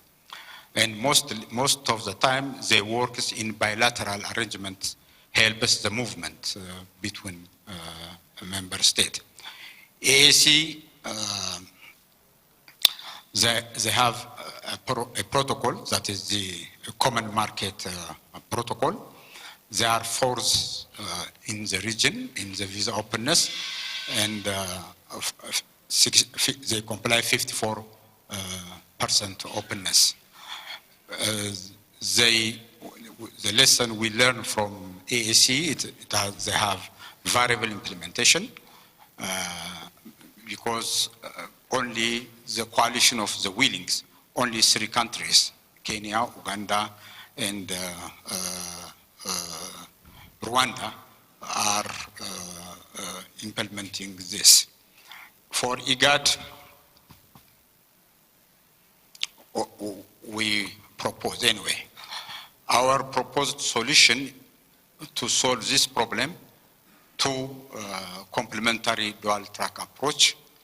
The first track, it is for IGAD citizen.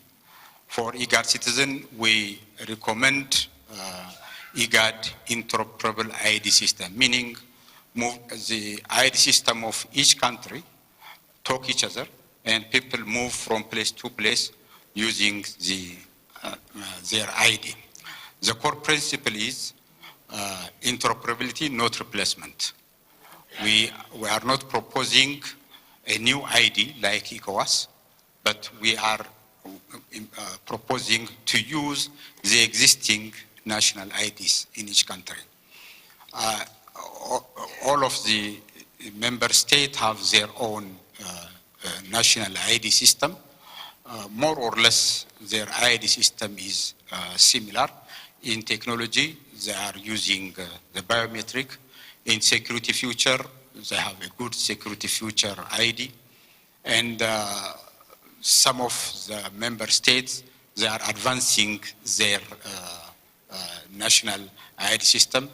say for example, Uganda and Kenya, they are moving to the third generation ID.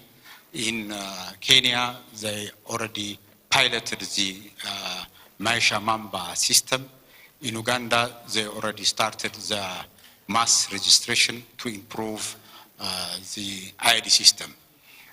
In Ethiopia also, Ethiopia implemented the FIDA system, and Ethiopia and Somalia have the same kinds of system. So in Ethiopia, it is almost started implementing. By now, they already registered almost 15 million people. By 2026, they plan to register 90 million people. In Somalia, the same plan is already developed. So what we propose here, we want to use the existing ID for travel and to access service across the region. How this system works, a central IGAD hub will be developed. This hub serves as like a router. A router means like a post office, you can call it, in such kinds of service. Maybe Hebron will go through this in detail. But this router, this hub, helps for verification purpose. Meaning, if an Ethiopian individual go to Uganda and requests bank by ask service from Ugandan bank using the national ID, the service provider in Uganda look at that ID, and instead of asking Ethiopia, send a request message to IGAD, and IGAD will request whether that person is the right person and whether that ID is authenticated. And when the Ethiopia system respond for the IGAD hub, the IGAD also provide the answer to the Ugandan service provider. That is, IGAD works like a hub means work like this. IGAD cannot store the citizen data. So to implement this, IGAD plan to develop common standard, and we want to use two kinds of model. That is the API verification model. API verification model is what I said. This is the application programming interface. Application programming interface. API, it is like, you can call it a waiter in a hotel. When you want something in a hotel, the waiter will bring you or will give you the menu, and then you choose, and then the waiter will go to the kitchen.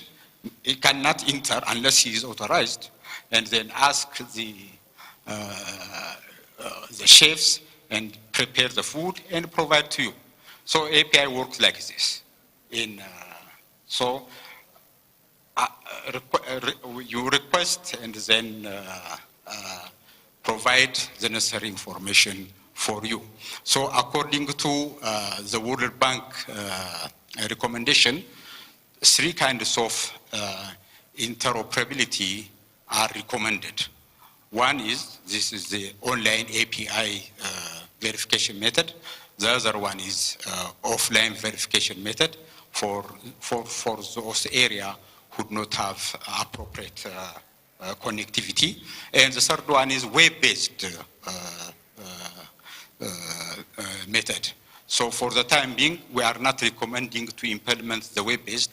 The web-based is meaning an individual will use his computer at his home in Ethiopia or in Uganda, so directly apply to the system of Uganda or Ethiopia, and then ask the necessary information or pay money or open bank, something like that. So for the time being, we will implement this one maybe after going through the two models. We did a comparison here. We choose this model for approach. Say, for example, in ECOWAS, they used the new regional biometric ID. And for EAC, it's interoperability. The three countries, Uganda, Kenya, and Rwanda, they use this, their own ID for travel, and still it's not working to access service. So for IGAD, we choose the EAC model to use interoperability. Implementation, if we implement like the ECOWAS one, it is very slow, but the EAC approach, it is fast. The interoperability is fast, so we'll go in the same way like EAC. Cost-wise, the ECOWAS, it costs too much. New ID card, new system, everything. But the EAC model, its costs lower because they are using the existing or leveraging the existing system national ID. For IGAD, it is cost effective. Sovereignty for ECOWAS, it is perceived as conceding control. It has authority.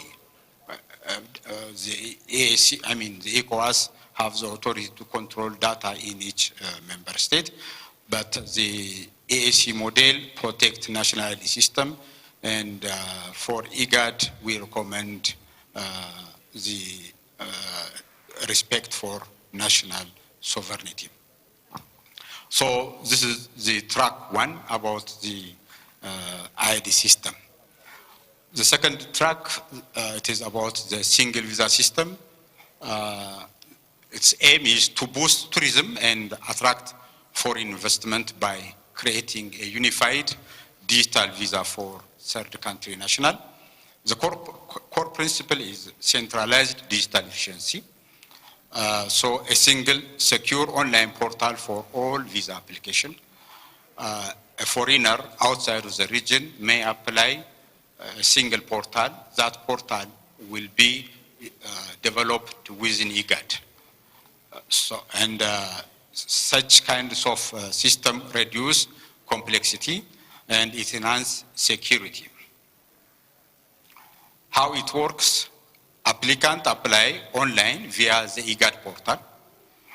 System run automated security check like Interpol and national watch list. When an American from America will visit IGAD portal and apply for visa. So to visit all of the 8 member states.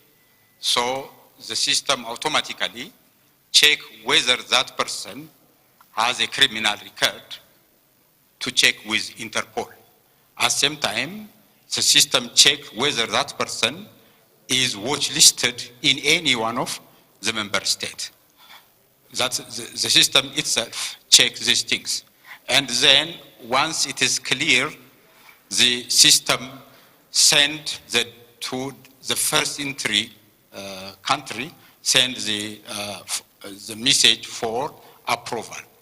And the designated member state process and approve the application. So digital visa issued and the visa will be verified at the border.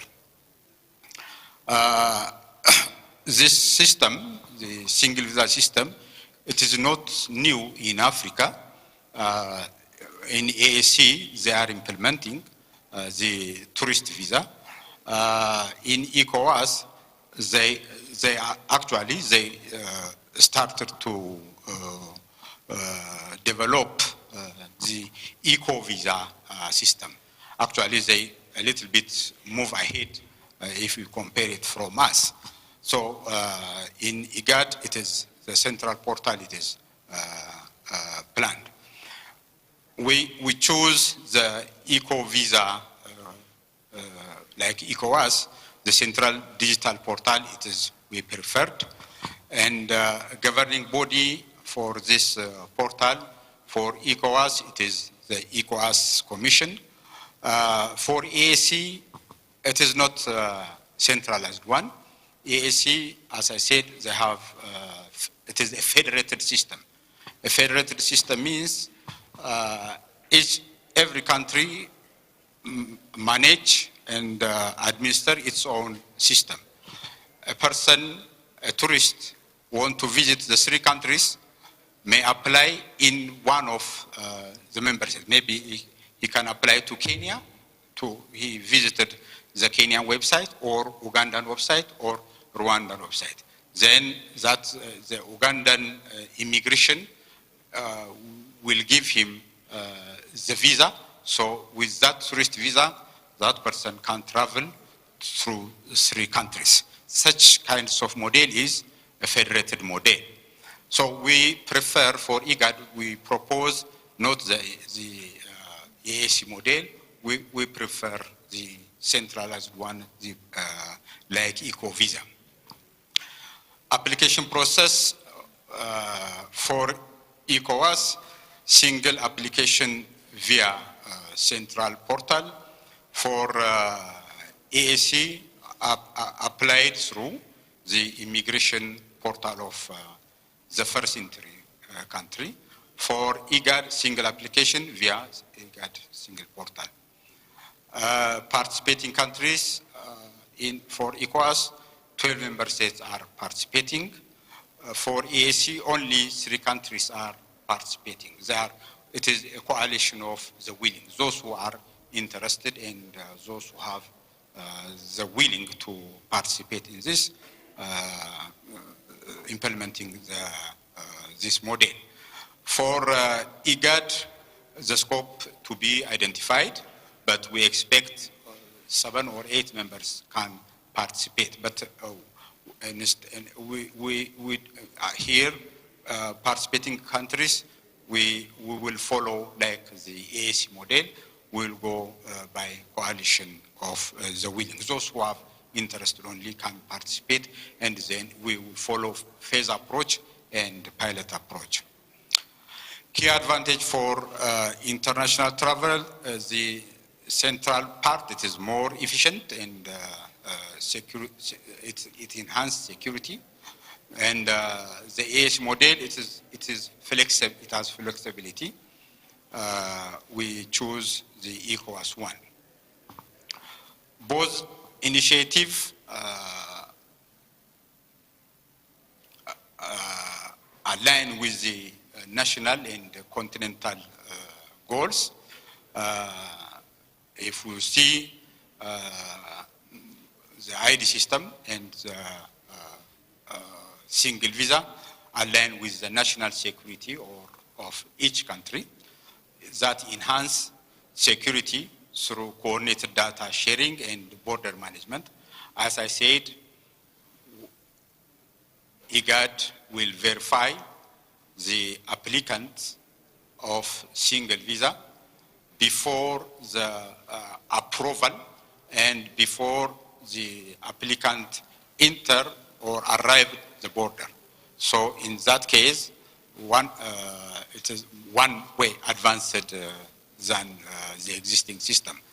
Again, when we apply interoperability for border crossing, so now people can move easily from one country to country, but when they use the ID, there is a reader, so we know easily who enter and out from one place to another place. So in that case, it's aligned with the national security of each member state, and it enhances the security.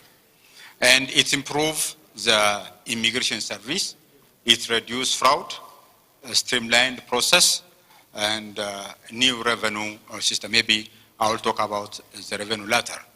And it increases cross-border trade and investment, and access to a large and multi-destination tourist market. Continental level, the two initiatives directly enable the member state to comply with EU Agenda 2063, that is seamless border and continental integration, and it facilitates the movement of business person, so it helps member state to comply with the African continental free trade area, and it helps to comply with the IGAD strategy, and it helps to build momentum and technical infrastructure for the ratification and implementation of the protocol. To implement the two initiatives, we will follow four pillars, the four-pillar implementation framework. Pillar one, we will focus on legal and regulatory framework. Here, adoption and ratification of IGAD single visa protocol. We already developed the draft protocol. It is shared for you, and that protocol must be signed and approved by member state. So why we develop new protocol? Because this single visa is not included in the existing free movement protocol. The existing free movement protocol focuses only for IGAD citizens. So it gives legal basis for IGAD citizens to travel freely from one country to another. It doesn't include the for third national interests like tourists, investor, and business people. That's why to give legitimacy for this third country national, so we already developed single visa protocol. The single visa protocol will be reviewed by member state and then signed by Council of Ministers and ratified and domesticated to each member state. And we plan to conduct regional and national consultation. We have to, IGAD must have the consensus of each member state. So to build that consensus, like we do it now, we will conduct a regional and consultation meeting. At this level, we will plan to develop trust framework and common standard. Trust framework, particularly for the IID system, it is a constitution for the system. It's like a constitution. It has different rules and laws that govern member state to follow. It has to be developed and must be ratified. So we will develop this trust framework and common standard. And after that, member states are required to harmonize national regulation and laws to comply with this framework and with the protocol. The second pillar is the digital system, where we plan to develop a central hub for the IID system within IGAD, and want to build a central visa application portal. Again, this is within the IGAD, and integrate API link for the security screening with Interpol and national database for verification purpose. And we develop a mobile verification application for borders. Pillar 5, institutional and capacity building.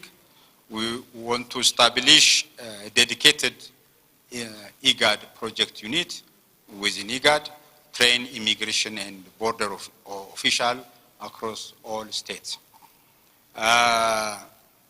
Pillar 4, funding, marketing and promotion. We have to secure startup funding. We propose a multi-donor trust fund and implement visa fee revenue model. We develop a strong regional brand and launch a global marketing campaign. So this is the final plan for the funding. The foundation phase, as I said, for legal and regulatory framework, this is funded through the existing EU supported free movement project for legal drafting, consultation and awareness. Implementation phase funded by multi-donor trust fund to be identified. We are looking for, we already started communicating with donors to support this initiative, like African Development Bank, World Bank, and EU for digital system and development.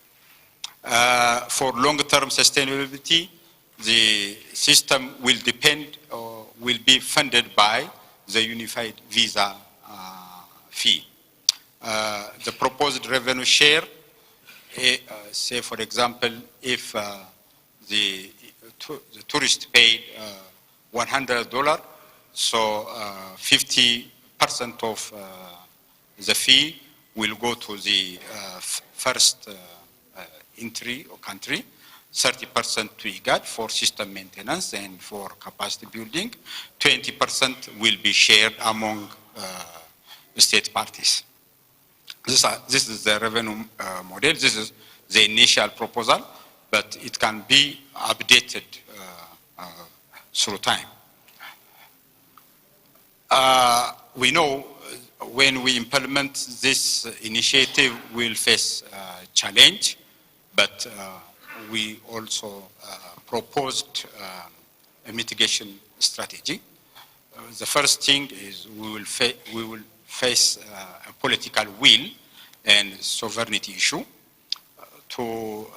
So we want to use here a variable geometry, like the AAC want to implement the coalition of the willing, those who are interested and those who are interested to be party, we start from them. Also, there may be technical disparity.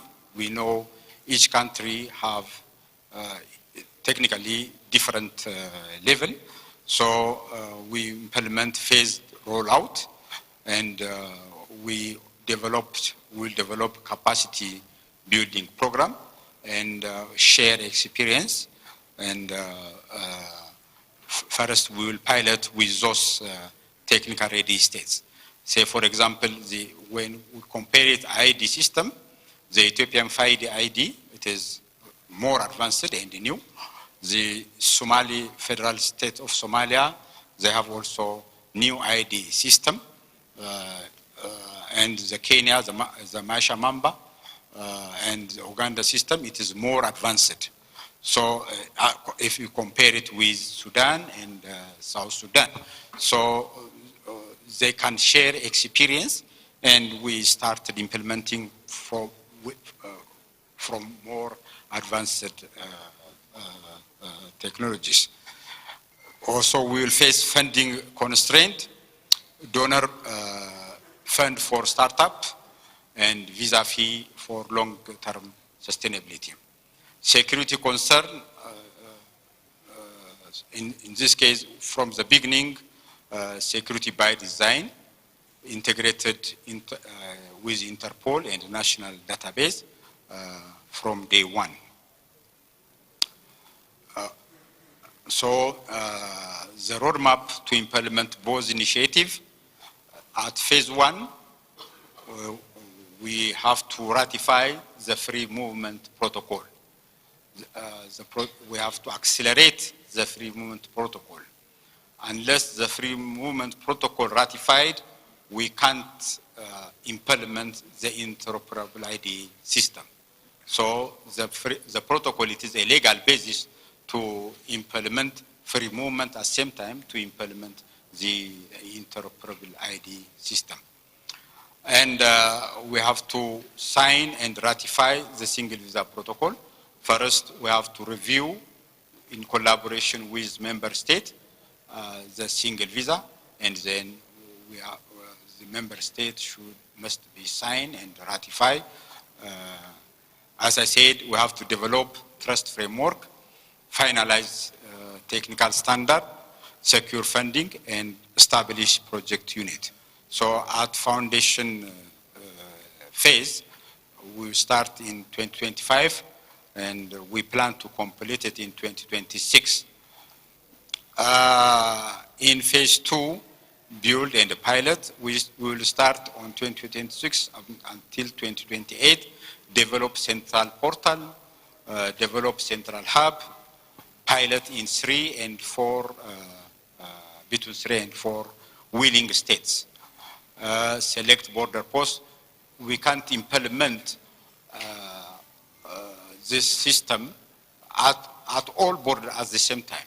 We can select by dealing with member state which border they give priority. So we will select border post, and then from time to time we will increase the borders. In phase 3, full rollout, 2028 up to 2030, integrate all remaining member states, expand service access, and finally in phase 4, consolidation, that's monitor performance, optimize, and plan. So now, what we seek today from you, we request this forum, and tomorrow, endorse in principle the proposed dual track approach and the recommended interoperability model for the ID system in principle. Endorse to establish the technical working group to review the IGAD single visa protocol, to develop trust framework and the technical standard, and accelerate the ratification of the free movement protocol, and continue to commit to providing political and technical support for this flagship initiative within your government and to our development partners. Thank you for your partnership. Thank you.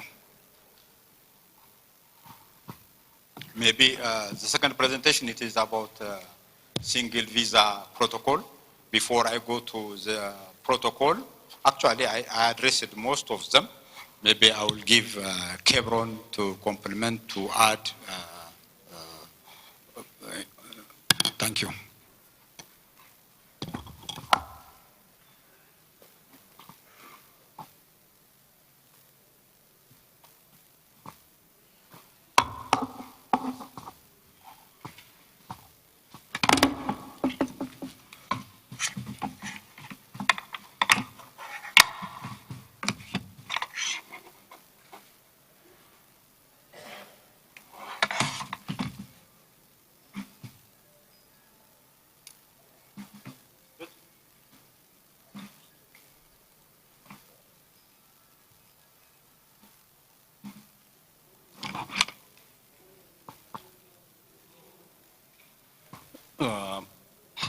I think it's good afternoon or good evening.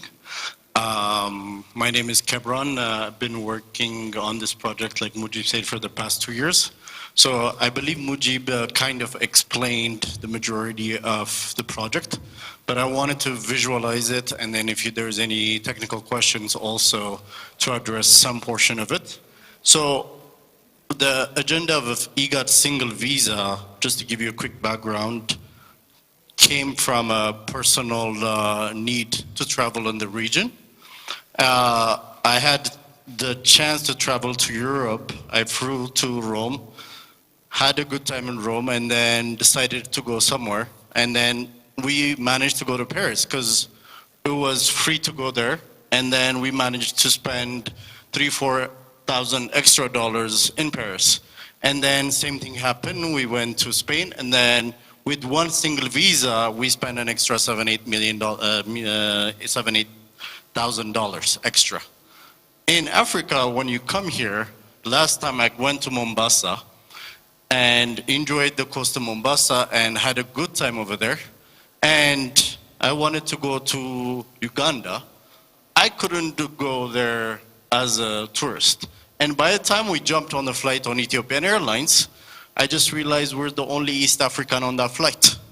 And it was just a bunch of Europeans, Spanish, and other part of the world. So what that suggested was these people come to a location, but we can't keep them around to spend more money. So by building single IGAD visa system, they can stay and enjoy the East African bloc. Somebody that came to see the beach, they can see the safari, they can see the religion sites in Ethiopia, or any kind of tourism, we should be able to keep them over here. So we started following the agenda of IGAD as building a single tourism market and also connecting those markets. So that's why single visa system is just started. So one, the problems that we face, we have a cumbersome platform. We have 7 platforms. Some countries are manual, some countries are digital, to apply for visa.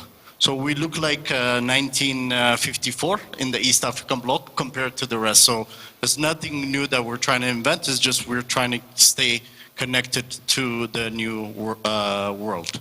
So 1 is the platform, 2, there's multiple visa fee, and 3 is we don't give the tourists that came from outside the liberty to cross border and visit some other regions in the country, in the region. So the goal of this IGAD visa is just one visa system for 3 months for a certain fee, and you can jump in every country you want, even if you want to drive across the border, and if you want to follow those animals or you feel like feeling free in the region, you should be able. That basically will allow you to spend more money in the region without leaving the region. So in terms of the technology and the security side, IGAD visa system will use state-of-the-art verification method, including video signature and ID validation. We can validate up to 180 passports globally within 12 seconds. And then that established ID would be submitted to the countries through an application. And the application would be seamless and one uniform application across those 7 countries. The data sharing model, which we will explain in the next slide, this would be how the visa will look like. And then if you look at the country list on the bottom, each country has the right to decline or accept the person that comes in. So for example, a person that's not wanted in Kenya might be free to go to Ethiopia. So Kenya has the authority or right to decline that visa, but automatically if that list or that visa is not declined, then that person can go. So this is usually, in the ratio of 0.01%, but those countries needs those right to decline whoever they want to decline. Like Mujib said, the visa model will be shared and splitted. So first country of destination would be the first one that gets the big chunk of 50%. And then just to be part of it, the country of the other African, the IGAD market will get about another 20% for being part and maintaining the system. And then IGAD for storing and managing and operating those in terms of customer service, in terms of software, in terms of platform, we'll get the 30. That's the first suggestion of the platform. So understanding the clientele, we're not focused on inter-IGAD operability yet, because that's what the free movement handle. We're focusing on Europeans, the dollar, the pound, the euro, the yen, any outside of IGAD market, and that's the low-hanging fruit that everybody wants in their market and want them to spend money. So we're going to start with the low-hanging fruits, and then after that we will expand. But this is, I think, in general, is what pretty much every market wants to increase their foreign currency in the IGAD market, in the IGAD spaces.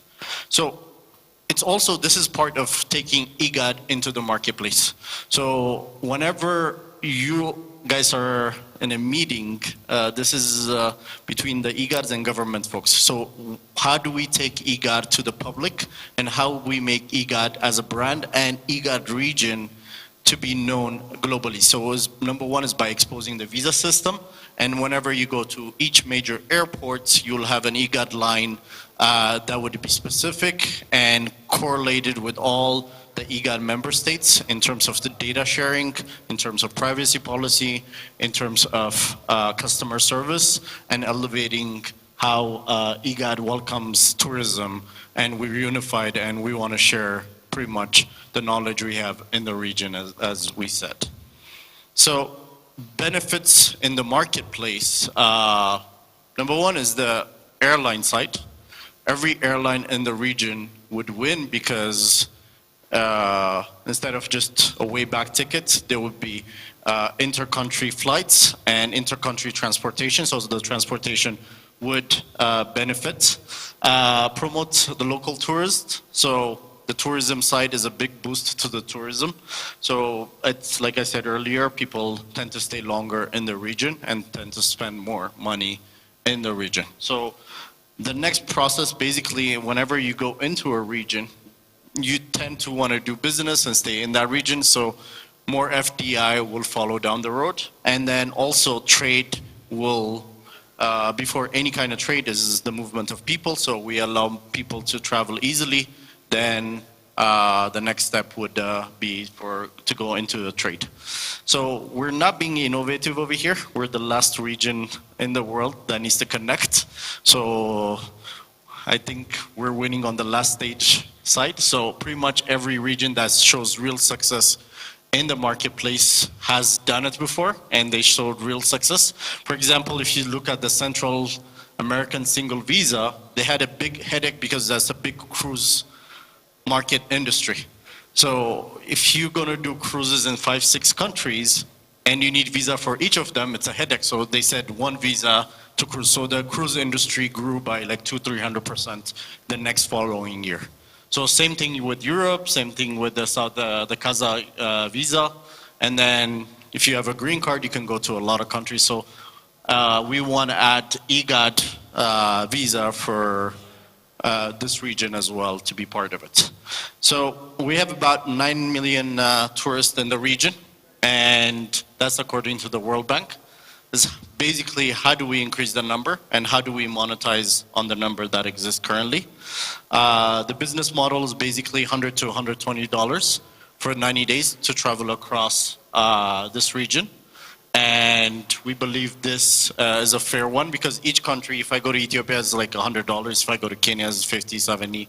And then that model will increase every country I go to. But just with one visa, we will basically benefit.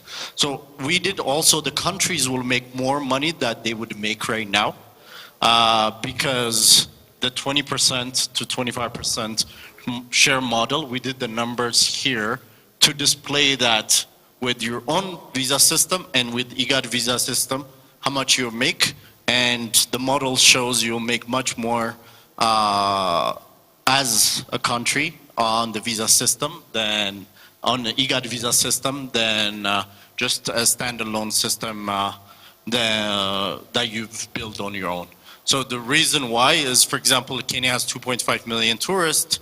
20% of that revenue will be shared to all the market. Ethiopia has about 1.3 million that will be shared to the market, and everybody is going to win together and succeed together in that fashion.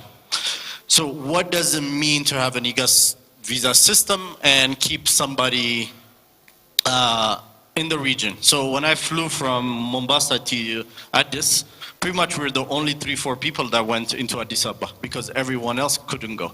But imagine if somebody can go out of the airport and start spending about 2 nights, $300 on hotels, $250 on food and drinks and coffee, and taxi, ticket, tourism, and transport site, and visit a couple of the museum and stuff like that, and do some shopping. That's about, in a couple of days is $1,500. So $1,500, if we can convince about 10, 15, 20% of those tourists to spend a couple extra days, that's $500 million injection in the market for the whole region. And that's being very conservative.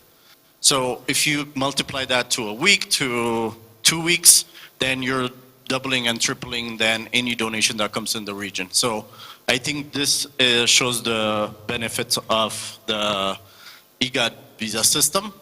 We just kept it very brief. So if you guys have any question, then Mujib and I can answer the questions, I guess. Thank you very much.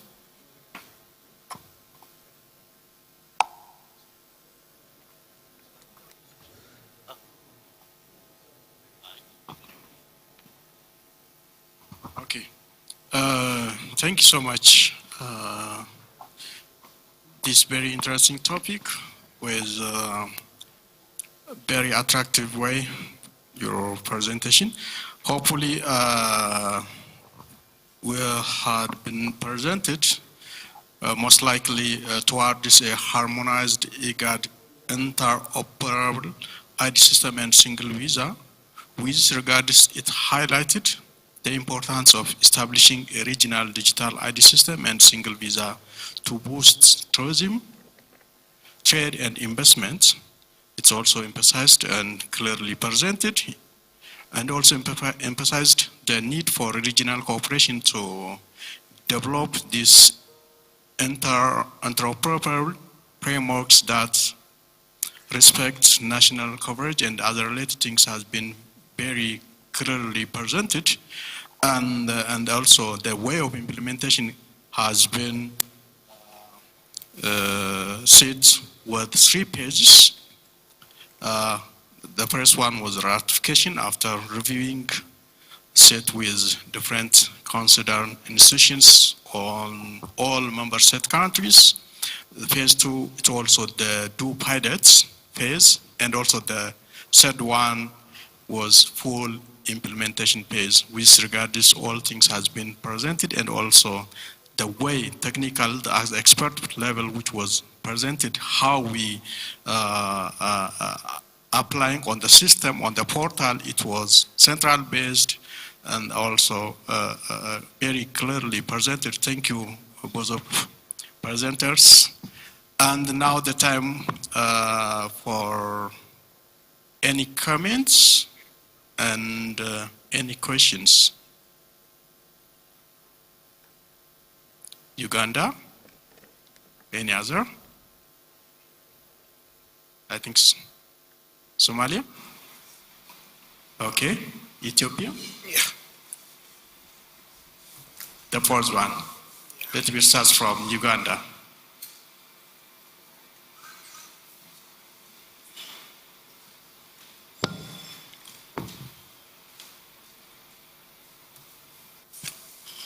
Thank you, Chairperson, and thank you, the facilitators, for that very elaborate presentation. Very clear. My questions are, and comments are threefold. One, when you say a single IGAD visa for tourism and trade, the first thing that comes to my mind is the trade aspect. And I say this because Within the EAC, we have the single EAC tourist visa, which has been working okay and strictly for tourism. When you add the word trade, that brings in another connotation. It could be a drafting aspect, but issues of trade are handled within the respective laws of a member state. In this case, Uganda, we would be using the citizenship and immigration law for the Republic of Uganda to handle issues of trade, which borders on issuance of work permits, among others. That's my first issue. I note that in your presentation, you talked about some challenges that would come about arising out of political will and issues of sovereignty, and how you propose to address this issue under the coalition of the willing, precisely under the EAC Common Market Protocol. I would think that is the principle of variable geometry, which is okay. But when it comes to the sharing of the proceeds that you proposed in this protocol, one of them is that the IGAD Secretariat will retain part of the money that is collected for its operations. Yet within the member states, in this case the Republic of Uganda, we have constitutional mandates regarding usage of money in our consolidated accounts. It cannot just be, it needs to be further discussed. If Uganda as a member state would be willing to allow parts of the money of its consolidated accounts to be moved to IGAD Secretariat. So that's a matter that would need to be discussed further. The other issue is to do with security, once again bordering on sovereignty. A visa permission, as defined by IOM, is permission to enter the territory of a member state. And in this case, to allow it to be broadened, to be handled by IGAD, would probably touch on the security aspect of a member state like Uganda, because for someone to come to a member state of Uganda, there are security issues that we must handle internally. And some of them may not be able to be handled by IGAD Secretariat. It may need to be handled internally by the member state, the Republic of Uganda, in order for you to be granted a visa to enter the territory of Uganda. So those are the three concerns or proposals or comments that I have on this protocol. Probably the last one I would say is it should be more, not to water down what the presentation has put forward, but to say perhaps this whole issue would be better handled under Memorandum of Understanding between the member states of IGAD. First of all, to test the process, and because with MOUs it's easier to implement them, it's easier to amend them. So my proposal would be probably to start with a Memorandum of Understanding among the IGAD member states. That's my submission. I thank you. Thank you, Uganda. Just a minute. Next. Since it's Uganda, I had a hand. Okay, make very short. It's related to security. Okay, make short and precise.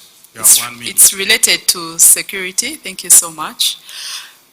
Mine is on security and looking at, because under this, the IGAD single visa system, one of the requirements would be having security checks where we had Interpol. In that regard, I don't know whether you have done some research regarding the Interpol systems or security checks in terms of how long this takes, and looking at the time when someone has to apply for a visa, and then we include this aspect of having the security check. Will the timeline really be convenient for the applicant? And also looking at what is existing, for instance, like for the Schengen visas, I think at the point of the application, would it be, if maybe depending on what we have to look at in the application form, because at times there are instances where it's just a single question that is asked. Do you have a criminal record or something like that? And it's not really very complicated. So we need to look at those aspects. Thank you so much. Thank you. The next one, please make short and precise. Continue.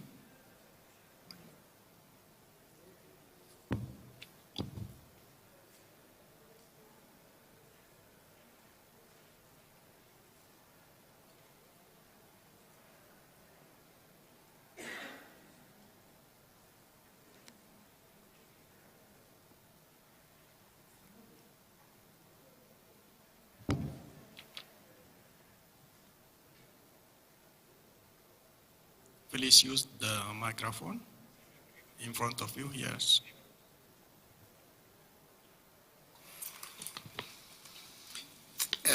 Thank you for your the two presentations. One, it was, I think, it was, the last one was technical, the way things are going to be. And the other one was the proposal. So I would like to ask an interoperable in the single ID. Is it something before free movement of IGAD or after? That's my question.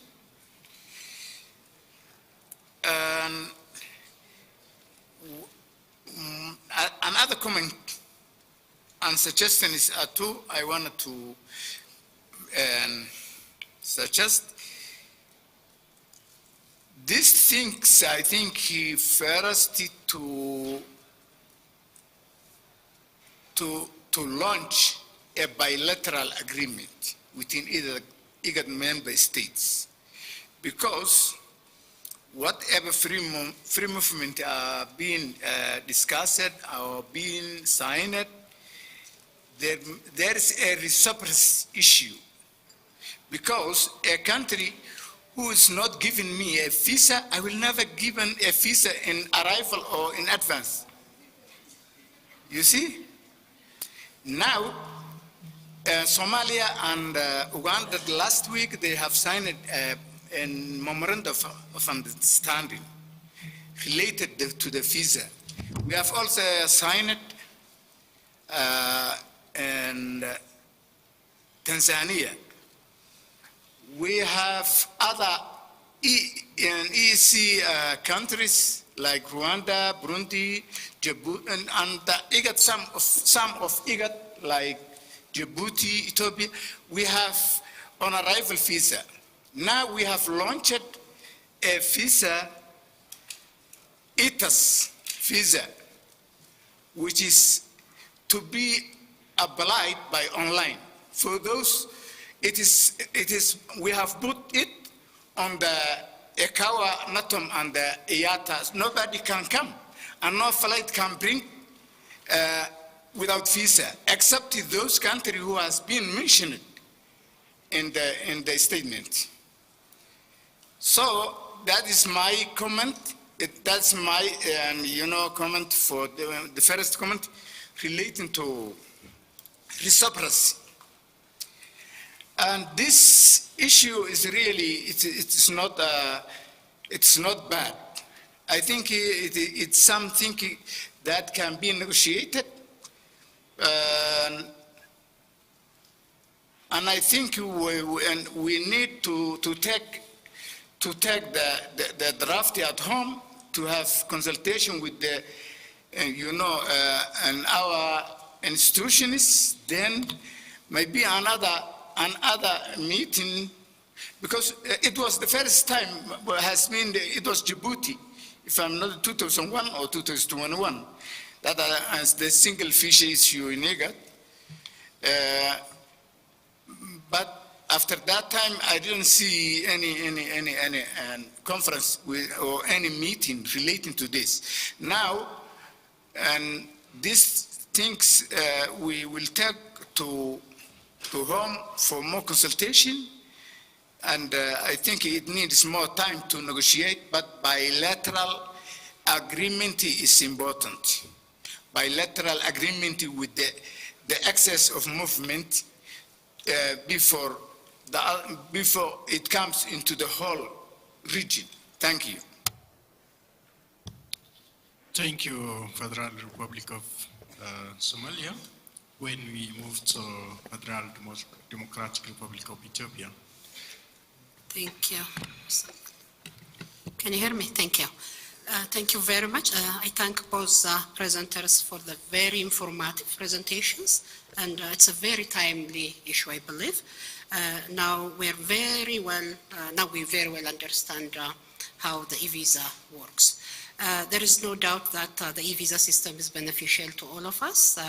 We are far behind, as Kebron pinpointed. I'm asking the following two questions with the assumption that there has been a thorough assessment or research done in member states. So before you come up with this proposal. One is the member states' technological readiness. It's not only the governments or the immigration officers, but also the users, the citizens. This digital literacy. How ready are member states? The second, actually not a question, but a very, I think my concern is cybersecurity guarding readiness. So, when I sum it up, how ready are member states to shoulder this very advanced information system? Thank you. Thank you so much. 3 of member states, Republic of Uganda, Federal Republic of Somalia, and Federal Democratic Republic of Ethiopia. Thank you for your comments and questions. From time concern, can we move to address rights questions? Is it okay for us? Okay, thank you. So we can start to address, I think, from 3 member state countries, different questions raised. Let me address. I will give first for Mujib and come back to Kevron.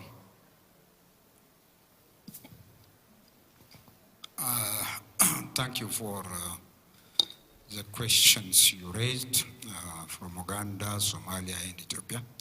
And also I thank you for your comment too. To address the question you asked, let's start with the Uganda question about sovereignty. Here, sovereignty over who enter your territory remains absolute. It is member states' responsibility. So the immigration authority of Uganda or the immigration authority of Ethiopia has full authority to issue visa. So IGAD is doing only, as I said, bringing the question, the application to you. Establish system, install system talk each other. So you verify the application. IGAD at first, before sending or routering the application to Uganda or to any member state, IGAD first check whether that individual has a criminal record on, or if he is needed or wanted by Interpol. IGAD checked systematically with Interpol. At the same time, before asking or routering the application to Uganda or to Ethiopia for approval, again, IGAD check with your system, whether that person is watch listed in your country or not. So once verification is done, and if that person is cleared and the application will be